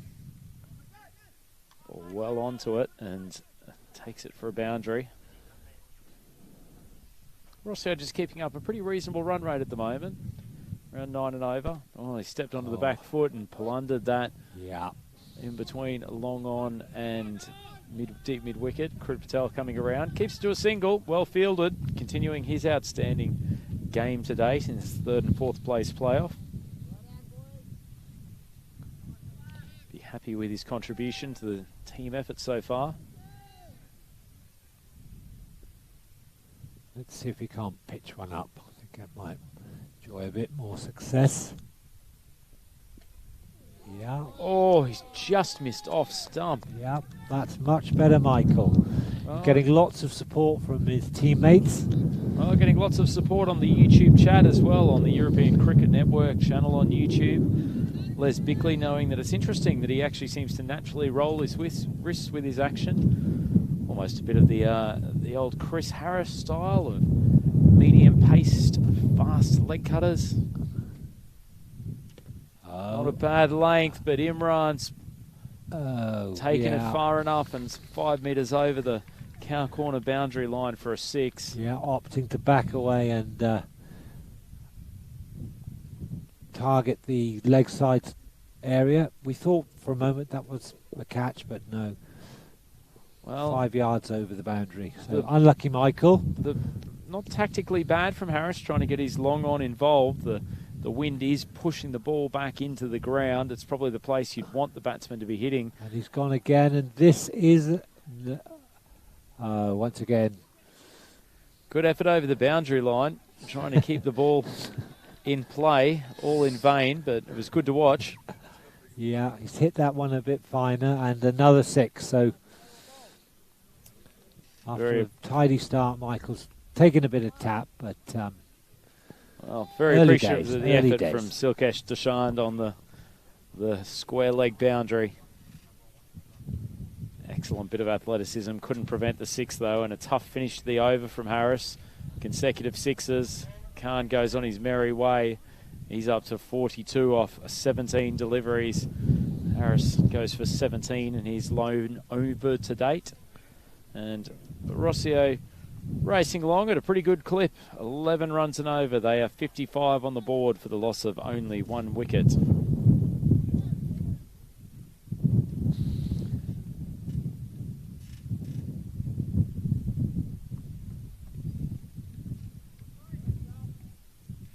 Lily Panda on the YouTube chat, agreeing with my Chris Harris comparison for the aptly named Michael Harris. Don't know whether there's a deep family connection and perhaps some New Zealand blood within the Harris family. So obviously from Salman Ahmed to take over the bowling duties. He's in. A bit short of the length, work to the leg side. Tries his best, Ronaldo. Single. I'll make an observation about Salman Ahmed. I think if we when we come back to Cartaxo for the tournament next year, I think he will be a much improved player and probably one of the better pacemen within this tournament. Well, that'd be interesting to see. Let's hope so. It's as you had said earlier, it's good to see the youngsters getting a chance to turn their arm over and see what they can produce. But yeah, he looks whippy action there and gets a dot. Probably just needs to develop a little bit of upper body strength. There's a little bit too much arm in the bowling action at the moment, but there's a lot to like elsewhere in the mechanics. He's quite a tall young man, got the massive advantage of being a left armer, able to push the ball across the right-handers. I think another year of growing, he could be a genuine prospect within the Portuguese setup. It's not a bad ball. Yep, he's bowling over the wicket, trying to find that line. Just punch to cover, there's no run. Good to see him develop, probably a couple of changes of pace into his repertoire.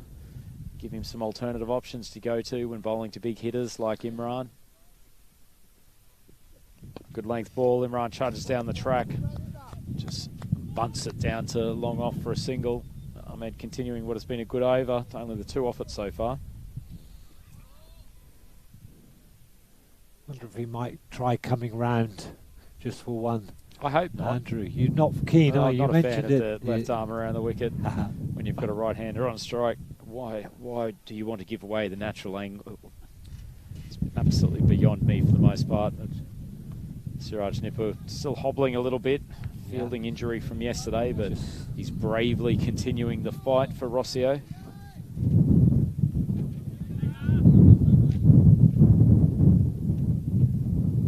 Brings Imran back onto strike. He is 43 off 20 deliveries. Salman Ahmed, can he finish his over in positive fashion?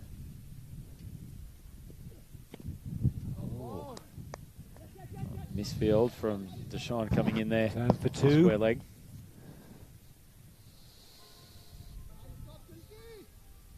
It's a good over from Salman Ahmed, doing justice to my positive comments on him at the start of the over, which is always appreciated.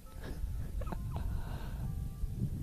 sure he'll be back for a second set of deliveries in the not too distant future.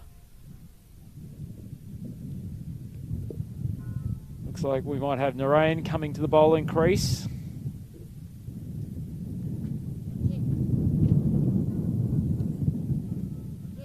Expecting to see Conrad Greenshields roll over and possibly give us either his medium paces or his leg spinners again, but he might be quite fatigued from the semi-final still. Yes, it might be breather time for Conrad after his excellent effort with the bat.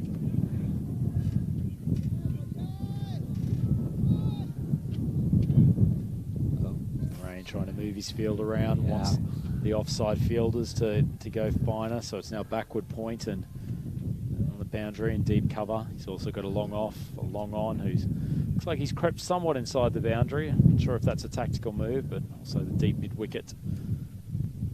Siraj Nipper, the left-hander, big swing. Rain coming off a relatively short run. Yeah, well taken by the keeper. That's Kuldeep with the gloves.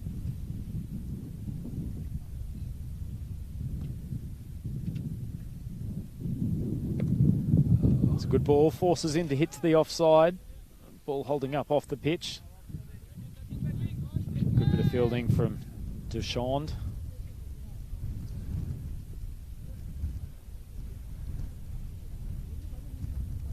Managed to just pull back the Werris bowling lineups, pull back the Rossio team the last couple of overs. Yeah, they getting through them without the score climbing too radically, so they'll be pleased with that. Could have really started to get away from them at one stage, but some good defensive bowling, particularly the last over from Salman Ahmed, and now a good start from Narayan. Well, it wasn't a particularly bad ball, but it was manoeuvred into a very helpful area.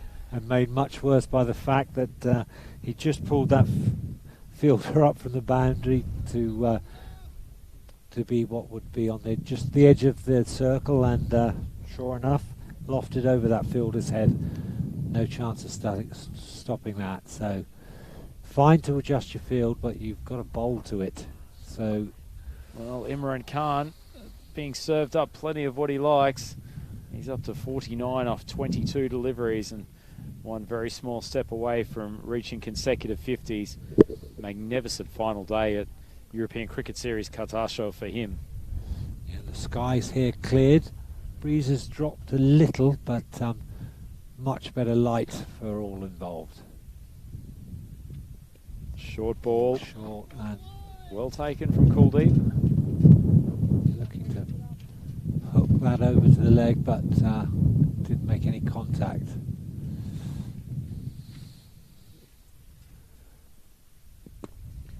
Ball in the block hole, beats the bed at cover. It should only be a single. Looks like Salman coming in off the deep cover boundary. Another good ball from Narayan. Been a solid over to date. See if he can finish it off. We've got Siraj Nipper off strike. And just to note, that is the half century for Imran Khan. Very well batted. Generous round of applause for the crowd.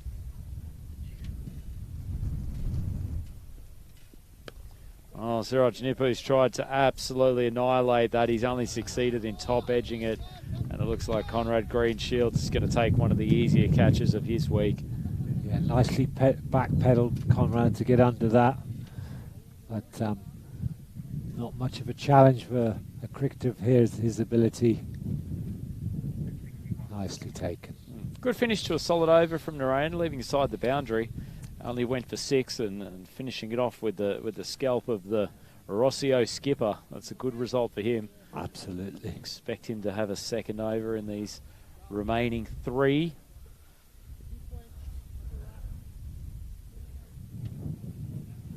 So Rossio, having started at a roaring pace, have added only a few for another wicket. So Awarish bowling themselves back in, and Paolo is come on now, so let's see how he can do. Taking the 4 for 3 earlier in the competition, so I don't think anyone's got close to matching that, Andrew. No, and probably not too many players across this European cricket series throughout 2020 would have matched that. Good ball. Ooh, right up there. Nearly played on. He could have taken a wicket with his first ball, so that'll keep him very happy. Well, he's enjoyed his work this week, Paolo. Looks fairly innocuous probably on screen, but comes very wide with that left arm and just managed to hoop it in, generally finding the batsman's pads a lot, bringing in potential LBWs, but inducing a lot of mishits. It's well taken from Kuldeep. Started off with 2 dots. Yeah, the batsman seemed to misjudge that and ended up playing very wild across his body and very nearly LB. Well, Harjit struggled with his first 2, but he's blasted the 3rd for a gigantic 6. Poor Paolo's been sent into the next postcode. Great shot.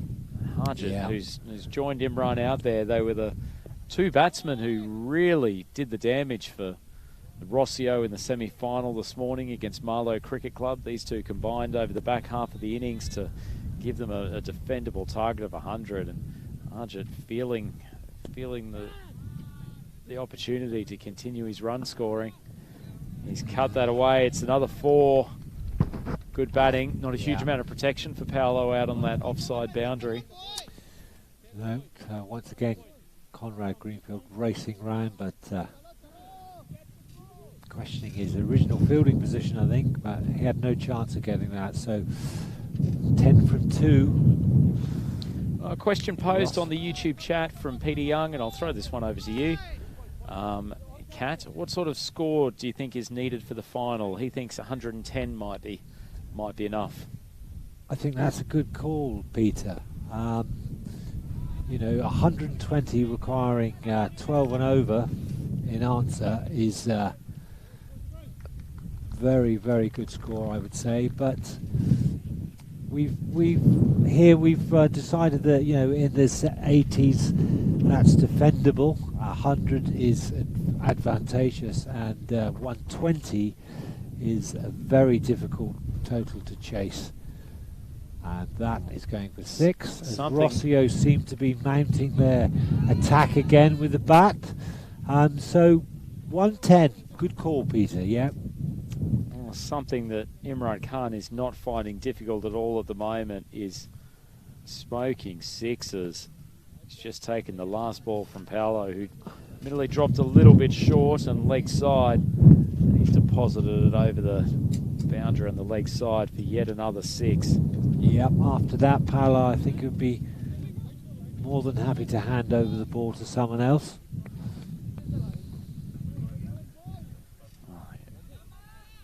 Imran Khan taking his personal tally up to 56 off 25. He is absolutely rocketing along.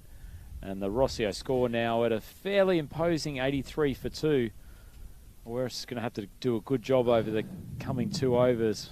Otherwise they could be chasing a very, very big total, probably somewhere in the 110 range. Greenshields has dived for that, copped a bit of a nasty bounce. Not sure if he had it scrape across his face, but seems to be okay. Ranjit Narayan coming on for his second over.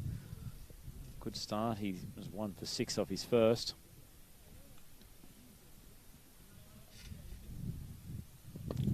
full ball drilled back at him, but well collected by the bowler.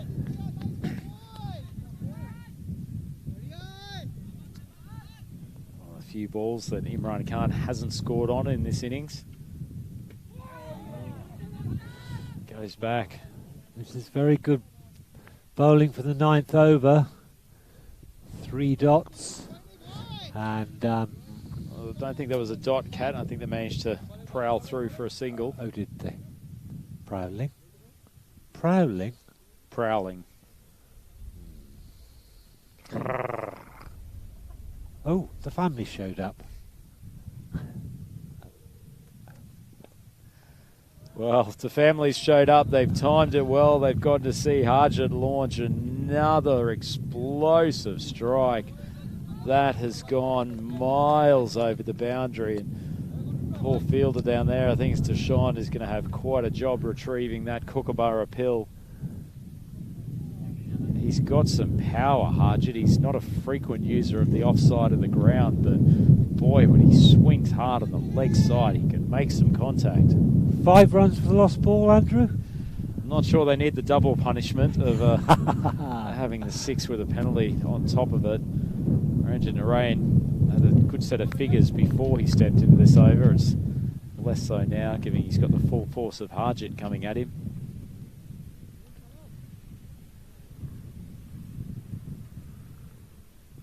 Decent length ball. Harjit's gone exactly the same place, just a few metres shorter. It's a boundary 4, but adding to this now imposing Rossio total. They're up to 95 for 2 wickets down. Harjit finding his range. He's 22 off 7. And there are still 7 balls for the Awaris team to get through. They would be desperately hoping to keep this total under 110 if they can.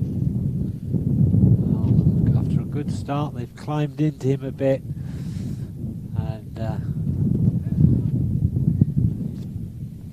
probably desperate to finish well.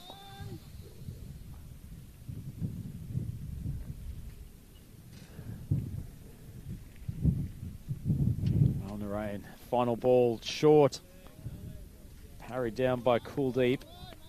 So just a dot ball, and there is 1 over to go. Rossio, 95 runs on the board, still 8 wickets in the shed. They are looking good to take out this 3rd and 4th playoff. We know the Awaris batting lineup is pretty strong. There's plenty of power at the top of the order. Kuldeep and Greenshields, and a number of the supporting cast members who have contributed over the last couple of days.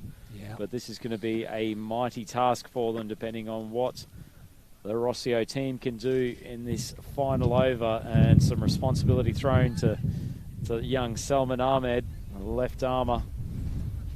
You'd love to see a few dot balls and probably even the wicket of Imran Khan if he can. Oh, that's a delightful shot. Khan just playing the ball late outside of his off stump. I was about to comment that it was a great start for Salman Ahmed, but beautiful batsmanship. Comes down the track, drops his knees nicely.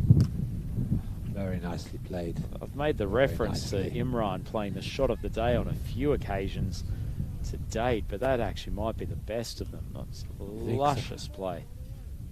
Yeah, very good correction to the change in line. Well, challenge for young Salman Ahmed. Imran is seeing the ball like an absolute beach ball at the moment. Comes down the track. Good comeback. Saw him coming, dug it in a little bit. It's a good tactic when the batsman's charging.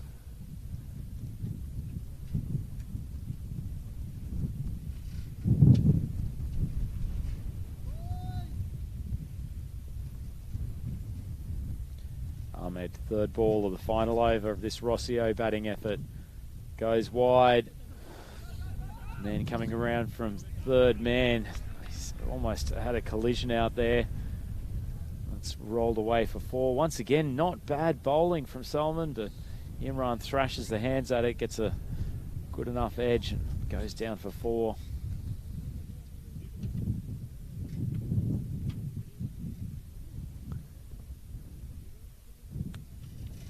Salman Ahmed, it's a good learning experience for him. As he going to respond? Imran Khan continuing to confound the bowling attacks today. None of them have found a way to stop him. Short of a length, he's launched that. Great.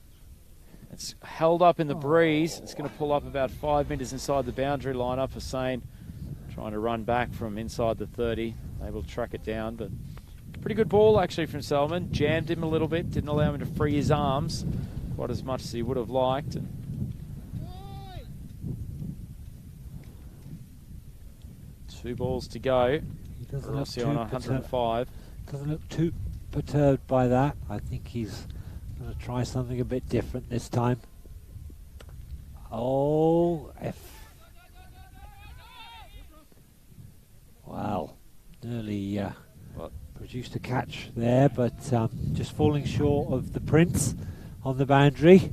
Didn't look too fussed about giving up the strike, Imran. I think he would have liked to stay and try to launch the final one for a 6, but as it is, Harjit essentially demanded that he's going to take the final ball of the innings.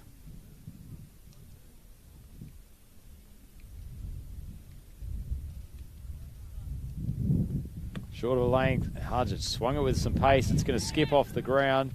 The Prince coming around, fields it cleanly. It's good running from Imran, scampers back for a fairly easy 2 in the end. That's a highly entertaining batting effort from Rossio. They've reached 108 for only 2 wickets down. Leaving aside the fact they lost the semi-final this morning, Kat, they've really found form towards the back end of this tournament. And to be honest, if they hadn't made that final, I think they probably would have been favourites for it. Absolutely, yeah. They got off to a flyer with the bat. They were a period of containment there, but then got back into it and posted 108 for only the 2 wickets. They'll be very happy with that, and good total to defend. So they know that the Irish have to get off to a good start. So if they could thwart them in that, perhaps they're edging into a position where they can win. So well done, 2 wickets down, 108, excellent performance. Well, no shortage of highlights in that Rossio innings, and most of them, as it was the case in the semi-final this morning, coming off the bat of Imran Khan. He has really shown his batting ability across this final day 5 in Cartaxo. He's clearly demonstrated why the team has persisted with him at the top of the order and rewarded their faith. Surely a pair of magnificent innings, and he's been absolutely irresistible with his ball strike.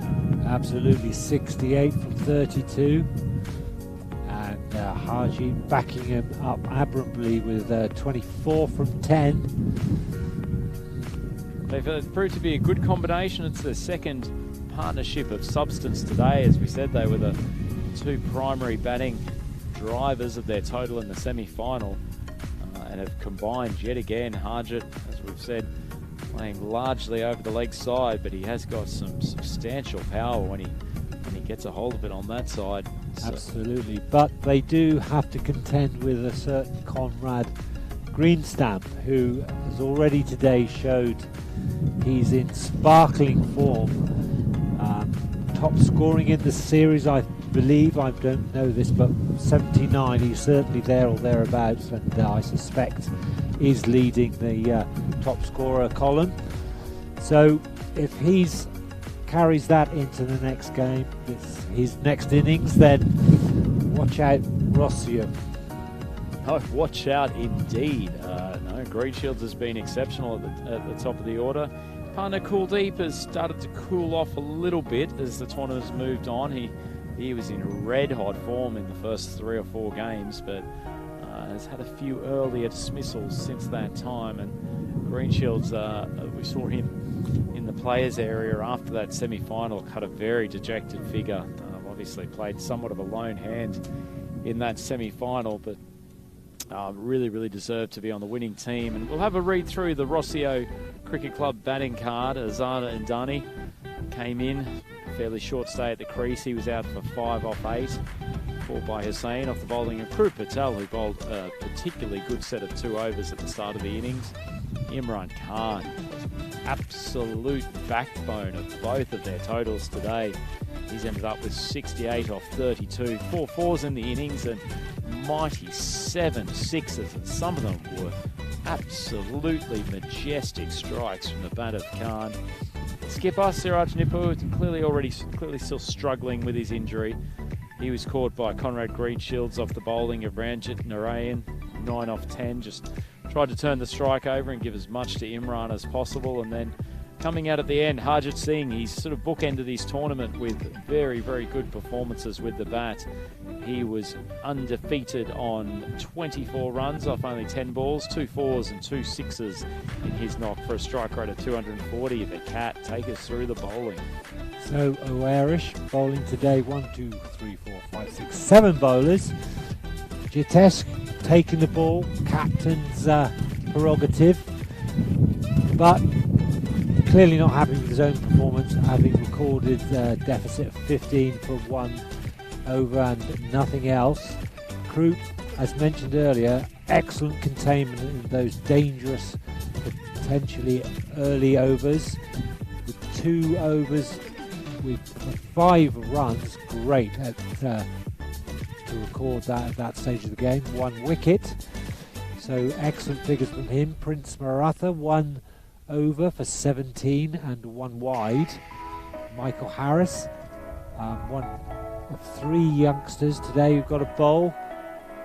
1 over, 17 runs. And Salman Ahmed, 2 overs for 18 runs, a very good return considering. Ranjit Narayan, 2 overs, 18 runs with 1 wicket.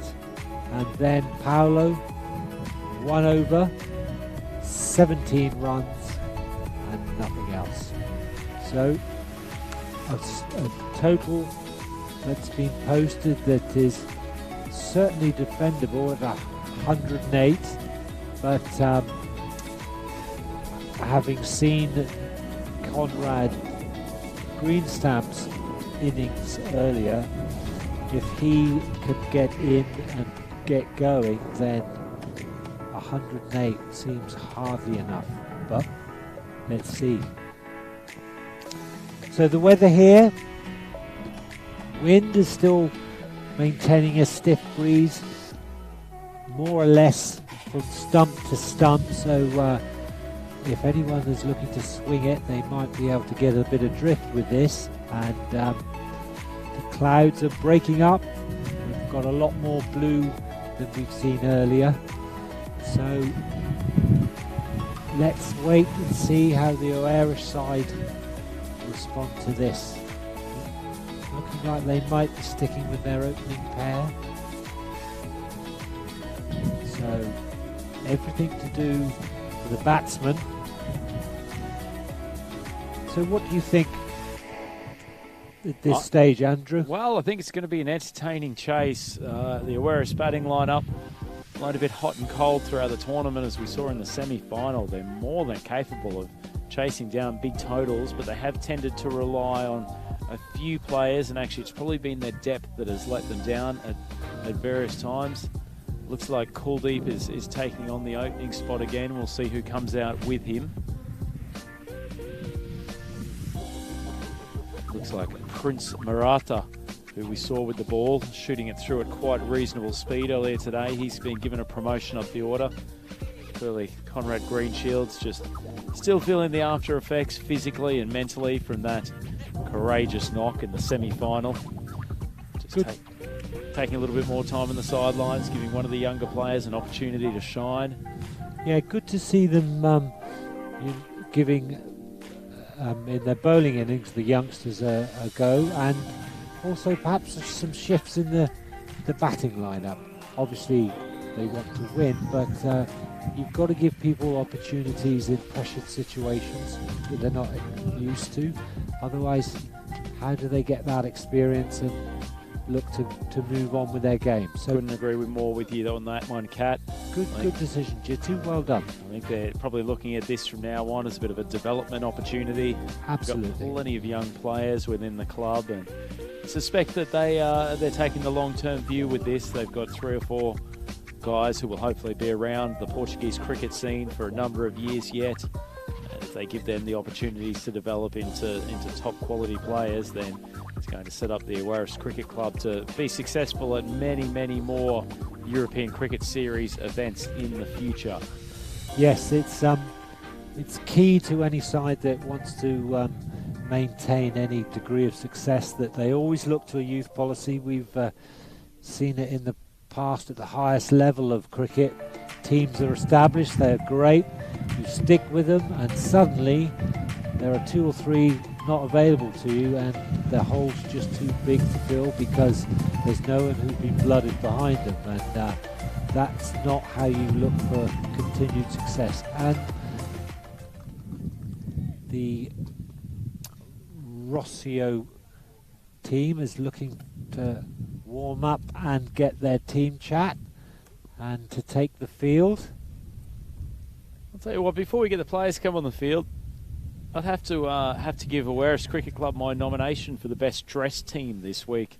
Kat, wouldn't necessarily think that a bright orange and a royal blue combination that could work, but it's definitely one that brings the term sartorial elegance to mind. I think it's a cracking strip, and they'd be my nomination for best dressed team this week. Well, they have been taking some advice from my tailor, Andrew. So very, very intelligent man then in that case. Cutting edge colour combo, that is. It really is. It's a striking combination. Obviously the Rossio boys looking resplendent in their black and blue combination. It's one of the best parts of this T10 extravaganza on the European Cricket Series, just getting to see all of the different club colours around Europe. Some stunning efforts here this week. Obviously your team, Amigos Cricket Club, decked out in what probably looks very much like the Portuguese national team outfit. Good call, Andrew. Yes, we've adopted for those colours to reflect our roots.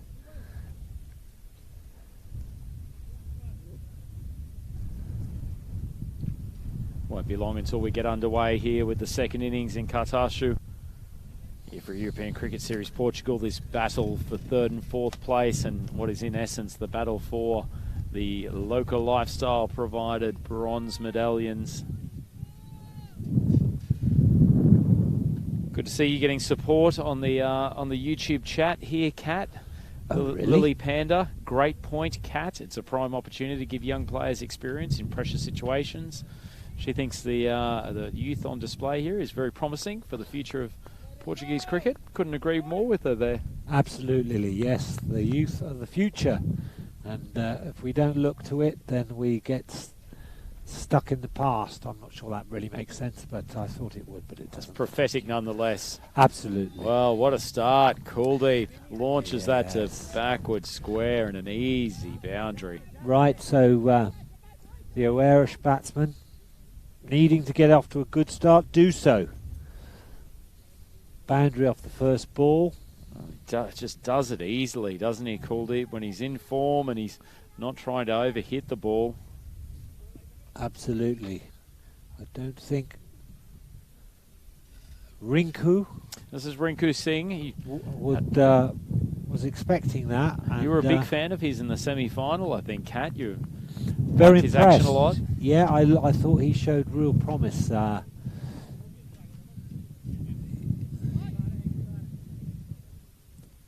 not his best first ball. No, he's looks a bit worried about the field setting. Well, it's impossible to cover all avenues for a man of Kuldeep's quality. Got the man out at backward square. To be honest, I'd be having someone in the cover region as well. It's a good ball. Force him just bunt it back in the pitch. Good length. I think a batsman Decent pace. Batsman of Kuldeep's quality. I'm not sure about the third man option. Probably have third man fielding and almost in a semi-catching position inside the circle and trying to protect that offside boundary where he scored the majority of his runs in this tournament. Well, just as I say that, Kuldeep's done me a disservice and flown one over the keeper's head, but it's fine enough and runs down for 4. Yeah. See that as a mini victory though, Rinku. Coming around the wicket. Interesting tactic for the right-hander. Kuldeep trying to take it leg side. Sees him getting enough bat on it.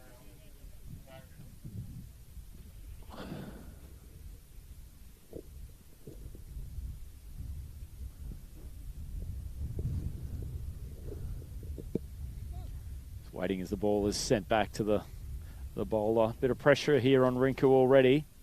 Went for a few boundaries early in the semi-final in his spell, Cat, but he recovered very well, particularly in his second over.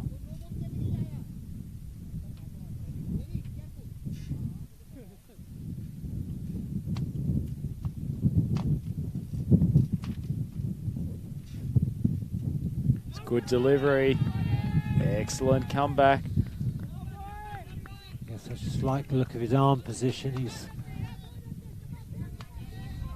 just seems to hold it up a bit, perhaps to get through that a bit quicker. But yeah, I like the look of him. What do you think, Andrew? No, I think he's impressive.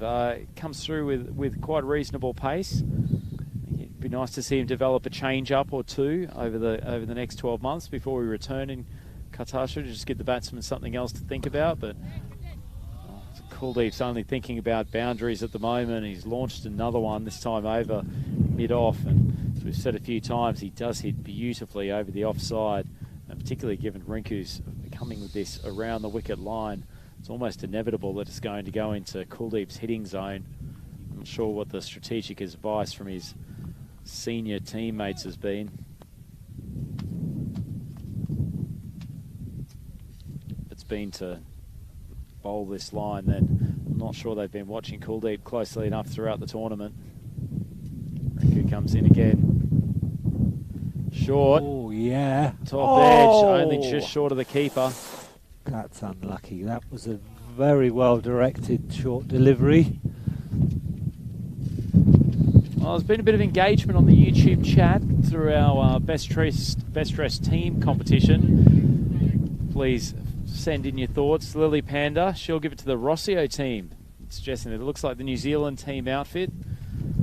A card-carrying Australian supporter. I'm not sure that's a particularly good reason to get behind the Rossio boys, but we'll let it slide.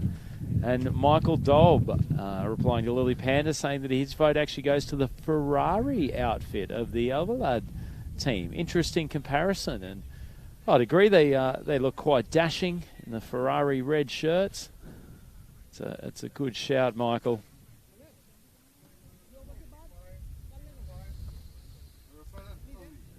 Tough start for Rinku, although he has done a little bit of damage to Kuldeep's hand. He's copped it in that earlier in that over. So Rahul Bajwan takes over the bowling duties. Seen a lot of him in the series. Been good, Rahul. We talked about him during the semi-final. Very persistent with his off stump or just outside off stump line. Gets enough swing most of the time to give the batsman something more to think about. This is quite a challenge for young Prince Maratha in his promotion up the top of the order, stepping into the ginormous shoes of Conrad Greenshields. Let's see if he can show his wares against Rahul.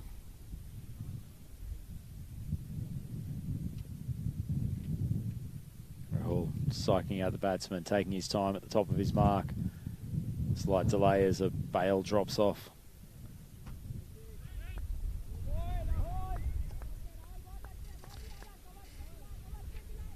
Perhaps the stump's preempting a Mankad. That's a good ball. Maratha looks fairly composed, poking it out to the offside. Put under a bit of pressure with a quick call from his partner, but he's got some skates on him and makes it to the non-striker's end relatively comfortably. Yep, looking to attack the stumps with his first ball. Whereas none for 12 after that first over. Needing now 96 runs in 53 balls. Fairly tall order, but they've made a good start, and the more that Kuldeep can stay on strike in this power play, better the result for them. He's just clipped that beautifully off his toes, but can't get enough power on it to beat the man coming around at square leg, and it's just a single. Yeah, drifting to leg with that one, so don't know if the wind is hampering him. Certainly probably the blusteriest we've had it all week. Yes, very much so, Andrew. The European Cricket Series flags proudly flying here on the leg side boundary. Rahul comes in for his third ball. It's good length again. Moving that one away from the batsman. That's a good delivery. Yes, the wind is very pronounced out in the middle.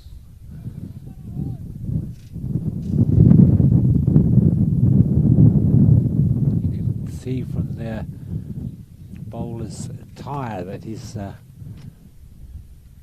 trousers are flapping wildly. Prince thrusts the cut shot at the ball. Rahul skating through to the keeper. Slightly wider. Good over so far. I think, to his credit, I think he comes through a little bit quicker than you expect, Rahul. See his balls sometimes skate off the pitch. Been very, very effective for Rossio. Very disciplined. Good line and length, persisting throughout his overs. Oh, Fritz Maratha's popped that up. It's almost made purple rain, but it's just dropped over the head of Harjit, and he can't complete the catch. He's gotten away with one. He lives to fight another day, the Prince. Very fortunate. Just got enough bat on it. Very high off the top edge. Harjit not able to make enough ground to snare the catch. Yeah. Not easy when you're running without the ball in your view and just trying to make the ground up, but got away with it, Prince, so he's on strike. Let's see if he can get a drive in from opting for the well, he's opted for the hoik, but it's caused his dismissal. He's been clean bowled by Rahul. Slightly off balance, and he's gotten straight through and taken out his middle and leg stump. Yeah, I think normally bats with a bit more application than that. Perhaps the pressure of being at the top of the order has scared him up a bit, and unfortunately he's gone very cheaply. So who's coming in next? Well, I dare say the instructions would be go out there, thrash about for a while. And if you get out, we've got the man Conrad Greenshields ready to come in. He's purposefully striding to the crease. Presumably still has his eye in after that magnificent innings this morning. And if they're going to chase this total down, you'd have to imagine it's the two men at the crease who are going to do the majority of the work. He joins Kuldeep, who is 13 runs on the board off 7 deliveries. Well, it's a good over from Rahul. Takes a wicket off his final delivery. He's got 1 for 4 off his solitary over for today. So the wicket keeper comes in to take up the batting duties, Kuldeep Golian. We'll just turn to the live chat on YouTube. Good to see Junaid Khan is enjoying the commentary today, Kat. Glad someone got my Prince reference with Purple Rain earlier. Thanks for the comments, Junaid. It's always nice to know that at least one person out there is listening intently. Yeah, nice to hear from you, Junaid. Pity you're not still here, fella. Well, very much pity. He gave us some tremendous entertainment over the last couple of days. And very talented cricketer.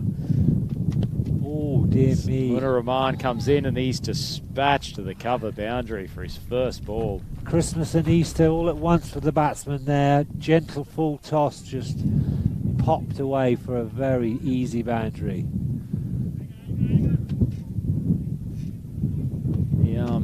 Probably my only disappointment with that Prince innings is that he didn't last a little bit longer. Had plenty of other Prince song references ready to pull out depending on what happened over the ensuing overs, but unfortunately clean bowled from excellent delivery from Rahul. But yes, he's failed to leave his Prince on this innings, didn't he? Another full ball. Kuldeep swings it to leg. That's another gift from Munir. And a man who's generally been fairly accurate throughout the tournament. He started with a couple of shockers. Kuldeep taking full toll. He's timed that beautifully. Yeah.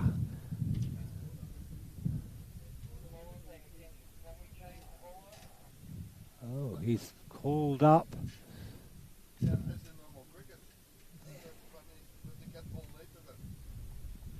Looks like Munir Rahman might have come down with an side injury. Yeah. Certainly uncharacteristic of him to be bowling such tripe in his first over. Is clearly hampered by some sort of ailment. He might end up having to be replaced from the bowling attack.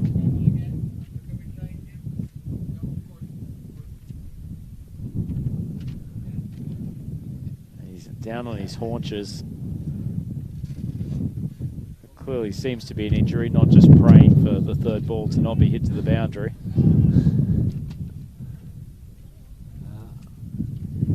Just return to the YouTube comments while we've got a moment. Sinead Khan referencing your excellent work. Kat is the creator of the Wizard Man. So he was certainly one of the cult heroes of the previous 4 days in Cartaxo. Some excellent commentary highlights covering one of the Wizards' more substantial innings of the tournament. Lily Panda chiming in, agreeing with Sinead that the commentary's been a joy throughout this tournament, and very rightly so for all of the European Cricket Series events that Lily has been consuming. We've still got plenty of cricket on today. Keep in mind, the grand final is coming up in the not too distant future.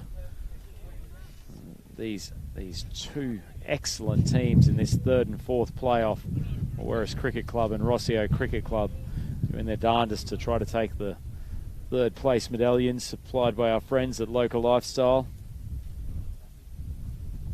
Harjit coming in to complete Munir's over, just dragged it down the leg side.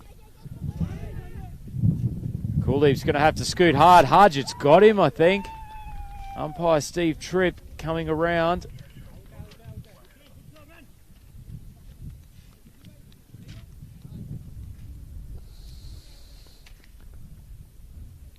Oh, Kuldeep's on his way. Didn't see the signal from umpire Tripp, but ironically Kuldeep has tripped himself in coming into the landing area of the crease, but he's out by at least half a metre. And what a turn up for the books. Probably one of the most destructive batsmen in the tournament, just giving his wicket away with an unnecessary single.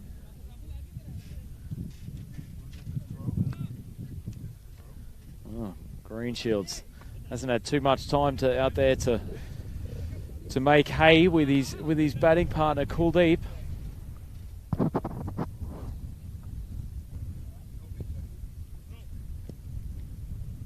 No thoughts, Kat? Kat got your tongue? Trying to establish who's just come out to bat. I think this is Krut Patel, who has joined Conrad Greenshields at the. He's gone to the non-strikers end, where Harjit just managed to affect the run out. Kuldeep. Right, Krut. It's a good name, Krut, isn't it? It's strong. Some great names within this Werris Cricket Club. Prince and Krut. Yeah, Krut looks like Michael. He's Conrad. A big hitter. I mean, Conrad Greenshields. I mean, that is a name that demands success. He plays for O'Warish. So he's in, having taken over, and is duly dispatched for a maximum. Well, that's another biz-away super strike from the bat of Greenshields. His sponsors, Bonsai Cricket Bats, will be loving the exposure that he's giving them in this particular game, or in this particular day, the finals series. Having lost the wicket, immediately, back on the run chase. So a maximum will take them to a score of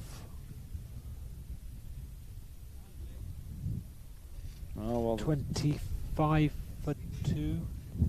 31 for 2, I think we are. Okay. So O'Warish needs 78 runs from 45 balls, so they need to make inroads into that. Well, there's another biz-away super strike from Greenshields. Harjit doing exactly what you'd expect of a bowler coming in with a bandana, and has just dropped 3 half-trackers Down the leg side, Greenshields has taken full toll. He doesn't need a second invitation.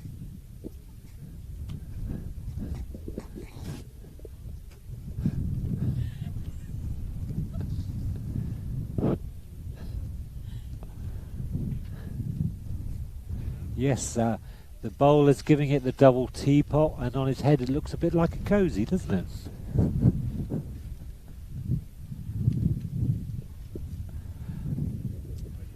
Mild break, or we just tried to retrieve that ball. It's gone a long way. Conrad Greenshields, he's absolutely in the form of his life, or certainly the best form of this week during the course of today. Very accomplished player, as we've said. He's played on a number of continents already. Settled down in Portugal somewhat and doing some excellent work for the Werrish Cricket Club. Harjit comes on, finishes the over, beautifully struck, but straight to the man and cover. Yes, Conrad's back at the crease, and prior to that delivery, 2 for 12. So yes, the form looks to continue. Excuse me, looks to continue. Well, disappointingly, he's downgraded his strike rate from 600 by failing to hit that fourth ball for 6, but he's at a fairly imposing 18 off 4. It's a fantastic start, and he's single-handedly gotten a Werrish Cricket Club back to this game. They are 43 for the loss of 2 wickets after the power play overs. I'm not sure that only having 2 fielders out was really relevant for Greenshields, as he took the ball over the boundary line on each occasion. Absolutely, yeah. Certainly, it's looking like the real danger man here in these semi-finals in terms of batting. We should acknowledge poor Harjit put in a difficult situation that last over. Munaram pulling up a bit lame after his second ball. Had to come in and bowl the last 4 deliveries of that over. Unfortunately, had a rampaging Greenshields to deal with. Yep. Well, you get to see Krut Patel. He's going to face probably the somewhat more difficult task of dealing with Siraj Nippo. His left arm around the wicket spinners, and Patel's done his job. Pushed it out to mid-wicket. Some consideration of a single. Greenshields probably not the same level of energy that he had at the start of the day. Refuses the single. It suggests he's probably also feeling fairly confident no matter who he's facing in this particular contest.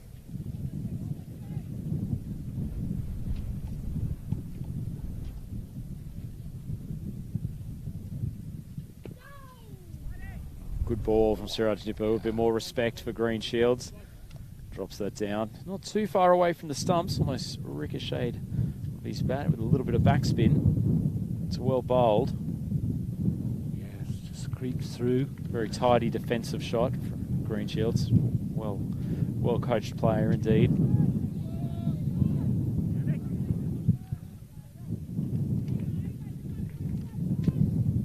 Siraj bowled 2 exceptionally tight overs in the semi-final, and while he was on, you really did think they were in control of the game. Greenshields is continuing this masterclass in T10 batting.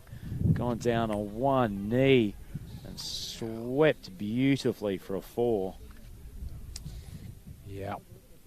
Well, I'll tell you what, if you get the opportunity, well worth a trip later this evening to the European Cricket Network YouTube channel and just checking out the highlights packages that will undoubtedly be put together from Greenshields' man of the match performance in this last game, and possibly this game as well, depending on how his innings progresses. He just taps that out for a single.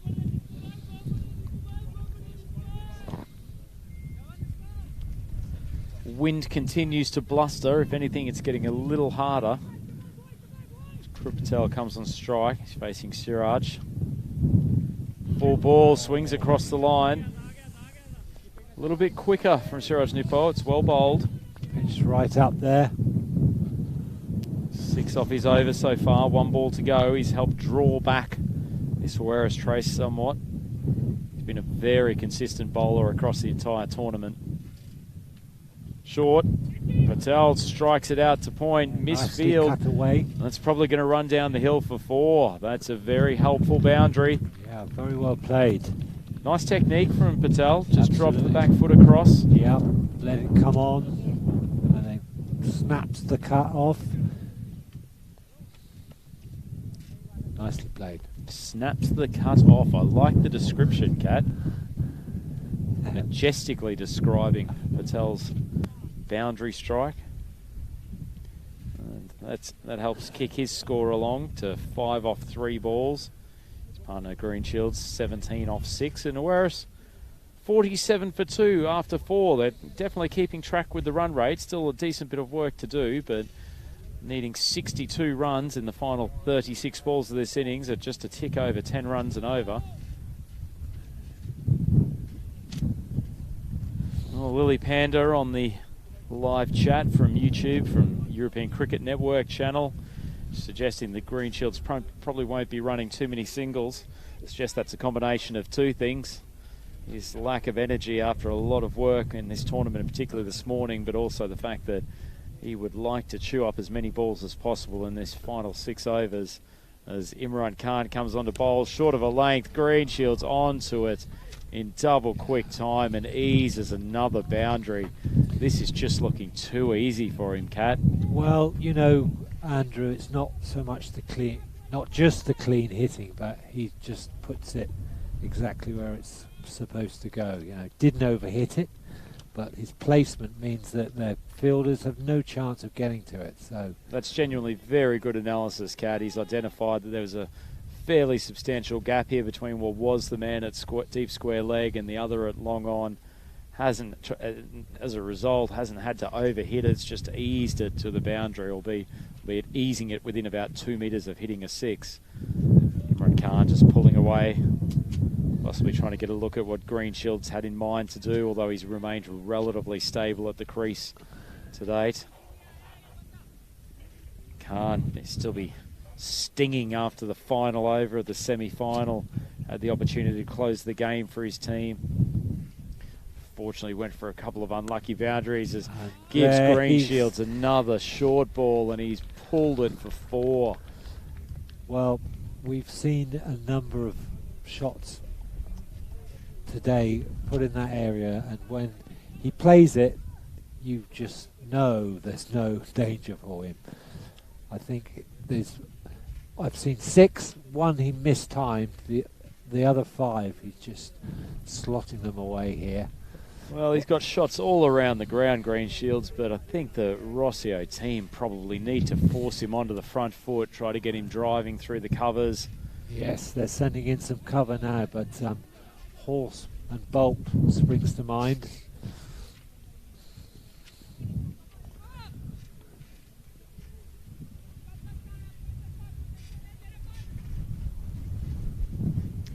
Khan coming in again. He's been dispatched for consecutive boundaries.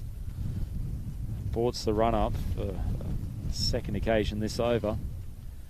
Still a bit of fielding manoeuvring going around. They've a couple of overs late in identifying where Green Shields' favourite hitting area is, but it's never too late to make an adjustment, even in these T10 games.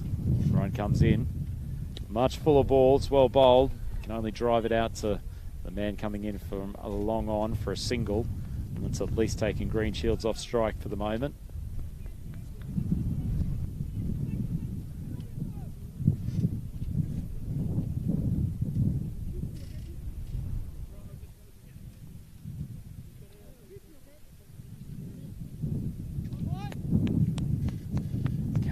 Coming in, bowled solidly throughout the event.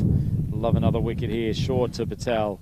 Cleverly just drops it to the leg side. Yes, Crook backing him up ably here. Lovely dabbed single to the leg side. Happy to let Green Shields take the strike.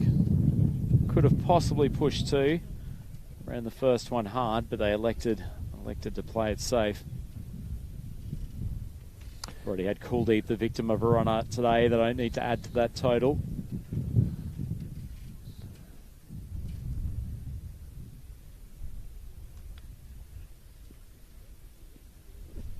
Short ball, Green Shields pulls it around. Man coming to cut it off from square leg. He missed fields and Imran Khan is an experienced campaigner. I'm not sure what he's doing, continuing with this short of a length line on leg stump to a man who is absolutely feeding on that type of bowling today.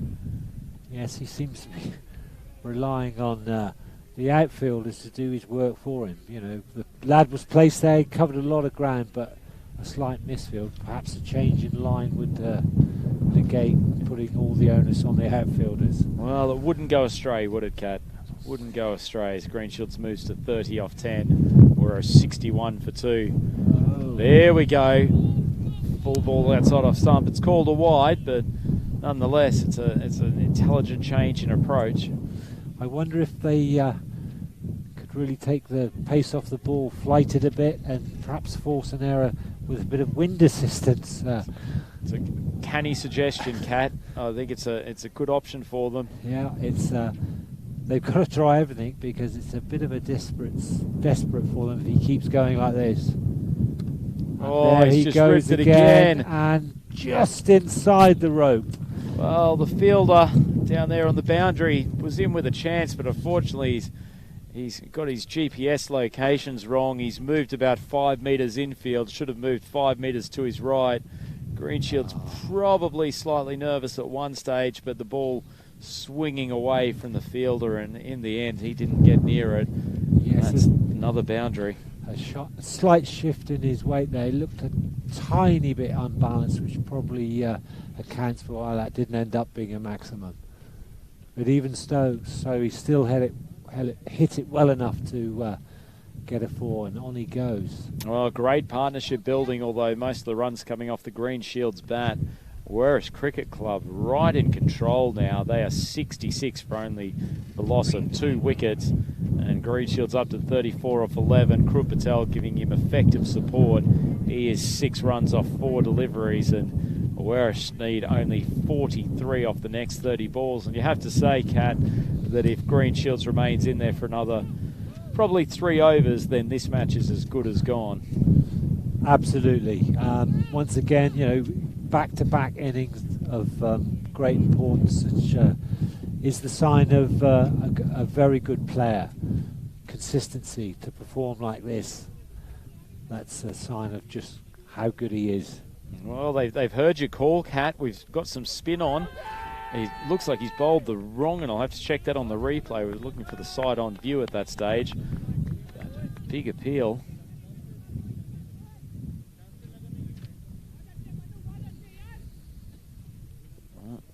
Looks like it was turning past leg stump. Good ball. Glided up. Krut Patel leans forward. Wow, that was a great delivery. The dip that he achieved there, that's very, very handy. Now he needs to have a go at Mr. Greenshields, I think, because he could force an error. Well, it's Shubham Bhatia bowling. I haven't seen too much of him throughout the tournament. Slightly surprising given those first 2 balls. Absolutely, Andrew. Goodness me, there's been some spin attempted by a number, but for that looked to me like one of the best. That's Hustles really in. nice. Oh, Krut Patel has taken a giant swing. Well, Krut, as a spinner refuses to admit it, clearly knows how to play it. He tell you what, he's picked that one up from off his toes with a cross-batted swipe and gotten all of it and more. Super shot. Yeah, looked all at sea for the first 2 balls, and now Greenshields can just relax at the non-strikers end and just watch the Krut Patel show. Yeah, once again, very good dip laterally, but Krut read it and timed it to perfection. Roger drops on leg stump again. Patel dishes out the justice, slightly easier on that occasion, drifting onto leg stump. Umpire Carlos signals a boundary. Krut Patel not even needing to use the second hand on the bat to send that down to the boundary just past fine leg. Yeah, drifting to leg. Perhaps that's why we haven't seen him. Perhaps if he gets a little bit of tap, the line and length goes. and then he's going to be expensive, isn't it? Don't know no matter how much dip he gets. No, some good observations from Mike Whittaker on the YouTube chat. I think there's quite a bit of topspin on those first couple of balls from Barsha, but obviously that's normal, particularly for a bowler when they bowl at googly. The ball jumping off the track, and that LBW appeal really did get up on the Krut Patel upper leg. Easy decision for the umpire, but he's just lost his line a little bit. Barsha, his action looks fairly solid, and he gets some good rotations on the ball, but just drifting onto leg or outside leg, allowing the batsman to swing with impunity. They come back. Short ball, Patel drills absolutely. that for another boundary, and well, these two are just on an absolute feast of 4s and 6s. Yeah, not going well for him now, is it? Being tucked into. Well, after a good start from Barsha, he's more serving up a buffet the last couple of balls. Yes, Mr. Krut is treating this like breakfast, lunch and dinner, and why wouldn't he? He's enjoying the feed. This is helping his score somewhat rocket along. He's up to 20 off only 9 deliveries. Let's see what happens on this final ball. Another short one. He's tried to annihilate it, has sent himself off balance, but after the multiple boundaries that over, it's not going to matter too much. Probably be disappointed that he's missed out on another 4. But in the end, last 2 overs, Werris Cricket Club. Over, we'll just go through. Over 5 went for 19 runs. Over 6 went for 14. That was the second. Just too many loose ones from Barsha. The last 2 going for 33 runs combined, and it's taken Werris from being in a difficult spot in the chase into an absolutely commanding position. They only need 29 runs in these last 24 balls, a run rate of 7.25, and it looks fairly certain, unless there is a major collapse, that they are going to take this 3rd versus 4th playoff. Rahul, last-ditch saloon for Rossio. Yeah, it didn't go too well in his first over, but you're a harsh judge, Kat. He got 1 wicket for 4 runs in his first over. It wasn't the worst performance. I've clearly mistaken his figures. Not sure I'd want to play under Captain Cat if that was the assessment of a struggling over. Rahul comes in, bowls full, but down the leg side. It's lucky the Green Shields didn't get a tickle on it, because there's no protection down there at fine leg.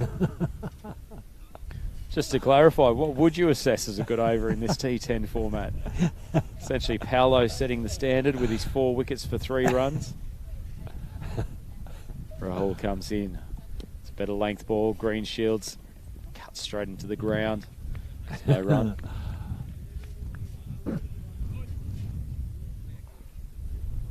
Do you think they'll keep on trying to knock this total over as quickly as possible, Kat, or maybe just adjust and try to work some singles, take no risks?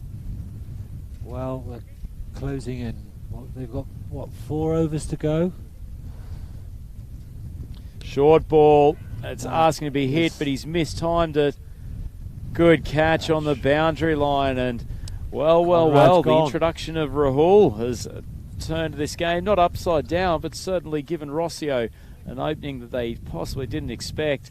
Rahul probably actually one of his worst balls of the day, a short one outside off stump, but Green Shields has tried to pull it over the mid-wicket boundary and only succeeded in finding the man on the fence, and he'll be slightly disappointed to not close the game out for Werris. Absolutely, that'll cheer him up after that early over of filth. Well, once again, poor Rahul. Not sure he wants his report card marked by Captain Cat. He's now got 2 wickets for 5 runs off 1.2 overs. It's a pretty fair analysis in my book. Shirking. So that's a potential game changer. Mr. Green Shield holding out and going, so he hasn't pushed them through. You'll be disappointed with that, but I think the wind might have helped taking the catch. It's swirling around up there, giving the fielder perhaps that moment more to steady himself. It's very brisk at here now, the wind, so... Got to say, Kat, you've come up with some good variety for the Conrad Green Shield's name over the last 24 hours. I think we've had Green Stamp, Singular Green Shield, Green Mile at one stage. Tried Green Leaf? Green Leaf as well.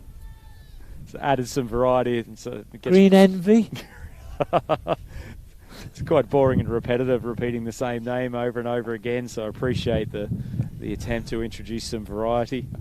It's certainly added much to our commentary this week, Kat. It's been an absolute pleasure to share the microphone with you. It's been some great action we've witnessed, hasn't there? Absolutely. It's been excitement all the way, hasn't it? The 10 over format has clearly got great future, and it's a great honour to be a part of the commentary team on the first live series in Portugal. Still plenty of cricket to go. It's swung hard from the new batsman. This is Hussain. Didn't get a chance with the ball today, but did a great job with the bat yesterday in helping Werris to victory in a must-win contest, and he's managed to top edge one. To be fair, there's no shortage of that within the Rossio innings, so I'm sure Werris will be happy to take whatever comes to them. Ball flying through what would have potentially been the slip cordon. But that's a boundary for Hussain, and he gets off the mark in less than a convincing fashion, but effective nonetheless. Have we done Green Tree yet? I don't think we have done Green Tree. Green Tea. Green Tree. Anyway, he's out now, so... Green and Black's chocolate. Oh, well, Hussain is carrying over his form from yesterday. That wasn't a bad ball from Rahul, but swung it a long way over the mid-wicket boundary for another Bizaway super strike. Just a reminder, Bizaway, our official corporate travel partner here at the European Cricket Series. Great support with all of the travel needs, and certainly been a pleasure to have their help in getting us to Portugal and getting the team in and around the European continent across this year 2020. It's certainly been a challenge at times on many fronts, but excellent to have their support along the way, and great option for anyone with corporate travel needs, Bizaway. And obviously the Bizaway Super Strike has been a common feature of this T10 competition in Cartaxo. Any food on the flight? It's a good question. I don't think Bizaway have a great amount of control over the generosity of EasyJet. Big appeal. Siraj desperately trying to turn this game around. Keepers come sprinting out, giving a look of absolute bewilderment. No, that's come off the pad, I think, of Kurt Patel. Yeah, batsman pointing out that it hit his pad.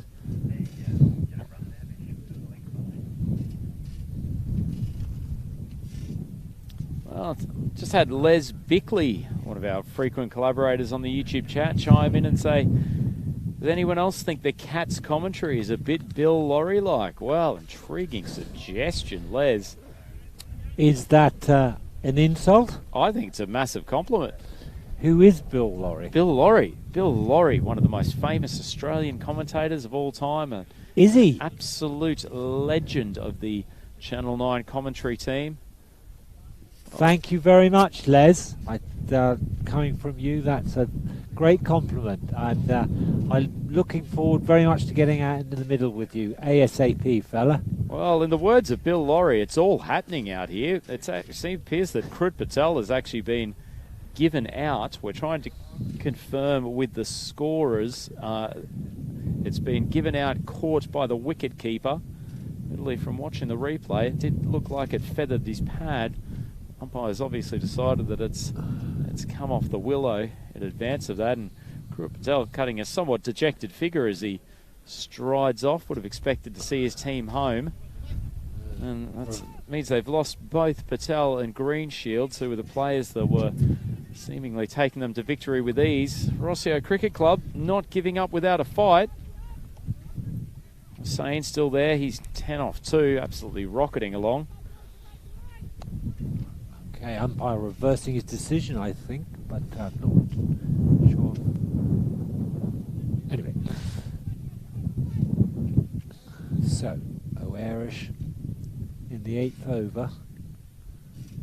Shorter length ball, moved back to cut. It should have been caught by the man running around from backward point. Fumbles the catch, and that's a let off. Well, just when you thought they'd managed to get themselves back in the game, and Ranjit Narayan, new to the crease, lose a bit of control to the cut shot, but it's fumbled. Full ball. Hussain didn't know too much about it, but has gotten enough bat on it to squeeze it out to square leg for a single. A little bit of pressure on these two now. 4 wickets down for Awaris. A little bit of batting to come. See Paolo padded up. He might be sent in next to guide the team to victory. It's been another good over here from Siraj Nipu. Oh, he's hit the pad. Big appeal. Umpire Carlos stands like a statue.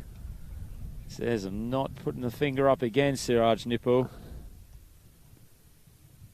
The appeal there, worthy of an Oscar. Well, it was probably worthy of a fairly vociferous appeal. Umpire deciding that it may have been going over the top.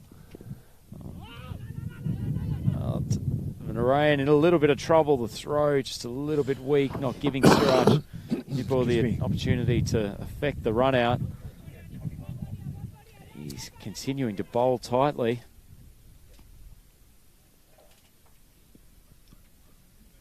Darts it in. Oh no. They're both running back to the same end. Narayan can't be run up out his. Hussain somehow makes it back. Well, they've probably almost run 2 singles there without achieving a single run. All looking a bit shaky out there. Isn't it indeed, Cat? That's not great running communication. Seemed like there was an obvious single to be taken. Bowler crumbling to his knees at his disappointment at an appeal and then a poor delivery, and the batsman, wow. Well, that leaves Awaris needing 15 runs off the final 2 overs. Certainly more than gettable, but nonetheless, they've put themselves into a somewhat more difficult position than probably needed, and it's not certainly not an impossible task by any stretch. But they've got Rinku. He was one of the more impressive bowlers earlier on in the game, coming on to bowl the 9th over. Got Hussain out there. He's 11 off 3. Ranjit Narayan just joined him at the crease. He's 1 off 4. Has sucked up a couple of balls already. Could have been out in the 1 single that he did hit. But he's got a job to do for Awaris. Yet another thriller, Cat. Hey, they just keep coming, Andy. Don't they? Andrew. This T10 format. Absolutely. It no shortage of... Good ball, but it's slapped down the wicket from Hussain. Hasn't held back. Narayan coming back for a second. Rinku fumbles. Well, that could have changed the complexion of the game. Unfortunately, unable to gather it. I think that would have been very, very close to a run out. Narayan having to push hard for that single. He would have been out if Rinku had have collected it.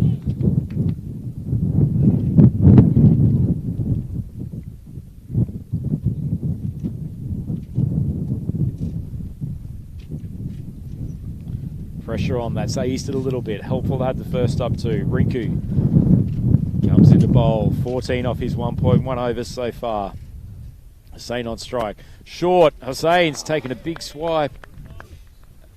Would have been 4 if he'd made any form of contact. No protection whatsoever. Backward of mid-wicket. It's a dangerous place to be bowling. I'm not sure the tactics are right for Rinku, but he's gotten away with it. Yeah, he deserved a couple just for the power there.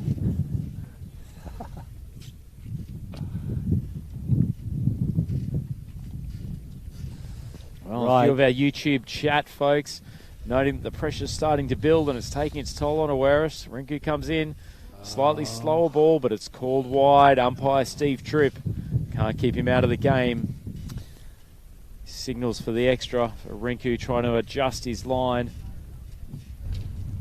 Shame for him because the batsman, I think, didn't pick it and missed that by a country mile. So the pressure's on. Wow, yet another pressure contest. Rinku comes in. Hussain tries to swing it to leg side again. Only succeeds in Dot ball. air swinging, and the ball's through to the keeper.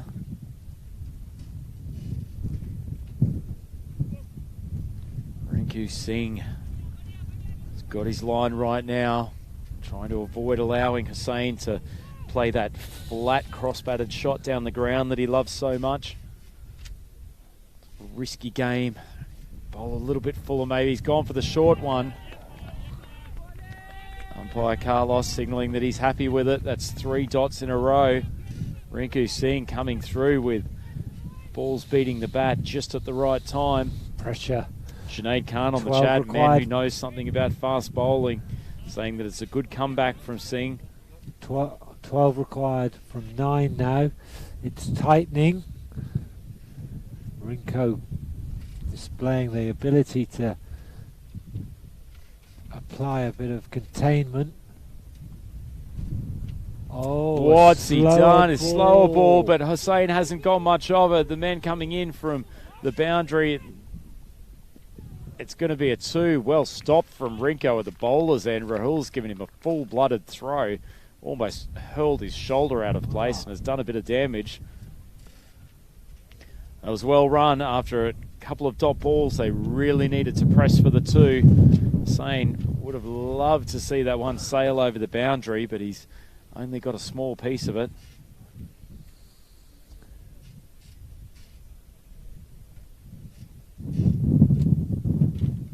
Hussain back on strike. Good length ball, but he's whipped it across to mid-wicket. They may press the second. Hard for the first one. Narayan coming home. back. Poor throw. Excellent running there. Really hard for the first one. Buys you the time to take them on for the second. Well, umpire Steve Tripp, I think that's his first one short call today, and it could not have come at a much more crucial time in this game, just as the batsmen were pressing to score the second run. He's come up with the one short call. One of the batsmen, presumably running to the non-striker's end, failing to make their ground properly. Wow. That could be costly in the end. Shocking mistake. You create the chance, expend the energy, and don't take the credit, the benefit. I've never seen so many short runs. Andrew? I think none of us have seen so many short runs as we've seen in this tournament. It's something that the umpires are very much focused on, particularly with the quick running between the wickets being such a feature of these T10 matches. And final over, Imran Khan, can he do the business this time? Short ball. Bangs one in. One for the over, I think. Umpire Steve Tripp just getting a pat on the shoulder, indicating this time that the ball was okay, not indicating the one short. That right shoulder of his has had plenty of action this week. Absolutely. Good start from Imran. 9 needed off 5 deliveries. Been whittled down by some controlled and Full ball. well Hussain's flayed it, but it's and caught at point. That could be the end for Awaris. They really needed him to help bring this required rate down. He hasn't been able to carry on after a few early blasts, and that's a big wicket. Imran Khan, who saw a few of those fly over the head of point during the previous semi-final, will be extremely pleased to see it end up in the pouch of the fielder coming around from backward point. That's well bowled from him. Lily Panda on the YouTube chat pointing out the short run drama certainly hasn't helped Awaris, but they've now got an equation of 9 runs needed from 4 balls. Paolo comes to the crease. Well, is there a man in Portuguese cricket that you'd much rather come out in a pressure situation? Yes. Possibly, but I think he's a pretty good man to have out there nonetheless. Just joking, Andrew. No, Paolo, if he can't finish this, you'd be hard pressed to find someone else. He'll know exactly what to do, and the thing is, with his experience, he'll know exactly how to do it. So my money's on him. My Unfortunately, apologies. It was actually Narayan who was dismissed off that last ball, not Hussain. Hussein's still in, and at least he has gotten himself on to strike. Unfortunately, Paolo's not on strike, so that needs to change. Well, so, oh my God, it's deja vu all over again for poor Imran Khan. Ball floating down to the boundary. I have a feeling that might end up being called 4. Looked like the fielder planted his foot over the line before tapping it back in. Umpires conferring with each other. It's a difficult call. Hussain waiting for a final decision. Umpire Carlos. No signal from him, so it'll be 2 runs. It's made the equation slightly easier, down to 7 off 3. Probably need a boundary, this ball. Takes a big swing through to the keeper. Inside edge, and Hussain is gone, and that might well be the match for Rossio Cricket Club. He's tried to take the long handle, good length ball from Imran, and unlike this morning, he looks like he's going to be bowling his team to victory. Yeah. Once again, the adoption of the swing and hope hasn't worked. Well, they've put themselves under somewhat unnecessary pressure. Although a man who eats pressure for breakfast is coming out. The skipper, Jitu, did the job in one of the previous games, carting the bowlers to all corners of the ground. He's got a big job to do. 7 runs required in 2 balls. Question: does he go for the Zach, or does he try to do this through a 2 and a 4? Poor Paolo may be out there and not actually face the ball the way this is going. Well, they've got 2 batsmen out there who've known each other for a very long time playing for this side. Well, they're a long way from out of it. They only need 6 to take it to a golden ball. They've got 2 balls still to face. To an assessment of the field, we've got the man down here at deep mid-wicket. Rahul will end up dropping back to long on. Fielder out at long off.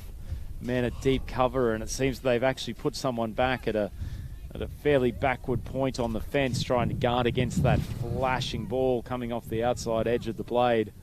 G2 looks like he's generally tried to use the offside when needing to hit boundaries. The pressure man might be Siraj, standing there at a much straighter cover. It's one of his favourite hitting areas. G2 on strike, 7 needed. Good length ball, top edge. Imran's coming through for the catch, and he completes the cordon bowled. First ball dismissal for the skipper Jitu, and that leaves Paolo on strike, needing to hit a biz-away super strike to take this game to a golden ball.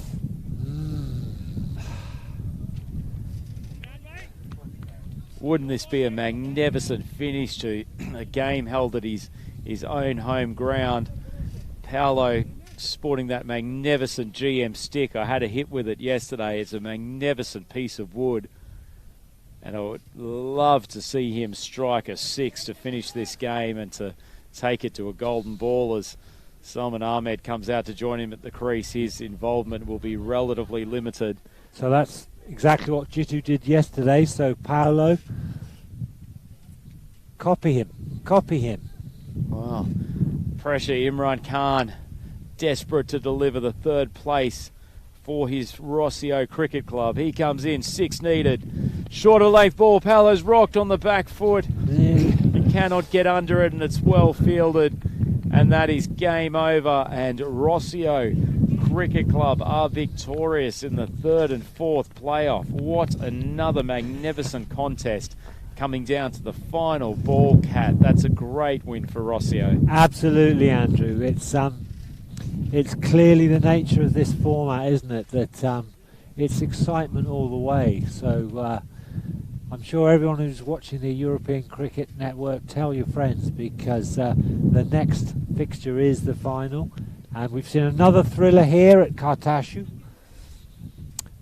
Did you think he could make it? I think actually Imran gave him a good opportunity. The ball was short of a length. Well within his hitting arc. Unfortunately, just couldn't get the necessary elevation. Gave it a mighty swing. Nearly caught. Nearly caught, but tough job. First ball he's facing, coming out, trying to crunch one over the boundary. But to be fair, I think it's a well-deserved third place for Rossio. Absolutely, yes. They got under the cosh, and understandably so, when Conrad was hitting it to all parts, but they persevered and got him out, and then that was the big change for them, wasn't it? There well, you'd have few to say overs that it was the Greenshield's dismissal that really turned the game around. He was batting magnificently, and then managed to find the fielder out here at deep mid-wicket, trying to clear the boundary again. And from that point on, we had Krut Patel dismissed, and then it was just a succession of wickets, only somewhat interrupted by a couple of lusty blows from Hussain to get them back on track. But Werris Cricket Club, they'll be proud of their efforts over this tournament, but it would have to have the feeling that in a couple of big games they've been in the position to win but haven't been able to close it out.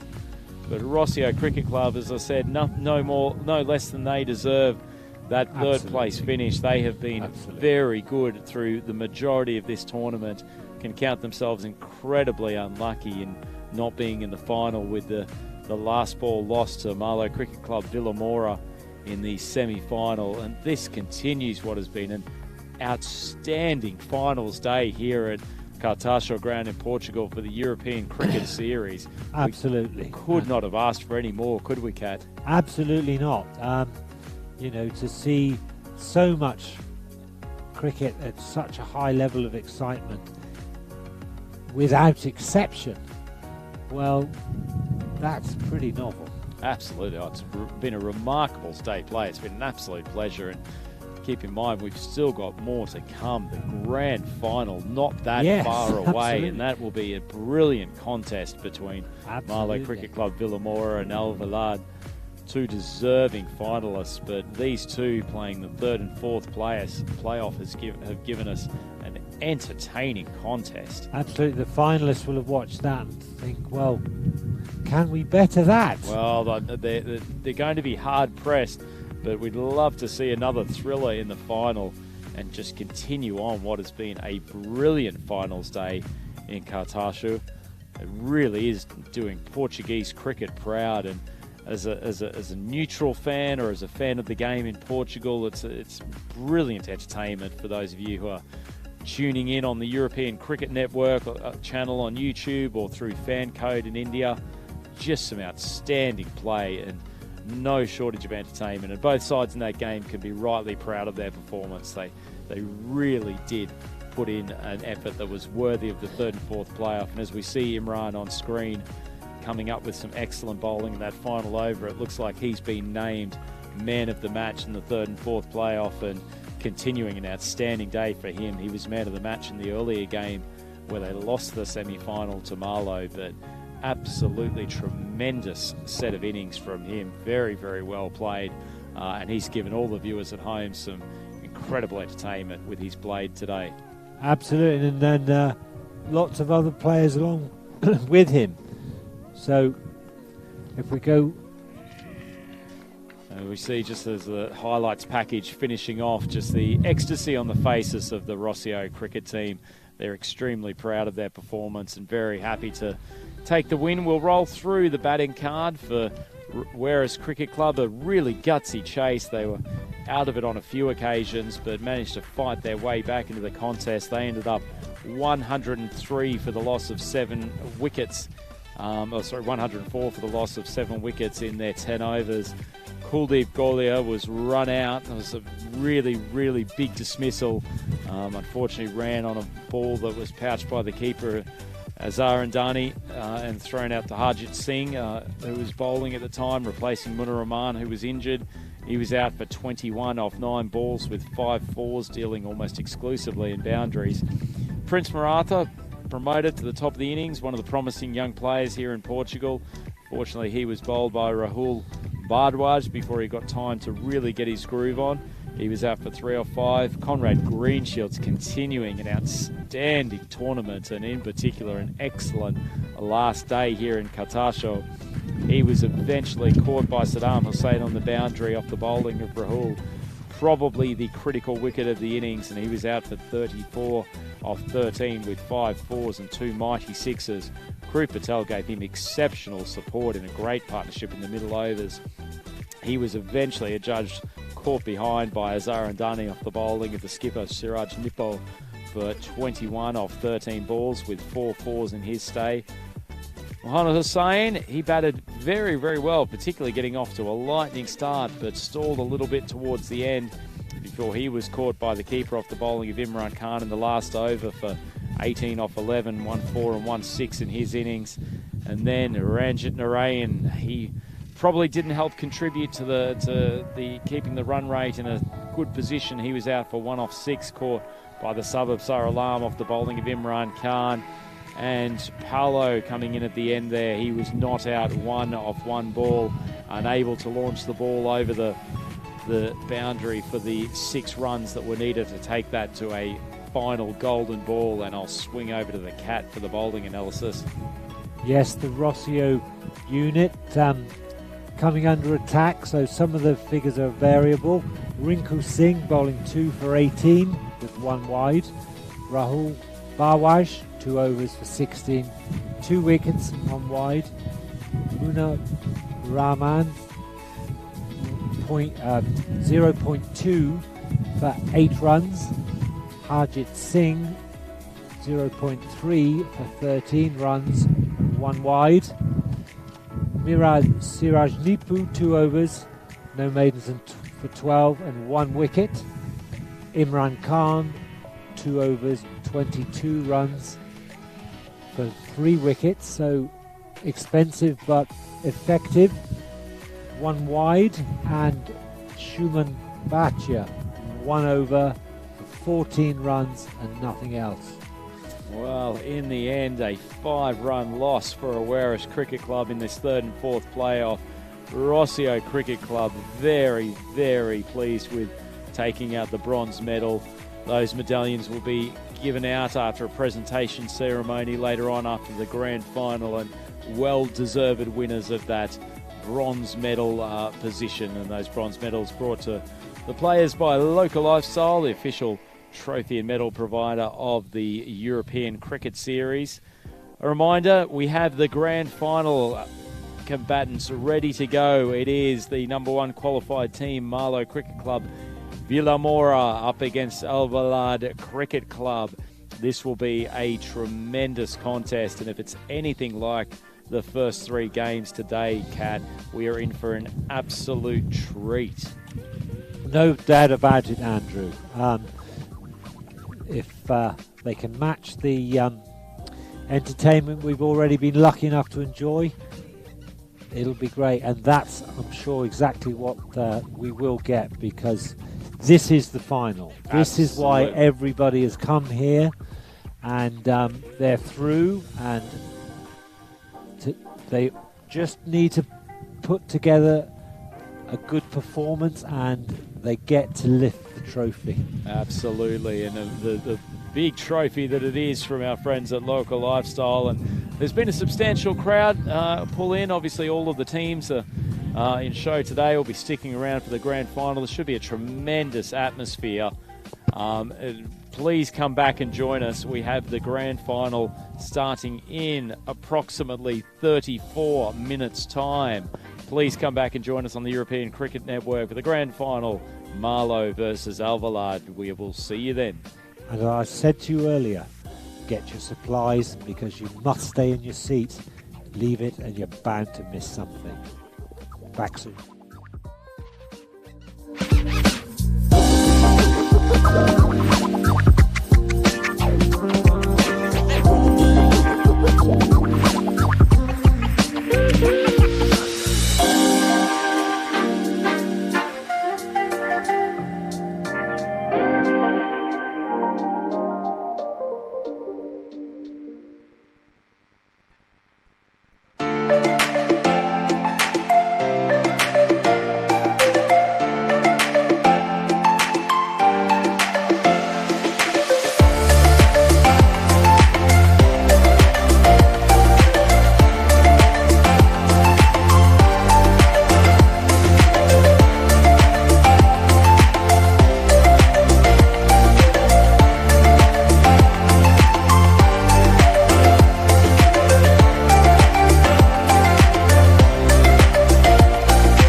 Welcome, European cricket fans. You have turned in just in time for the grand final of this European Cricket Series week here in Cartaxo in Portugal. And haven't we got an absolute cracker of a contest lined up for you this afternoon?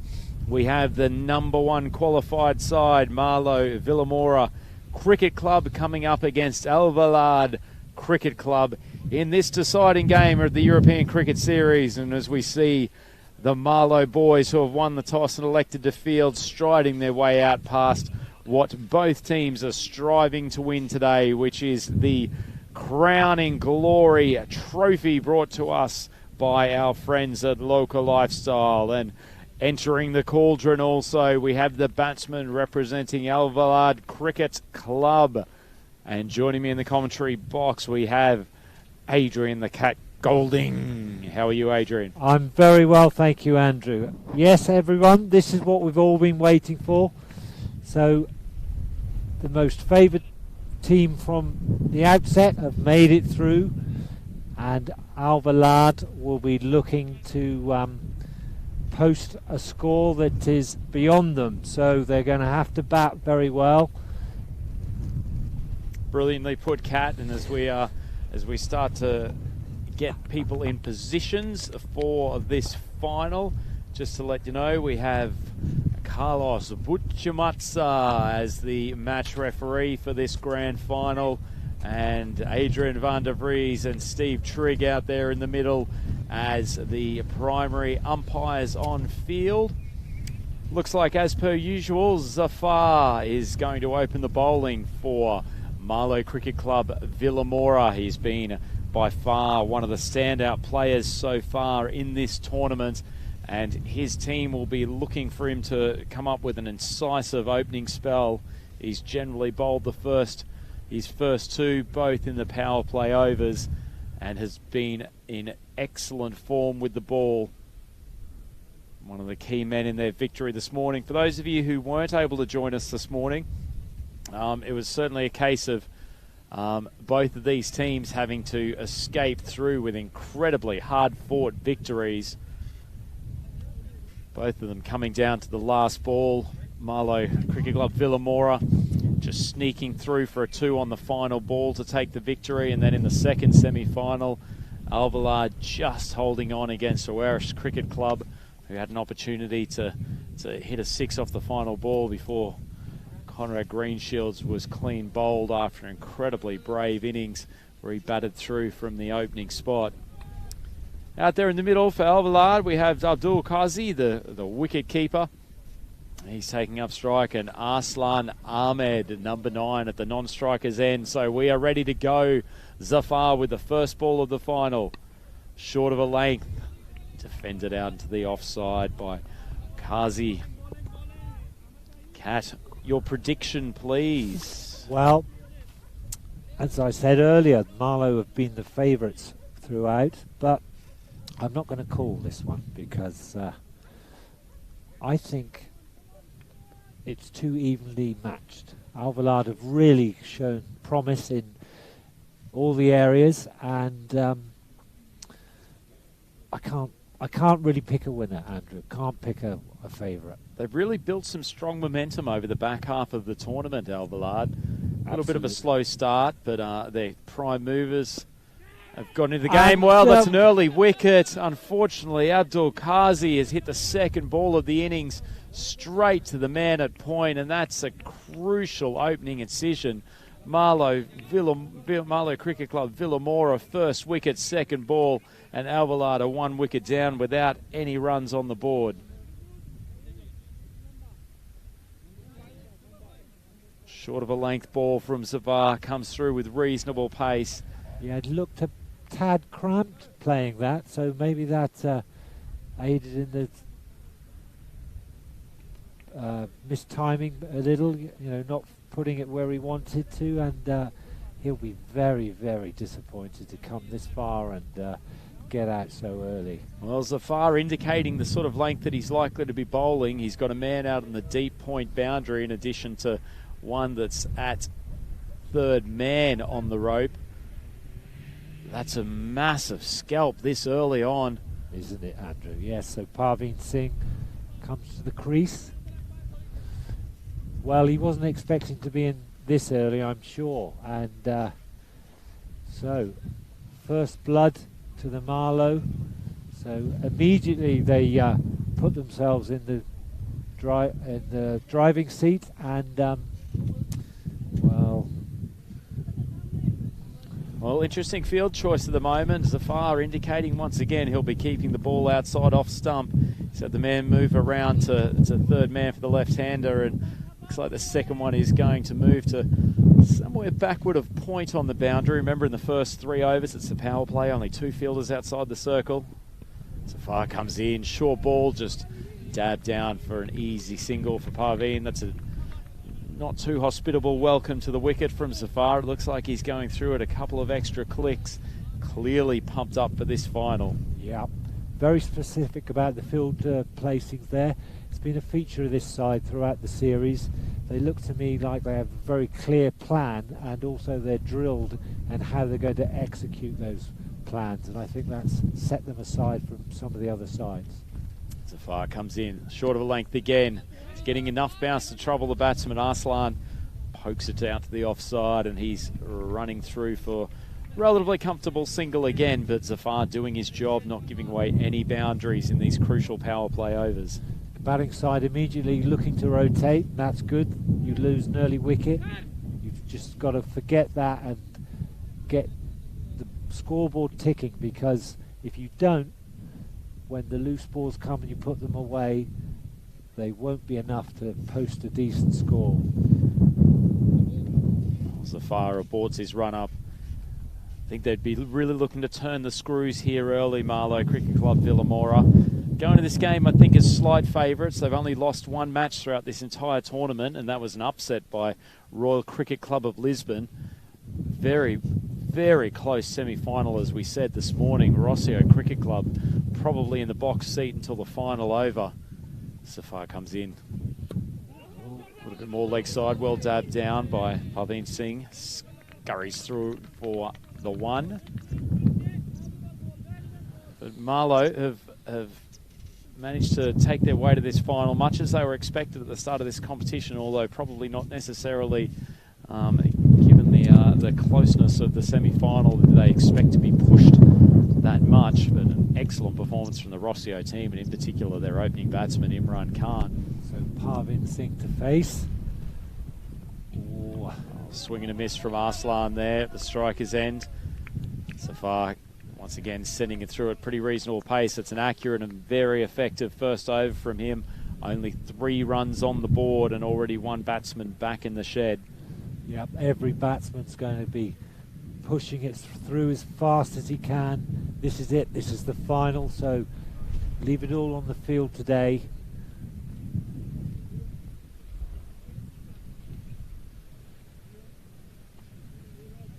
Once again, adjustments to their field, they're shifting round. Sign of their preparation. The bowlers had to make no indications. Captain's just adjusting as he seems fit, but they were on the move before he'd even looked at any one of them. Well, they seem to have settled into the same bowling rotation as they've kept for most of the tournament. This is Asad Mahmood. Those of you who haven't been with us for most of the week, bowls drifting left armers, generally staying over the wicket. Bowls short, Parveen too easy. He's just leant back and lofted that for a mighty 6, and after a tough start facing the opening over from Zafar, Asad's given them a gift, and Parveen has accepted it with open arms. Absolutely. Little nerves perhaps, but not for the batsman. He's put that where it deserved to go. Well, tough start. The pressure goes back onto Asad Mahmood. Fortunately bowling from a position of strength after that excellent opening over from Zafar. He took 1 wicket for 3 runs. But Al-Balad up to 9 after 1.1 overs. Drops short again. So, probably not the recommended option for Asad Mahmood of his pace, but Parveen maybe stepping back, expecting to get a no ball call. Short again, but drifts back into Parveen's body. He's looking to make a little bit of room to go out to the offside. It's definitely his preferred power area. No run. Short again. Once again, Parveen moving to the leg side. I think Asadi's calling his bluff. Yeah, he's been insisting on this length. When he gets it wrong, it's far too short. And no, that's a and another wicket. My goodness me. Well, Kat. That's a poor ball to end up pouching straight to a fielder, and Marlow cannot believe their luck.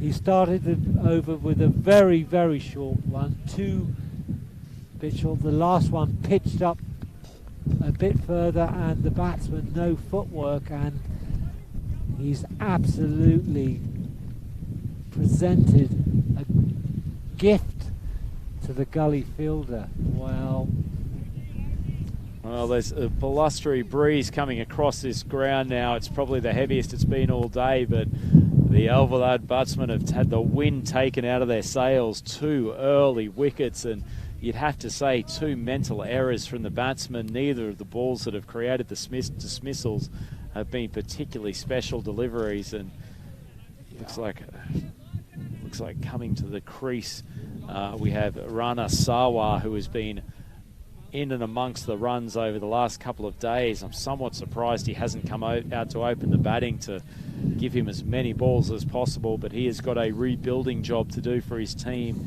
in order for them to be able to put on a defendable total. Absolutely, Andrew. You know, 1 early, okay. 2, oh dear, this is not good in the final. So he's going to have to make a contribution that is not only worthy of a good few runs, but make sure he stays out there for a fair few overs, because 2 down this early, a third, very difficult to come back from that, I think. Well, the wind's playing havoc with the bails. Umpires may make the decision to actually remove them. He's going to persist for the moment. Yep. But this breeze really is buffeting the ground. Yes, it's been persistent throughout the day, but now it seems to be much more of a swirling nature, and the greenery around has been swaying around as if it's been shaken. Presents a bit of a problem for the outfielders too. The catching's been generally of very high quality to date. Side comes in, full of ball, much better. Nicely driven. So probably going to give himself a couple of balls to get set. He knows how crucial he is to this batting lineup. So slightly short of a length, pushes him back. The ball knocked out to the man coming from behind point.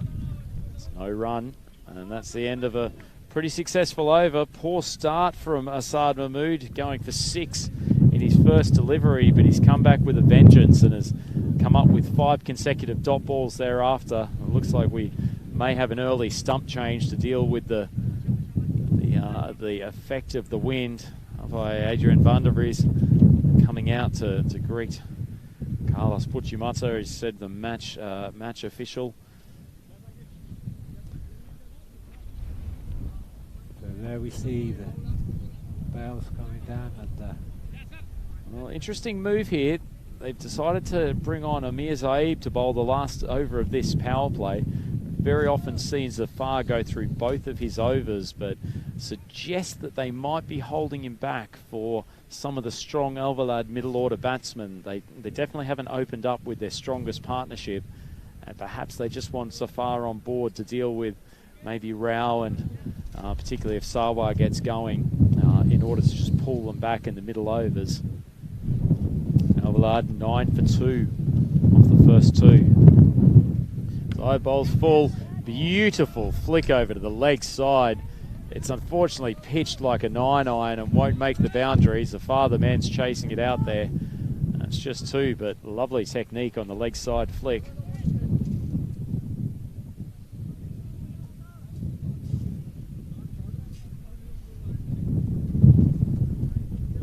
Good start from Arslan. Hasn't had too much of the strike in these opening exchanges.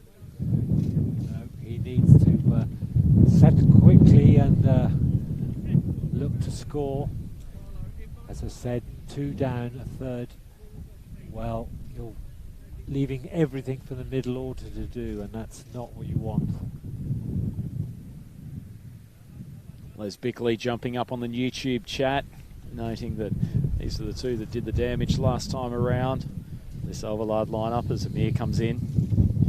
Another full ball, he's clean bowled him. Great nut, well bowled, young man. That's a super bit of bowling, his second ball of the game, and Mir Zaib is on fire. Arslan Ahmed beaten all ends up. Oh, wow, that drifts from leg to middle, and I'm afraid Marlow, well, they've been the favourites, and now they are asserting that superiority, and well, this is it's probably not looking like it's going to be a tight one, Andrew, if this carries on. Probably not part of the batting game plan. The skipper Rao coming to the wicket, and he was definitely not intending to be out there this early into proceedings, but it looks like he and Sawa, who have been probably the two best players for Alvalade over the course of this tournament at the European Cricket Series, it is very much resting on their shoulders, but this is not looking good. Marlo Villamora on fire. 3 down, Alvalade, with only 10 runs on the board. Ooh, very difficult. They've really got to knuckle down now. After a pretty tough semi-final against Rossio, Marlo Villamora coming out with a vengeance to start this final. They won the toss and they elected to field, showing confidence in their ability to chase. Most of the teams in this tournament and admittedly throughout the European Cricket Series have generally elected to bat when winning the toss, but Marlo wanting to try to make incisions up front with their very strong bowling lineup, and they've done exactly that.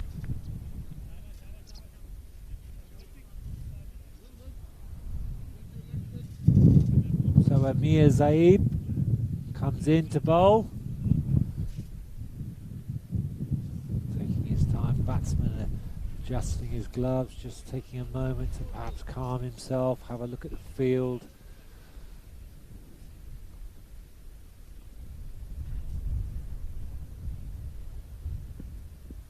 Good ball, beats him outside off stump.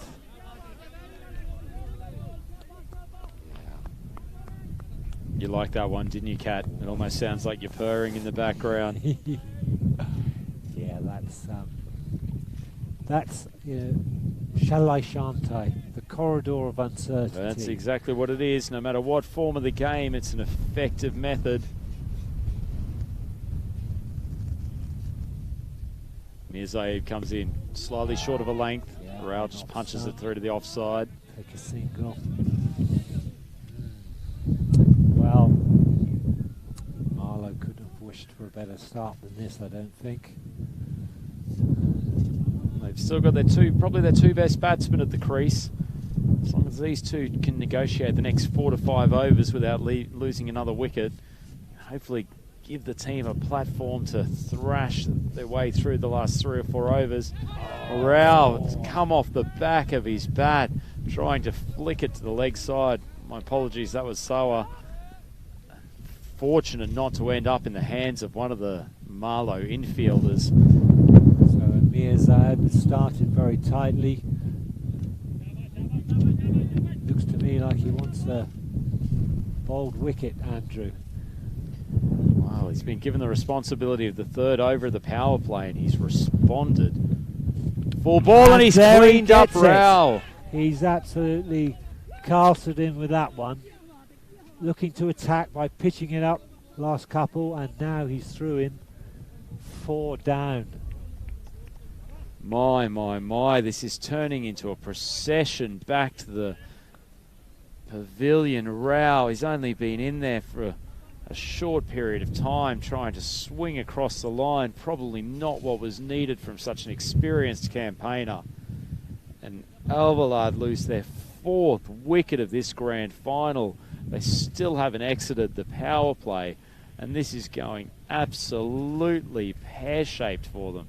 Yes, I think it's safe to say one always thinks of a power play favouring the batting side.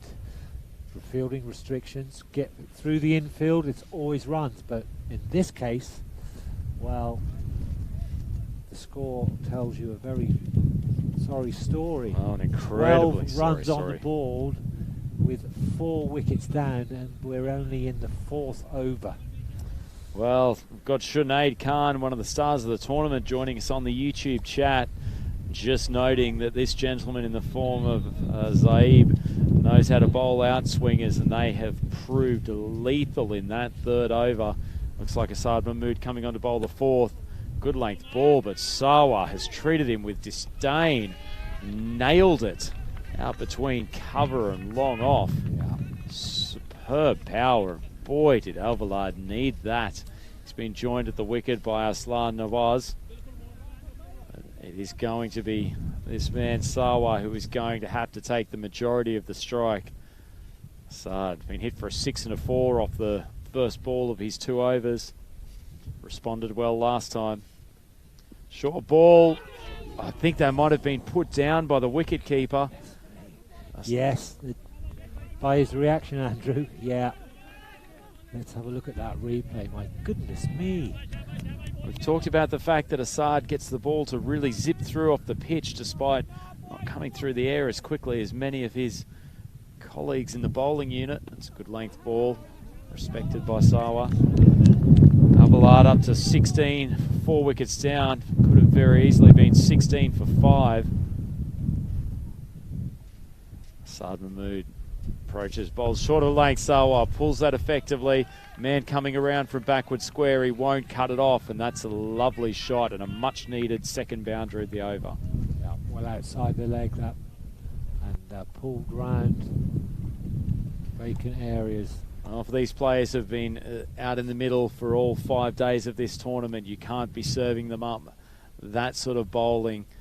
These top-class batters all have their eye in by now, and that is just money for jam. Saad Mahmood, his hands on his hips, doesn't want to release the pressure created by his teammates. Alvalade way behind what they need as a reasonable run rate, but this man certainly has the capacity to take them up. Asad, gentle appeal. Pinching outside leg. Better length from him though, his pace, he doesn't want to drop short. A little bit of movement in the air. Good full ball, and he's bowled him. My goodness me. Well, well, well, the 5th wicket down for Alvalade Cricket Club, and their dream of hoisting the local lifestyle trophy is slowly turning into a nightmare. Absolutely. This is wonderfully bowled. Just drifts that, turns it into the batsman, and absolutely plays all around it. 5 down. Well, let's not underestimate the control from Asad Mahmood. That's a delightful in-swinger back into the right-hander. Yeah. So playing a little bit away from his body, knew he had to get on with things. But we are well down into the lower middle order for Alvalade now. 5 wickets down, I repeat, 5 wickets down after just 4 overs and a meagre 20 on the board. Fortunately, after a collection of 3 absolutely cracking games today, this grand final is going very, very much with one-way traffic in favour of Marlow Cricket Club Villamora. Yeah. You know, Marlow, conference between the batsmen. Marlow have been the favourites, and on this performance so far, Andrew, they're looking like the only team in it. Well, it's looking like an exhibition game for them to show off their bowling strength as Zaib comes in for his second. Ball's uppishly punched just to the side of cover. I'll scamper through for a single. And I was managing to get off the mark. Well, Alvalade have just got to try and consolidate, get the nerves down. They've lost 5 singles, and maybe throw caution to the wind and look to attack by getting down the track. I mean, well, there's difficult. only 36 or 35 balls now to go in the innings, Cat. It's nicely stroked. That might run away for 4. Great shot. Yeah, if they can get it up to... Wow. Feeling desperate for them. Can they get a 60? Well, let's hope so. Garganpreet Singh, he's made some runs for them earlier in the tournament. It's a good way to get off the mark. He's timed that shot beautifully out to the point boundary, bringing up a first up 4.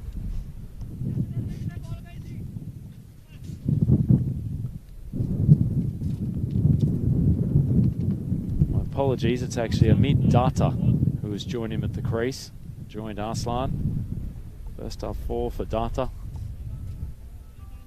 Zaid just dropping a little bit shorter. He's bowled an excellent length to date. Short ball again. Datta swings it around. Too easy. Zafar, the cleanest set of hands in this tournament. And yet another wicket goes down. Al Balad Cricket Club, 25 for 6. Cat, I can barely believe what I'm watching. Well, it was a poor shot, wasn't it? But it looks to me as if the nerves have really got to him. He looks tentative, not quite sure if he should be taking it on, trying to, you know, it's not full-blooded, I'm coming at you, it's shall I?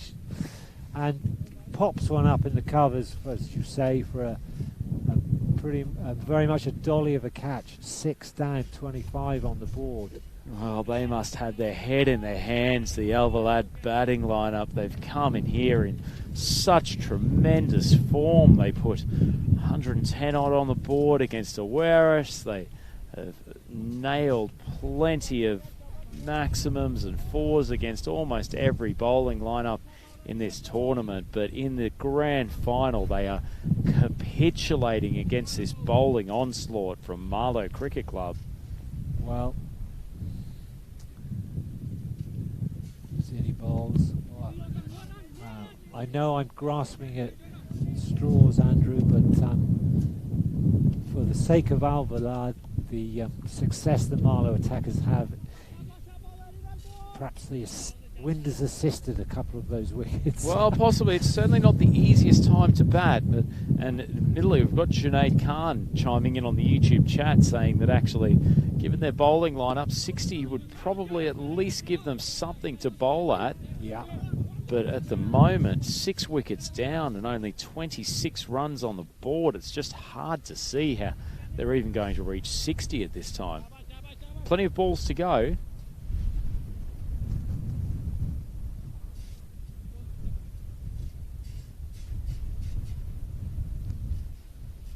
Batting card for Al Balad, though, is in a sorry-looking state. Yeah. Is it time for, you know, a radical move? Look to take guard well outside the crease and give yourself room. Difficult to know. 6 down, 25, 26 on the board. What can they come up with?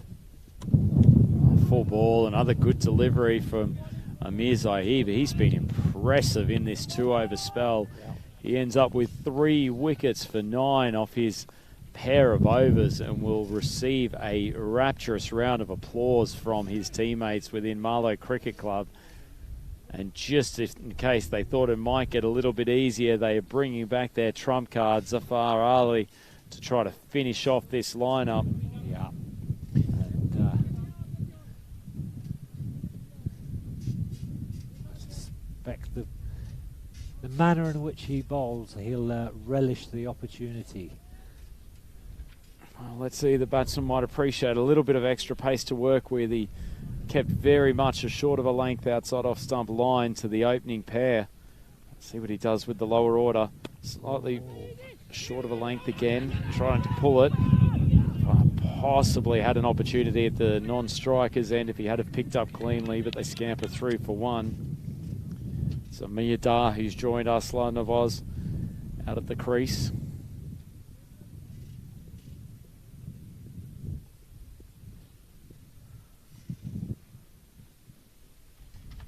Another short ball, big swing. was, just hoping he can get a top edge or something on it with the pace that Zafar's bowling, but yes, beaten by pace. Yes, absolutely. That was pretty quick, that one, wasn't it?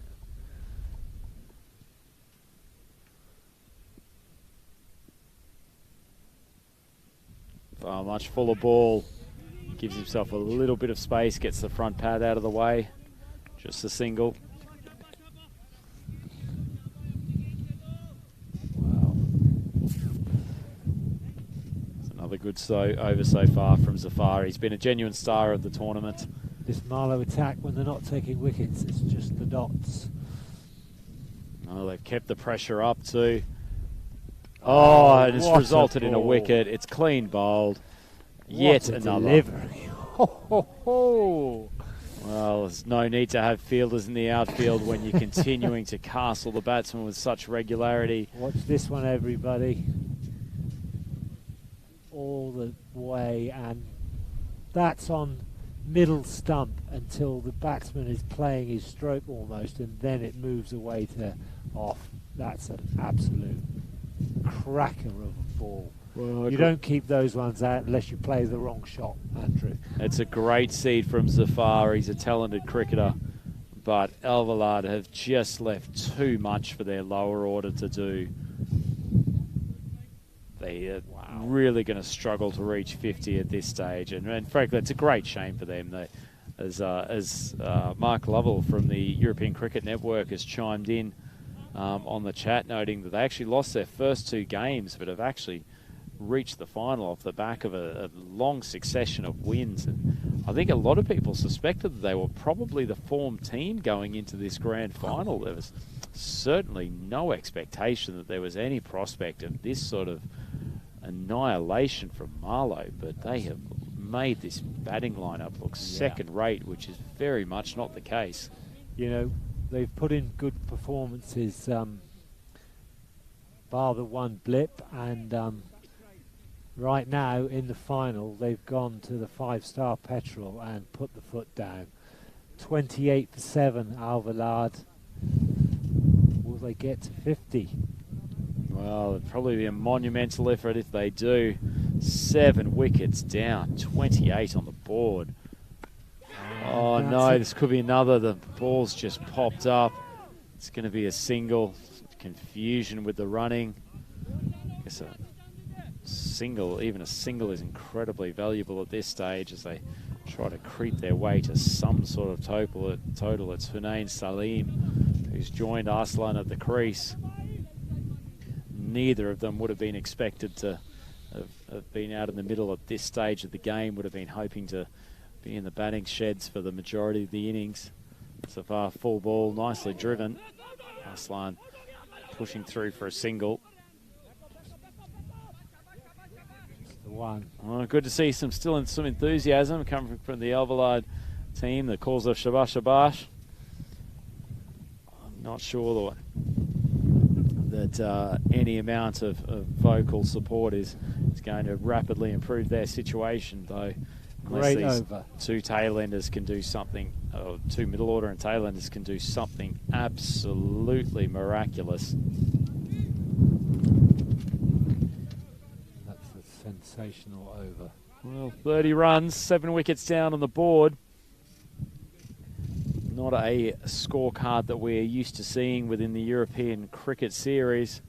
And it doesn't really get any easier for Alvalade. Mohamed Adnan bowled very, very well for Marlow Cricket Club Villamora throughout this tournament.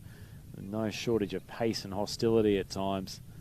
And he's been throwing the ball for this 7th over of the innings.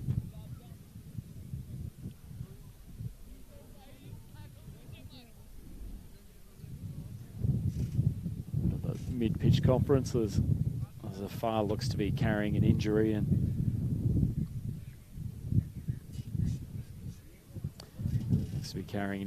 he's going to be replaced by the 12th man. Well, you'd enjoy this very much if you were a Marlow fan, but you wouldn't enjoy it very much if you were on the Alvalade team. Understatement of the day, Kat. And I'm enjoying this very much. But as a final, in some ways, a little disappointing. Unless, of course, we can see return performance by Villa Mora with the bat. Well, you never know. It's T10 cricket's certainly not over, as we've said. Alvalade have a very, very good swing bowling lineup, and the conditions are extraordinarily in favour of swing bowling with this buffeting breeze. Absolutely. Short ball, once again, failing to get bat on ball with the cut shot. Good pace from Adnan. Unfortunately, the advantage is so much with the side chasing a small total, isn't it? You know, keep the bat straight and let the edges get you to the total. Oh, they don't even have to do this in singles. They can take rapid short ball. Wow, they've really cranked it up, it looks to me, for this final, and the scorecard reflects the success that they've achieved. Gee, that's a good short ball from Adnan. Ball angling slightly back into the batsman's head, just managing to evade it. That's good attacking bowling. Third ball of the over. Short one again, slightly off speed. It's clever, clever bowling. The full extent of the quality of this Marlow bowling attack is absolutely on show. Yeah, we mentioned that the middle order had been left all the work to do, and sadly for Alvalade, now it's the tail. Oh, he's got some bat on the ball, smoked it out to cover. It's just going to be a single, but a relative moment of triumph. The Alvalade batsmen, they've struggled to even get the score turning over, but once again, admittedly, this is their lower order being forced to do the job against some high quality bowling. It's a remarkable part of these T10 games too, Kat, that you sit here now and you think, well, it's more than halfway through the innings, but in a normal game of cricket, wow, that's an absolutely pitiful bit of running between the wickets. Salim coming through has completely failed to ground his bat. Should have been in easily, and that's possibly the most disappointing dismissal of the entire innings. Sorry, it was Arslan who's been run out. Just running diagonally, failing to put his bat down. I'd say, what was he thinking? I just can't believe he was thinking at all based on that play. Yes, almost looked like he just didn't want to get there. Given up hope already. That's cutting a dejected sure that's not figure. The case, but you know, they've really knocked the stuffing out of them, haven't they? And they just desultory effort, as you say, running, almost setting off for the pavilion and knock the stumps. Well, just a remarkable piece of running. But as I was trying to say before, this ball is only 6 overs old. The players batting at this end of the lineup are just not used to facing this sort of bowling with such a new pill. And as I say that, the new batsman has just come out and shown some of his top order batsmen how it's done. Gets on inside the line and heaves it down to fine leg for a boundary. Absolutely, Andrew. Absolutely.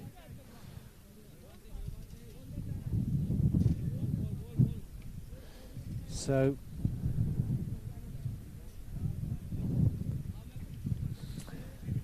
well, it looks like we've reached the end of that over from Adnan. Some fairly quick and brutal deliveries in there, but he was eventually punished. Looks like it might be Saeed Massam who's coming on to bowl, and guess what, we're looking at some unfortunately negative score here. Kat, I'll ask you, have you enjoyed the tournament out here in Cartaxo this week? It's certainly been a magnificent event from my perspective. Absolutely, it's been great to be involved, in the first European Cricket Network coverage here in Portugal, and yes, I've enjoyed every minute of it, Andrew. Only thing that's been missing is that I didn't get to face you in the nets, fella. Well, we unfortunately got dudded today, didn't we, Kat? Just the short break in between the games. Well, if it finishes early, Andy, We might have time. Come on, Andy. Well, that would be a ray of sunshine at the end of the day, Kat, although a mild ray of sunshine just coming in the form of a boundary there for Hunain Salim. But no, I've enjoyed every minute of it, and I can assure you, if the opportunity should arise again, the cat will pounce on it with all 4 paws. The cat will be coming back. He's got 9 lives. No doubt you'll see him again. But there's still some work to do for you, Cat. There's still some overs to go in this contest, and in fairness to these two, they've each managed to reel off a boundary. Yeah, it would be great if they could mount some kind of a comeback, and that's certainly what they're looking to do. The ball goes down to the man at fine leg. Slight fumble, but 40 they runs, I think. haven't come back for a second. 41 is the score. 8 down. Just waiting for the update. Well, Avellard up to 40, 8 wickets down. It's not an optimal position by any stretch. Kazim, ray of light for them here at the moment. He's got a strike rate of 400 after smacking his first ball for 4. Saeed Massam, he's a pretty fair bowler to be coming on, bowling as the 5th bowler. Full ball, Kazim. It's a lovely shot. It's punched out there to the man mid wicket. He's fumbled it. Generosity after some relatively inhospitable bowling from the Marlow Villamora side. Saeed Massam is furious with his outfielder Karam. Yep, that's the first bit of helpful action they've had, really, Villamora. Well, I beg your pardon, Alviard. I know he's only been out there for a few balls, but Kazim Ahmed has actually looked very, very stylish and compact to date. Ball goes wide outside of stump. He's tried to launch it over cover, but I guess it's questionable why we haven't seen him up the order in this tournament a little bit more. Got a job to do if he's good enough to take them up to 65 or thereabouts with just 2 and a bit overs to go. Might at least give his team something to play with. Short ball, takes a big swing through to the keeper.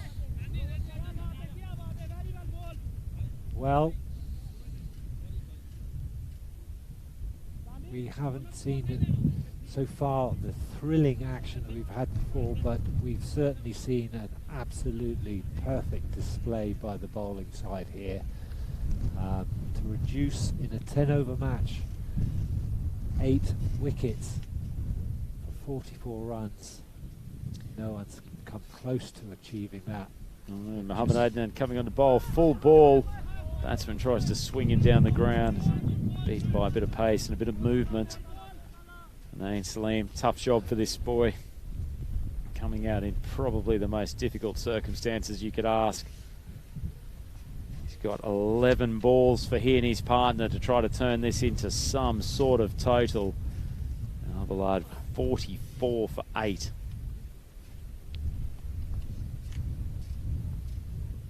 Imagine he'll be back to short of a length. Of course he is. He cracks the batsman, tries to play a pull shot, but beats him with pace. It's a fairly savage ball for a man coming through at quite a deal of speed. Actually hit him in the side of the helmet there. The umpire just coming down to check that the batsman's okay. Yeah, I think it glanced to his shoulder onto his helmet there, but absolutely very well directed short of pitch ball. Yorker. Doesn't leave you guessing too much, Adnan. Good 3/4 of his delivery. He's really, really trying to get up around the chest. That's full. He's tried to give himself some room. Third dot ball in a row. In fact, I'd say Hunain be best served just trying to get a bit of bat on it and getting Kazim Ahmed back on strike. Bit of chat from Les Bickley on the YouTube, suggesting that going back to your point about getting in the nets, Cat, apparently it takes you some 33 minutes to pad up. Preparation is all, Andrew. Another short one from Adnan, rushes through the batsman and straight into the keeper's gloves, and 4 dot balls. Admittedly, they're not losing more wickets, but it's really not what Avellard needs at this time. I'd just like to take this opportunity to remind Les, I'll do the jokes, okay? Well, you control the microphone, you control the media, Cat. Full ball, and he's finally rewarded Mohamed Adnan. He's gone short of a length most of this over. Hanain Salim's tried to launch him for a 6, but he's only succeeded in leaving a gaping hole between bat and pad, and he's been cleaned up as the 9th wicket down. Didn't really, gave himself some room, but didn't get forward to it, and bottom hand has pulled it across the line of the ball, and bingo, you miss, I hit. Well, they are down to their final batsman. This is amazing that they may actually be bowled out in this 10-over format. I have seen it once or twice, but this is Devinder Singh who's joining Kazim Ahmad at the crease. Once again, I think Devinder may be best served just trying to play out this ball from Adnan and giving Kazim the strike for the last over and just seeing what he can do. Lily Panda on the YouTube chat summarising the Mohamed Adnan approach pretty accurately. Short, full. Pretty successful recipe. No, Singh trying to scamper off the single. Kazim, well, they're not going to refuse this, the run, but sure, getting getting Ahmad onto strike was probably the play there. Sacrifice a single for the sake of getting him the opportunity to hit a couple of boundaries in the last over. Yeah, it's sad to say they've got very little to bowl at. So, well, but take nothing away from Marlowe. This has been an extraordinary display.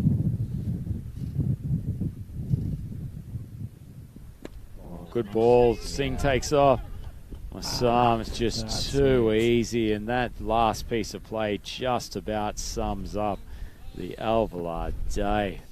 Once again, just tactically, no need to take that single on the previous ball from the 9th over. They could have had Kazim on strike as it was.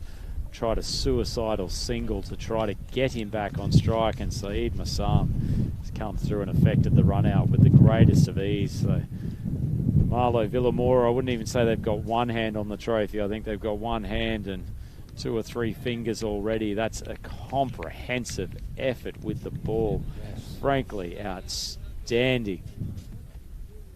Look, it's just the non-striker is not even moving as the bowler is releasing the ball. He's stood there watching, leaning on the bat. Wow.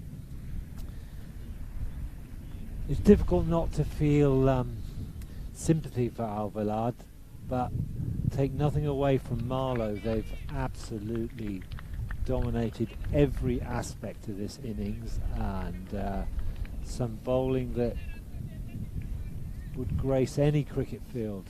But well, to be honest, unless they've got something very, very special in the bowling department, Alvalade have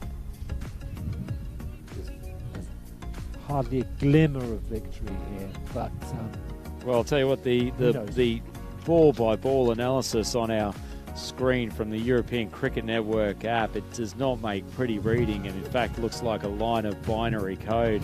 Nothing but 0, 0, 1, 1, 0, 0. Just the wickets mixing it up. That is a sad and sorry tale, and quite an unfortunate conclusion to the tournament, I would suggest. The Alvalade team are far better squad than they've shown in that batting effort, and obviously difficult conditions, but their top order losing wickets with regularity in the power play. I think they had 4 down within those first 3 overs, and it is extremely difficult to come back from that. Absolutely, Andrew. You know, bowled out for 9.1, 5 balls to spare, 10 wickets.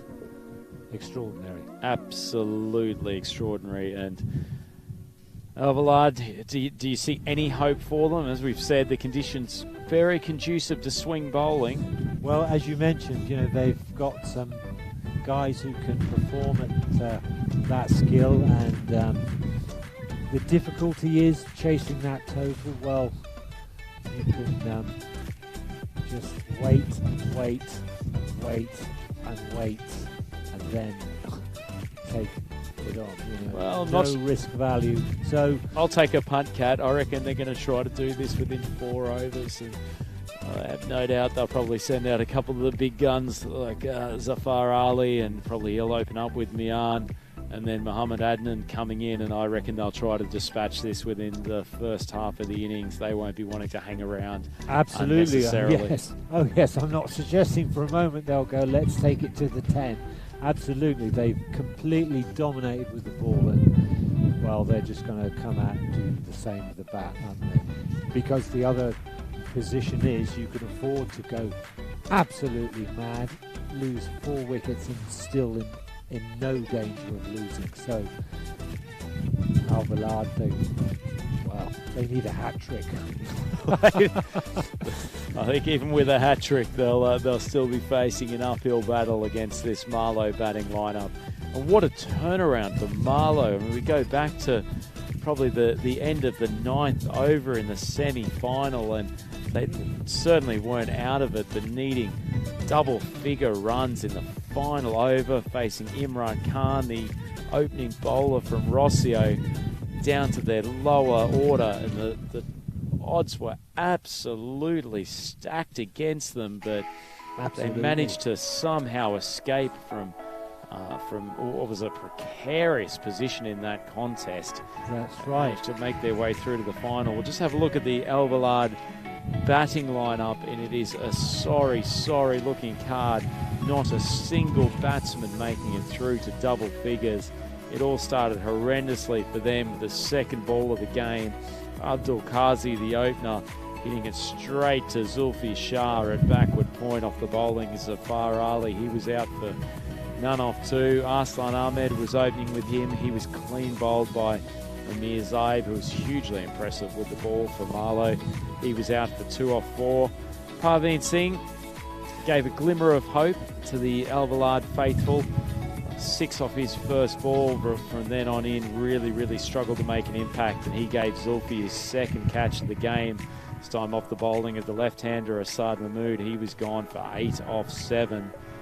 Rana Sawa bowled by Asad Mahmood, who continued his wicket-taking antics. He was probably the key man, along with Rao, that really needed to try to rectify this innings, and he hit 2 boundaries in his innings of 9 off 9.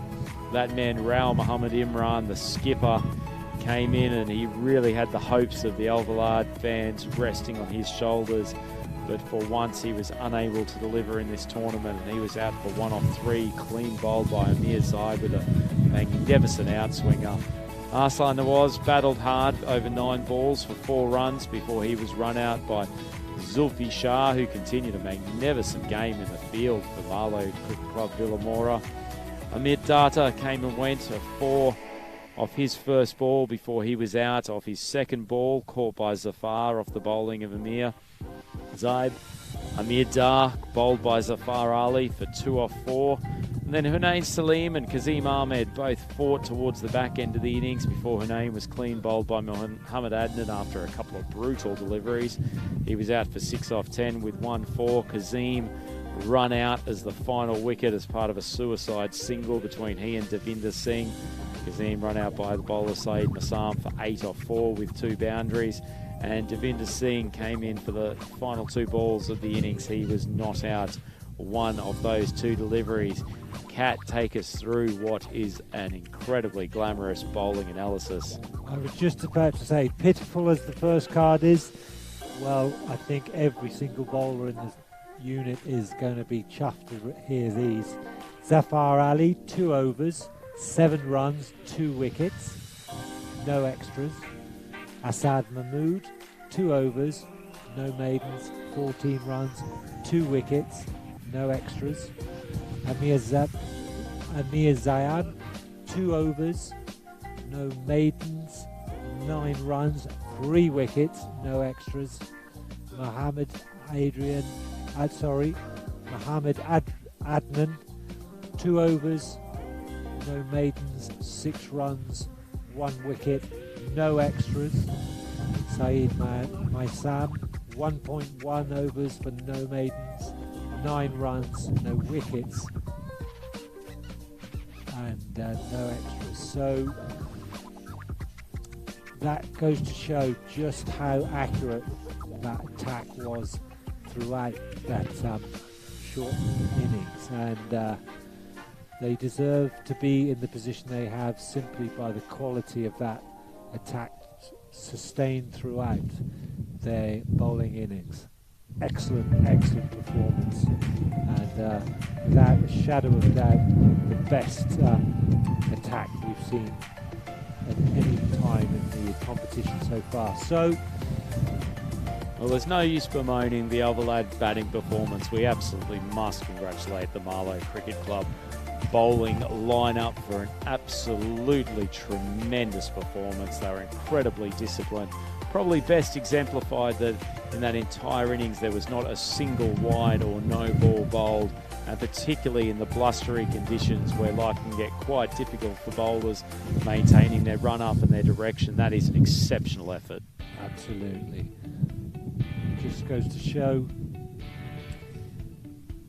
accuracy, line and length take you a long way. Well, we'll just revert to the YouTube chat for a moment, and in a bright spot, it's lovely to hear some chat from Michael Daub referencing the European Cricket Network's work with the fantastic highlights immediately post-game, congratulating the camera and editing team who deliver perfect work. He suggested it couldn't be better, and I can't agree with you more on that, Michael, and it's lovely to have recognition of our amazing camera and production team. They do a great job, and no shortage of difficulty today, in particular with this high wind. Our cameraman up on the scaffolding, bringing you these magnificent pictures from directly behind the bowler's arm. Not an easy job to stay focused up in that position. So great job to all the boys for their tireless efforts this week, and those sitting in the truck compiling both the pictures and highlights, and everyone back in the office doing the graphics. It's been an incredible team effort from the European Cricket Network team out here, and we hope you very much have appreciated the coverage coming from Cartaxo in Portugal. Yes, they've done a very professional job throughout, and just in this moment I'd like to mention the Tivishall Cricket Club from Norfolk, who have made contact and haven't been responded to. Apologies for that, lads, and they've just confirmed they'll be visiting us again next year, twice, because they said they enjoyed it so much, and they come every year now, so we're looking forward to seeing you guys. But more importantly, they said how much they've enjoyed the European Cricket Network coverage, and they've all glued to it. Oh, no doubt. And by visiting us, I assume you mean the Amigos Cricket Club? I do, yes. Assumption there. Sorry, everybody. The Amigos, yes, they'll be coming over next year, and we look forward to meeting them all again. Well, we're here for ball one of the chase. Sawa coming into bowl.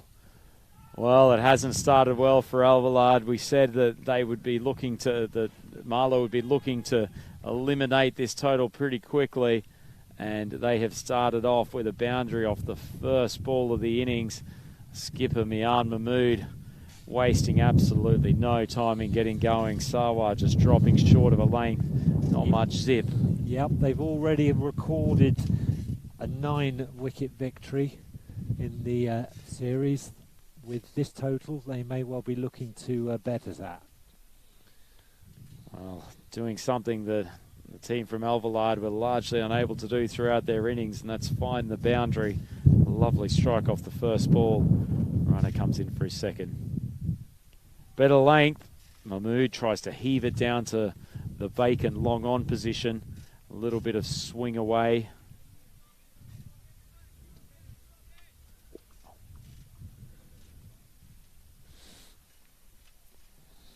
You've got the two fielders behind the wicket. One at a wideish third man, the other one at fine leg. No protection, straight down the ground, trying to encourage him to hit with the ball swinging. Oh, it's a sluggish ball, slightly outside of off stump. Moved through for a single. For the first time in this series, we see 2 slips set. Well, you said you wanted innovation, Kat. well, Can't get more innovative than that as far as T10 cricket goes. yeah. Sarwar coming in, looking to get his outswinger going. Oh, it's short, and Adnan has rocked onto the back foot.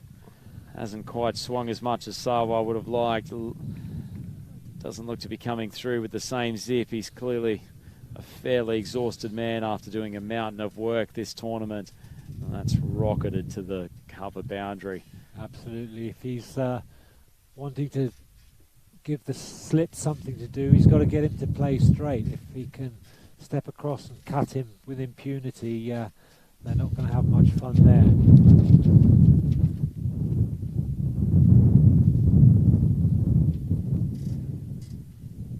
Wasting absolutely no time with this chase. Marlo Villamora, they're up to 9 for no wicket after only 4 balls.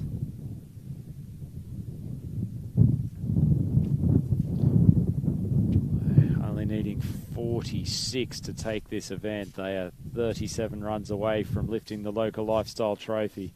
Short ball, top edge, only just rises above the keeper's head. Thought he was in with a chance for a moment, but rolls down to the deep for a single.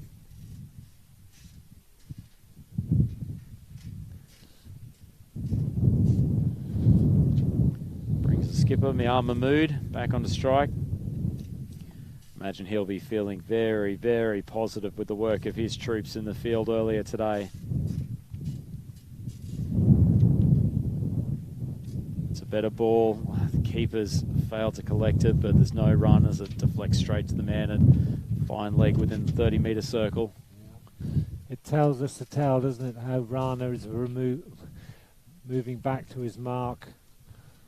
He looks a dejected figure, doesn't he? Yeah, head's drooping. There's not a huge amount of life within this Alvalade team. 10 runs on the board for Villamora after the first effort. To be honest, I'd like to see a bit of fight from them in the coming overs. Kat? Just what I was thinking. You know, okay, we're up against it. Let's really, really let rip and not roll over. Let's really, really try to get something out of this that we can take away and say we took 4 or 5 wickets. I mean, we actually faced a situation not shockingly dissimilar for Cosno Cricket Club back at the St Gallen tournament earlier this year. Unfortunately dismissed for a fairly meagre total of 70-odd in the semi-final and had to bat in wet conditions immediately after a shower, but had our opposition 5 wickets down and at a really awkward position with only 3 or 4 overs remaining. And fortunately for us, they managed to come through and chase down the total in the latter stages, but you can genuinely put some pressure on with some wickets in the top order, and you certainly don't want to let the opposition just walk in and waltz away with the local lifestyle trophy. Get that Kookaburra pitched up, get it talking.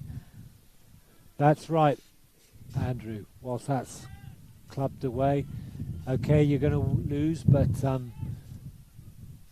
you can't protect your total, but you can protect your pride, and you've got to earn some respect by showing that no matter what the odds, you continue to fight until it's all over. Couldn't agree more, Kat. Vinay Salim come in, he wraps the skipper on the pads, he tries to scoot through for a quick single, sent back by his partner. Absolutely no need to take any risks for Marlo at this stage. And a reasonable start for Salim, only 1 off the first 3 balls.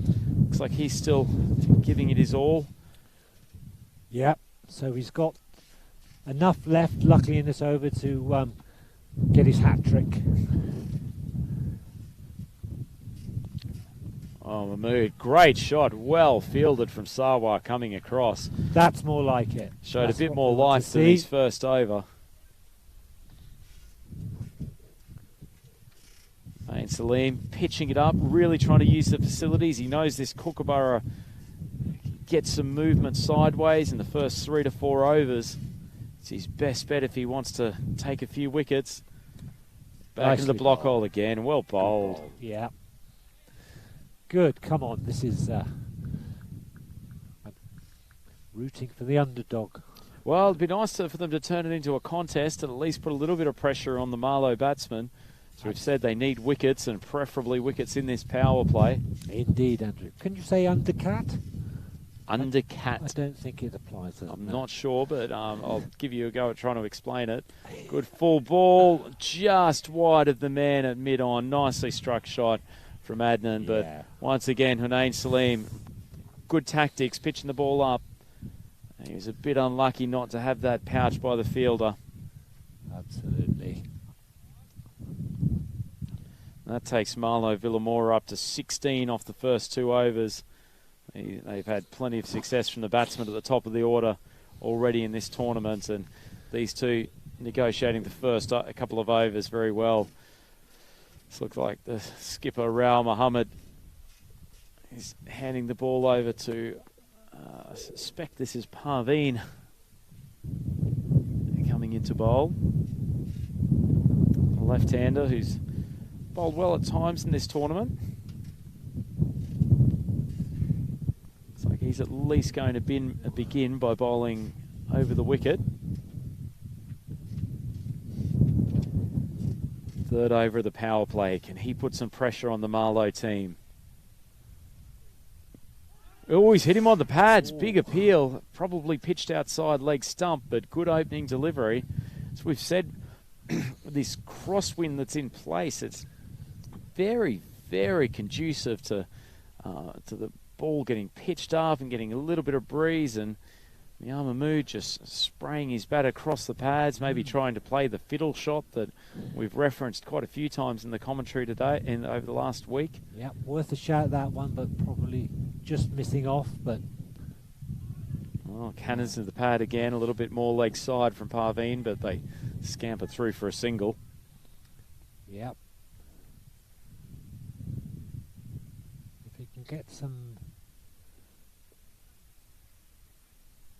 movement through the air, perhaps trying to bowl it a little slower, a little deeper from the crease, plenty of rest, and if the wind can take it for him and a good shorter ball, assist him. Shifts the skipper back in his crease after the full efforts earlier in his over. A bit surprised with that one. Come on, fella, head up. Well, it's a good over so far. Only the 2 runs off it. Nothing off the bat. Sprays that one down the leg side. Yeah, drifting to leg again and going for 4. It's called wide. Not a massive effort from the keeper to get across and stop it. Looked like he just got a little bit sidearm. That delivery swung too early and it's gone straight through the keeper's gloves.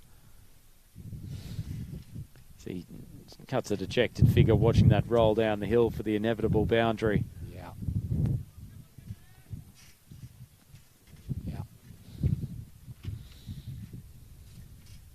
Parveen comes in. It's a nice ball. Beats him outside off stump. Excellent seed. Lets him know that that was a good one. That's the spirit.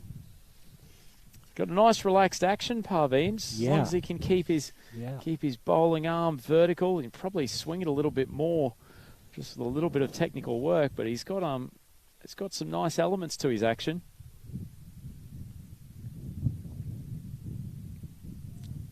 Yep. Drives. Shoulder comes through a bit more, might help. And he drives Mahmood back onto the back foot again. Managed to get it away for a single. Of course, the wide, he's still got 1 ball to go. I think at this stage, it's worth taking the risk of just trying to spray one across outside off stump, see if he can get Mohammed Adnan to flash at the ball, position the keeper slightly wider and see if they can get an outside edge. Keeper has lined up relatively wide. Oh, delightful ball, and hasn't he backed me up with a super that delivery. One, Andrew. Called that one, yeah. Well, Parveen, seeing you've just raced up the charts of my favourite bowler from this tournament. You know, in this situation, you know, okay, it's a desperate one, but also the opportunity to try a few things. Well, you're a big fan of trying some things to mix it up a bit, Kat. And so I think your captaincy could be very, very well received out there at the moment. I can see that this format could be possibly some big changes in cricket, in the sense of setting fields and bowling in a certain way that the field shifts as the ball is delivered.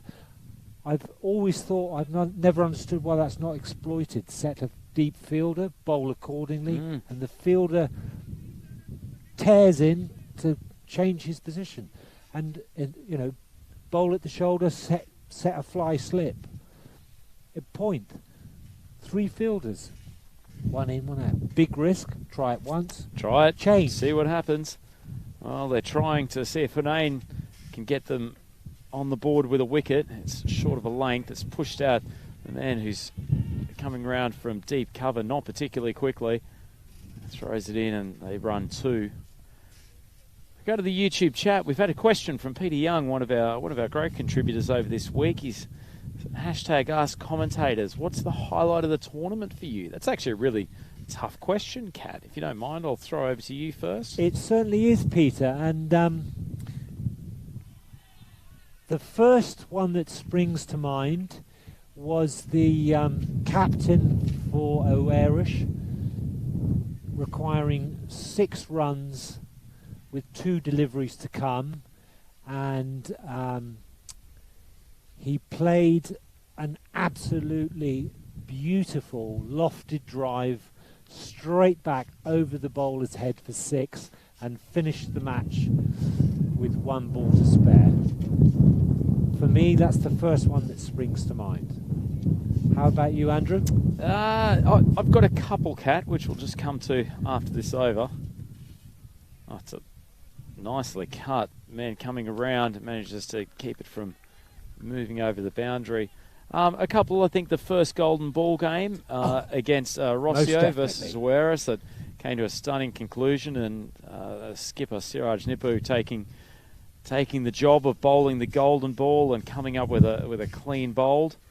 To take that, I thought that was a great moment. I'd say on the Wednesday night, the massive upset of Royal Lisbon, who up to that point had really struggled throughout the tournament, but managing to take down Marlo Villamora and not just beat them, but beat them comprehensively. I thought that was a great win and a good reward for their efforts. It was something that was really, really deserved, and I think they probably should have had better from this tournament than the position that they ended up in. And I guess a couple of moments from this morning, the 2 semi-finals were unbelievable contests and really brought out the best of T10 cricket. And I guess the ecstasy and then the despair of poor Imran Khan in the first game, playing a remarkable innings, opening the batting, and then having to bowl the final over, and unfortunately seeing some balls fly to the boundary off the outside edge and flayed over point, and unfortunately unable to bowl his team to victory after a last ball 2. And then in the second game, just the one-man show in the second innings of Conrad Greenshields, played a tremendous knock, and then not an element of slogging about it. It was just clean hitting, controlled hitting, and using every part of the ground possible. And it's a hugely impressive performance, and he really deserved to be on the winning side. Most definitely. Well, we've just seen an excellent display of containment by Hunain, and now we turn to this over. This is Parveen Singh coming on again. Parveen now coming after that, so if he can continue that and get his outswinger going after tying the batsman up for an over more or less, a quick wicket. Well, I'll tell you what, Mohamed Adnan might have added to my favourite moments of the tournament if he'd hit that scoop for 6. Well, he's tried to launch that for a maximum. He's got enough of it. And that is a mighty blow. Strong hitting over the offside. The left armour pushing the ball across him, and he's responded with a lovely inside-out drive. Yeah. It's gone a decent way. The score. I'm assuming that, waiting for the update, but let's see. The ball from Parveen, it's just manoeuvred into the outfield for a single. Mohamed Adnan almost falling asleep while moving between the wickets. And absolutely no rush whatsoever. So feel free to chime in. We've still got some moments on the YouTube chat before this game ends. Let us know what your hashtag magic moment was from the tournament. Peter Young chimed in talking about the semi-finals both being very good matches. Working that off his legs for a single. They're trotting through. I'm half expecting them to have a cup of tea and a sandwich. But the bowlers have got to try to take a wicket. Get some pride. Trying. That's moved in nicely from a line outside leg, but comfortably played. But dot ball, that's good bowling. Oh, Parveen, like to see him again when we come back for next year's tournament, Kat. Absolutely. He's a talented player. We've seen a few youngsters that it will be very interesting to see how they develop over the next 12 months. Well, that ball's gone a mile in the air. This is going to be a difficult take. Sawa moving around, no help from his outfielder, Arslan. Really should have been his ball coming in off the fence. Well, looked like he was on a treadmill given his lack of movement forward. One could say that was possibly a difficult chance, but difficult to draw that conclusion given that there was the effort involved was zero. And well, they're just a dejected bunch at the moment, aren't they, Alvalade? Really, really disappointed with the score that they put on bowling first, and they are quickly being put to the sword here by Marlowe. I'd imagine the runs will be brought up relatively soon. Okay, Parveen Singh, our turban spinner. Give it a rip and take a few, fella. Short ball, Mian coming through. Looking wrong. for the single. I think the skipper wants to hit the winning runs. I think Mohamed Adnan has other ideas. He's on 19 off 15. Only 5 required to take this tournament, and Mohamed Adnan might have visions of bringing up the victory with a maximum. Well, he's taken a big swing, gone through to the keeper. Devinder Singh managing to get dot balls with his first 2 deliveries. I beg your pardon, Devinder, you're clearly not a spinner, but excellent ball, and he really wants it. He's disappointed not to take a wicket with that, and that's exactly the attitude to take. Well, Adnan, he might have achieved his wish. He has annihilated that short of a length ball for a biz away super strike, and that is all she wrote in this grand final. Adnan signalling to his team that no. Well, just a minor bit of controversy to finish the contest. Adnan has smoked that for 6, and it looks like there was a dead ball call from the umpires for some reason. We'll try to find out what's going on. It's been confirmed. Dead ball was called. Adnan thought he had the glory of bringing up the local lifestyle trophy with a maximum. Try to replicate that feat, and if Devinder Singh gives him another half tracker, I'm sure we know exactly where he's going. Well, he does give him another half tracker. It's almost an action replay. That is an amazing finish. That was virtually a digital reproduction of that shot, wasn't it? Well, no dead ball call on that occasion, but that brings up a comprehensive win for Marlow Cricket Club Villamora. I'm not sure we could have expected any sort of the onslaught that Alvalade have been exposed to in this game. And Kat, that has been an absolute demolition job. Absolutely. Marlow reached that target of 47 for none, winning by 10 wickets and achieving that in 5.3 overs. I don't think anyone's come anywhere near that. Oh my word, that is after all of the drama and all of the tension that we've had throughout the first three games. Absolutely. It's just like a pressure valve has been lifted, and unfortunately for the team from Alvalade, they probably will genuinely leave this tournament bitterly disappointed with how they've played in the final, but absolutely taking nothing away from Marlow Cricket Club Villamora.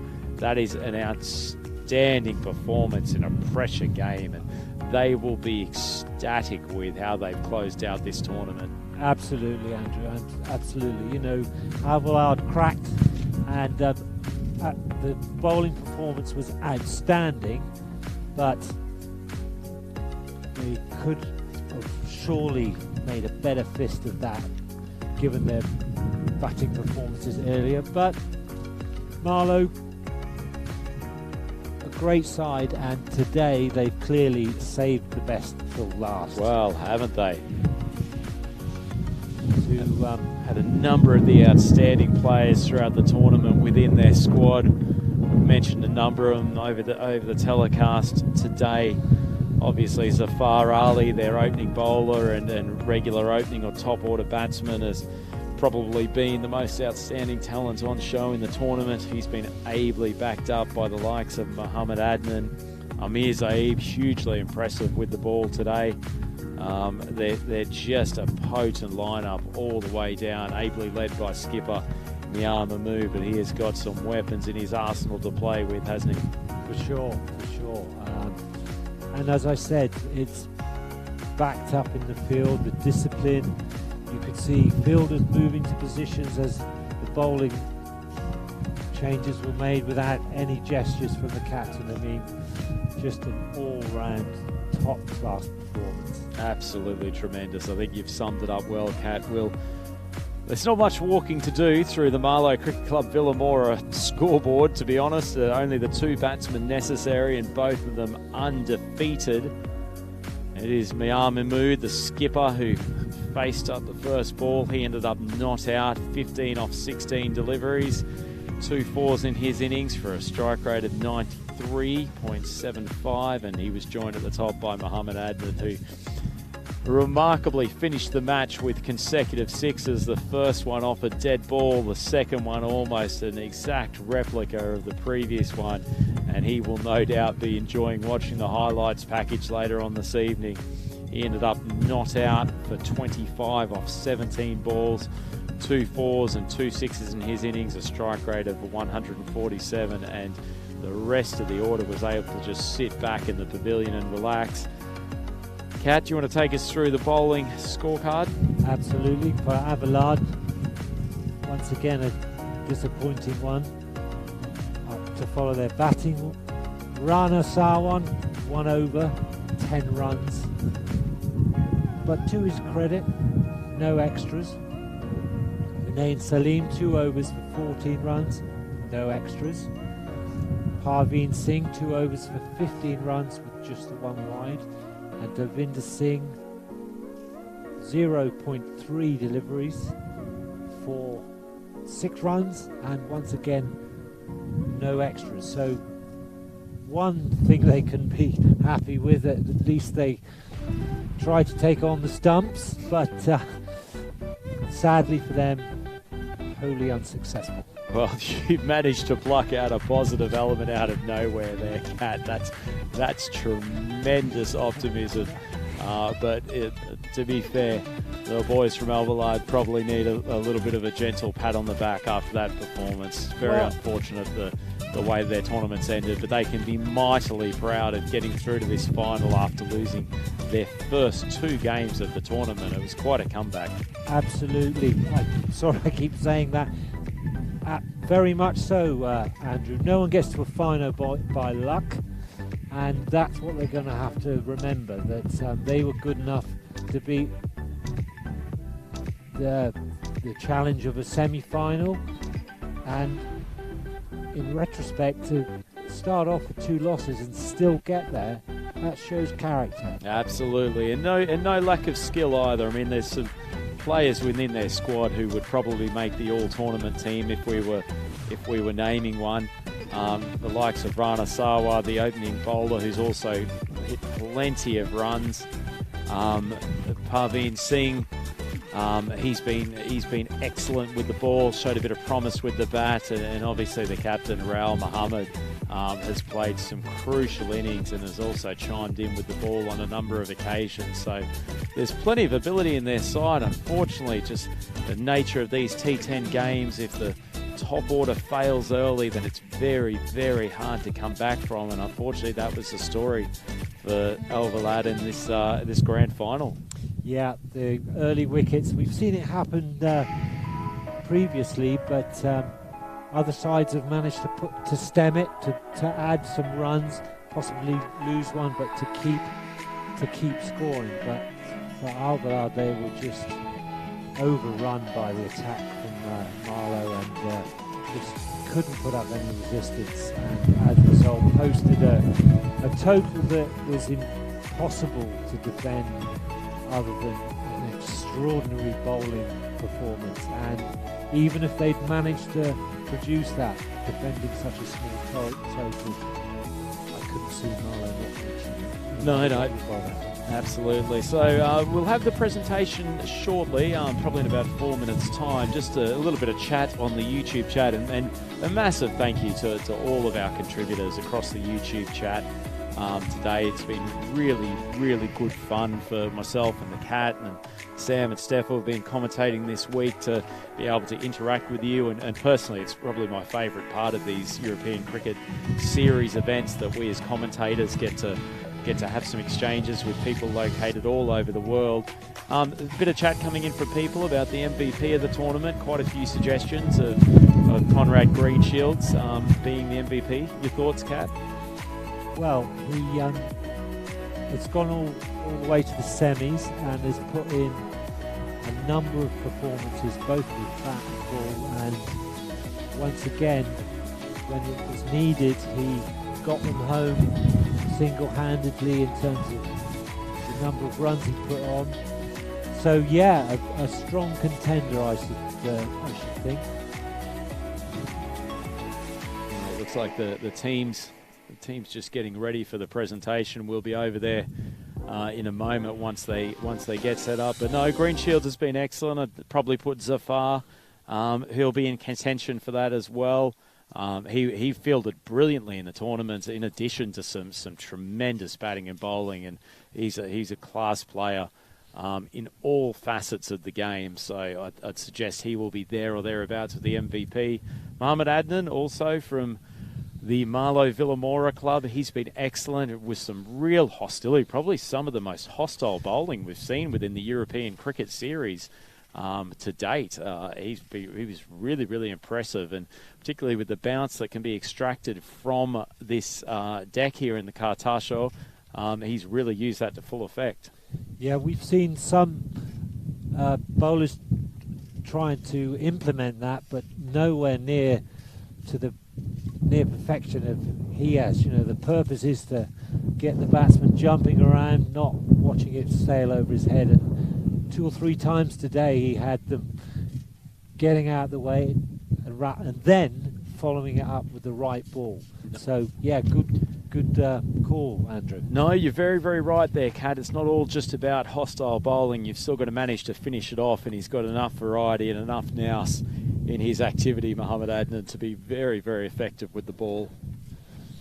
Any others who have caught your eye? Obviously, Rao and Sawa, very good from Al Walad. Well, there was a wicket keeper that I felt was possibly a candidate, Andrew. Well, the wizard certainly provided no shortage of entertainment. And also, I think it's probably worth mentioning Imran Khan from Rossio, who, especially with the bat today, played a couple of sensational innings. We're going to leave the immediate coverage now. If you come back and join us in about 2 minutes, we'll have the presentations. In fact, it's probably less than 2 minutes. So I'll sign off from commentary now and be with you for a moment in the presentation. Just a quick note, it's been an absolute pleasure joining you on the commentary this week, Kat. Absolutely charming to have your thoughts on Portuguese cricket, and we very much hope to have you back in Cartaxo next year. Thank you, Andrew. It's likewise, it's been wonderful for me too. I've enjoyed it very much, and we've seen some fantastic cricket throughout the series, and hopefully the next series will be equally as fine. So we've got a setup here of the awards, and we can see the 2 finalist teams lined up, flag set, everyone waiting. Abelard will be disappointed, of course they will, but they've managed to reach the final, so they can take that away with them, and maybe, who knows, the next series. Okay, and that's goodbye from me. Speak to you later.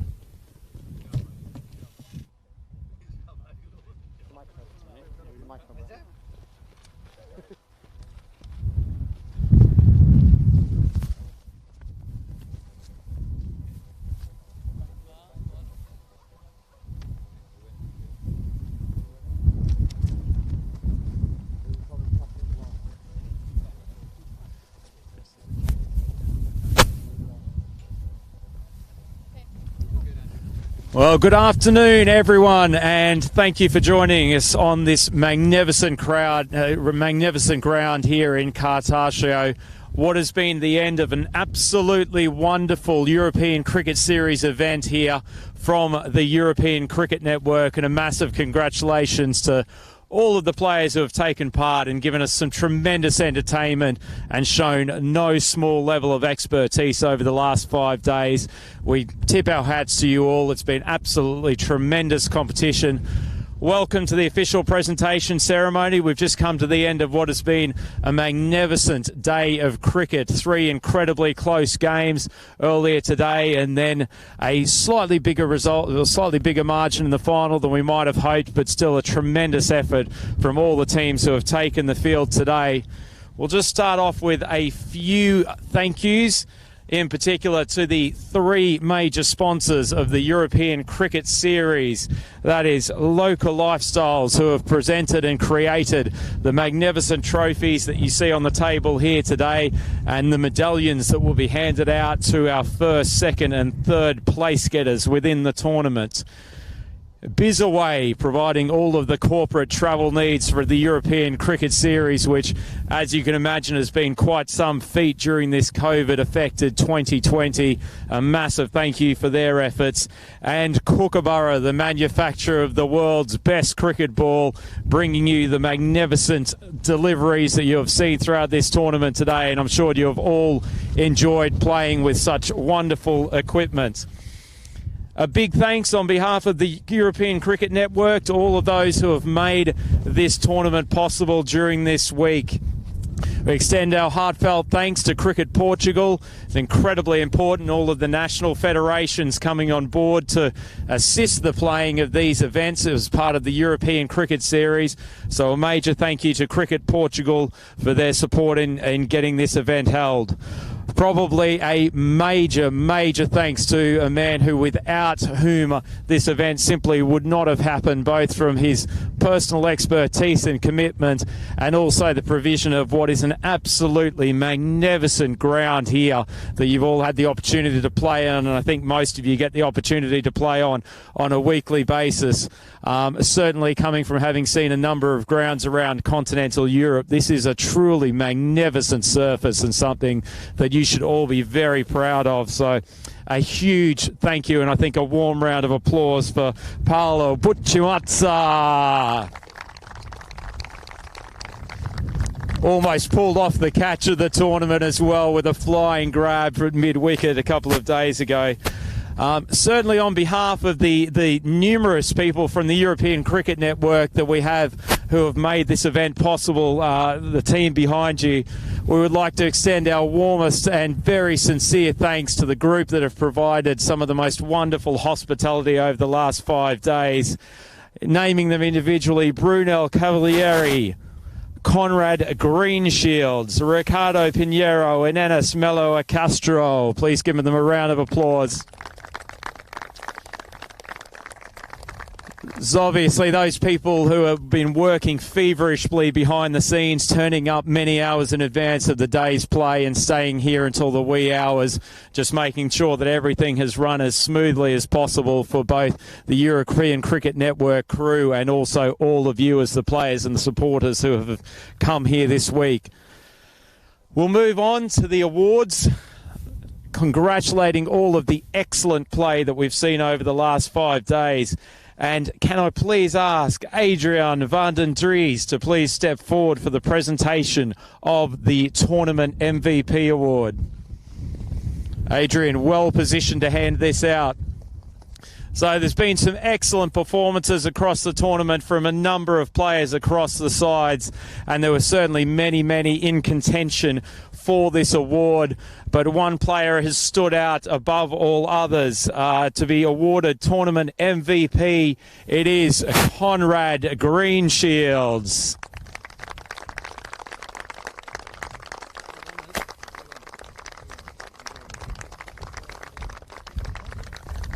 Absolutely magnificent knock from Conrad in the semi-final, almost single-handedly carrying his team to victory, and certainly not someone who deserved to be on the losing side.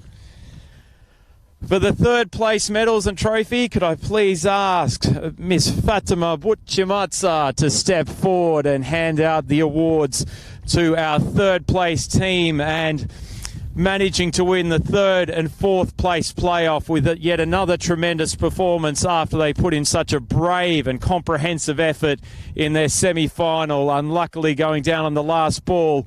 Could I please ask Captain Imran Khan to bring up the Rossio cricket team?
Truly wonderful effort from Rossio, and they certainly wouldn't have looked out of place in the final. So congratulations to Imran and his team, and in particular to you, Imran, for a pair of absolutely cracking innings earlier today. Can I ask our second place team? They fought bravely back from a couple of early losses in this tournament and really went on a tremendous winning run. They were certainly well in it going to the grand final, and while I'm sure they'll be disappointed with their performance in that game, they've certainly brought this tournament to life with some magnificent hitting and swing bowling. Could I ask skipper Raul Mohammed Irfan to bring up the Al Balad cricket team, our second place getters for the tournament today.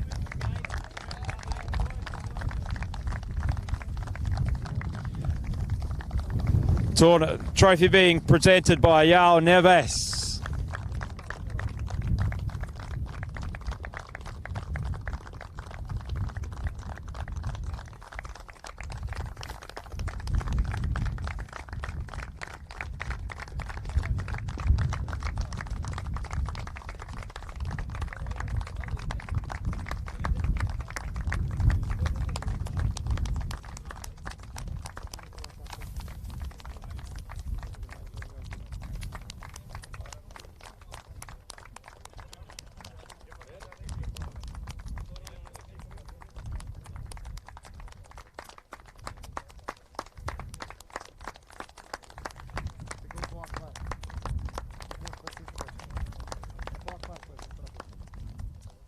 All right, congratulations for your performance across the team, Alvalade. And now, can I ask the skipper of Marlow Cricket Club, Villamora, Mian Mamu, to please step forward and accept the trophy for the tournament to be presented by Mr. Akbar Said.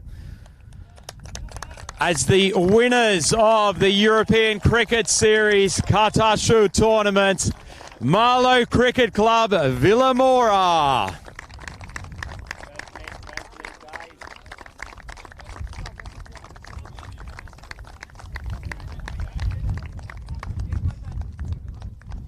Yeah, please allow your team to step forward and collect their winners' medals. An incredibly well-deserved victory and one of the most comprehensive performances in a grand final that we've seen at the European Cricket this series this year. An absolutely tremendous performance all round.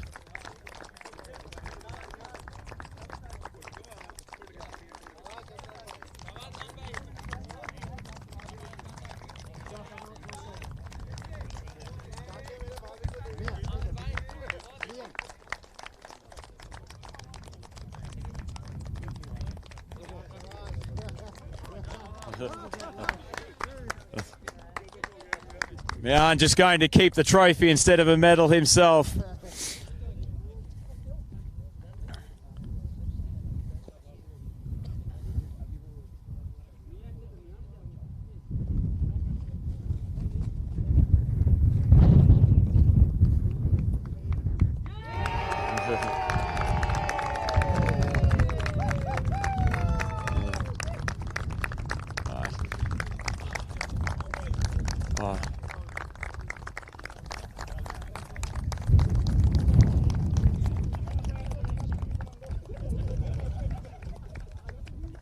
An absolutely well-deserved victory for Marlow Cricket Club Villamora. And before we depart the formalities of the presentation, I'd just like to acknowledge the participation of the other three clubs, Owaris Cricket Club, the Amigos and Royal Lisbon Cricket Club, who have all helped to provide some immense entertainment over these last 5 days, and I'm sure you'll acknowledge them as fantastic opponents.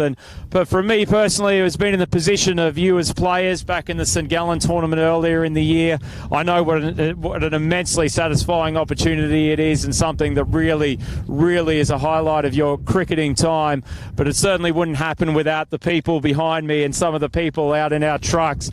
Can I ask for a big round of applause for our European Cricket Network team, the cameramen, the technical production staff, our operations team, project managers, scorers, technical officials, umpires, and most and foremost, our commentary team, including Adrian the Cat Goulding over in the tent. It's been wonderful bringing all of this to you this week on the European Cricket Network. Please keep tuning in for our next week's competition, which will be held in Frankfurt, Germany. There's action coming from Prague thereafter. Plenty more action going all the way through the colder months of the European winter. We'll bring it all to you on the European Cricket Network. Bye for now.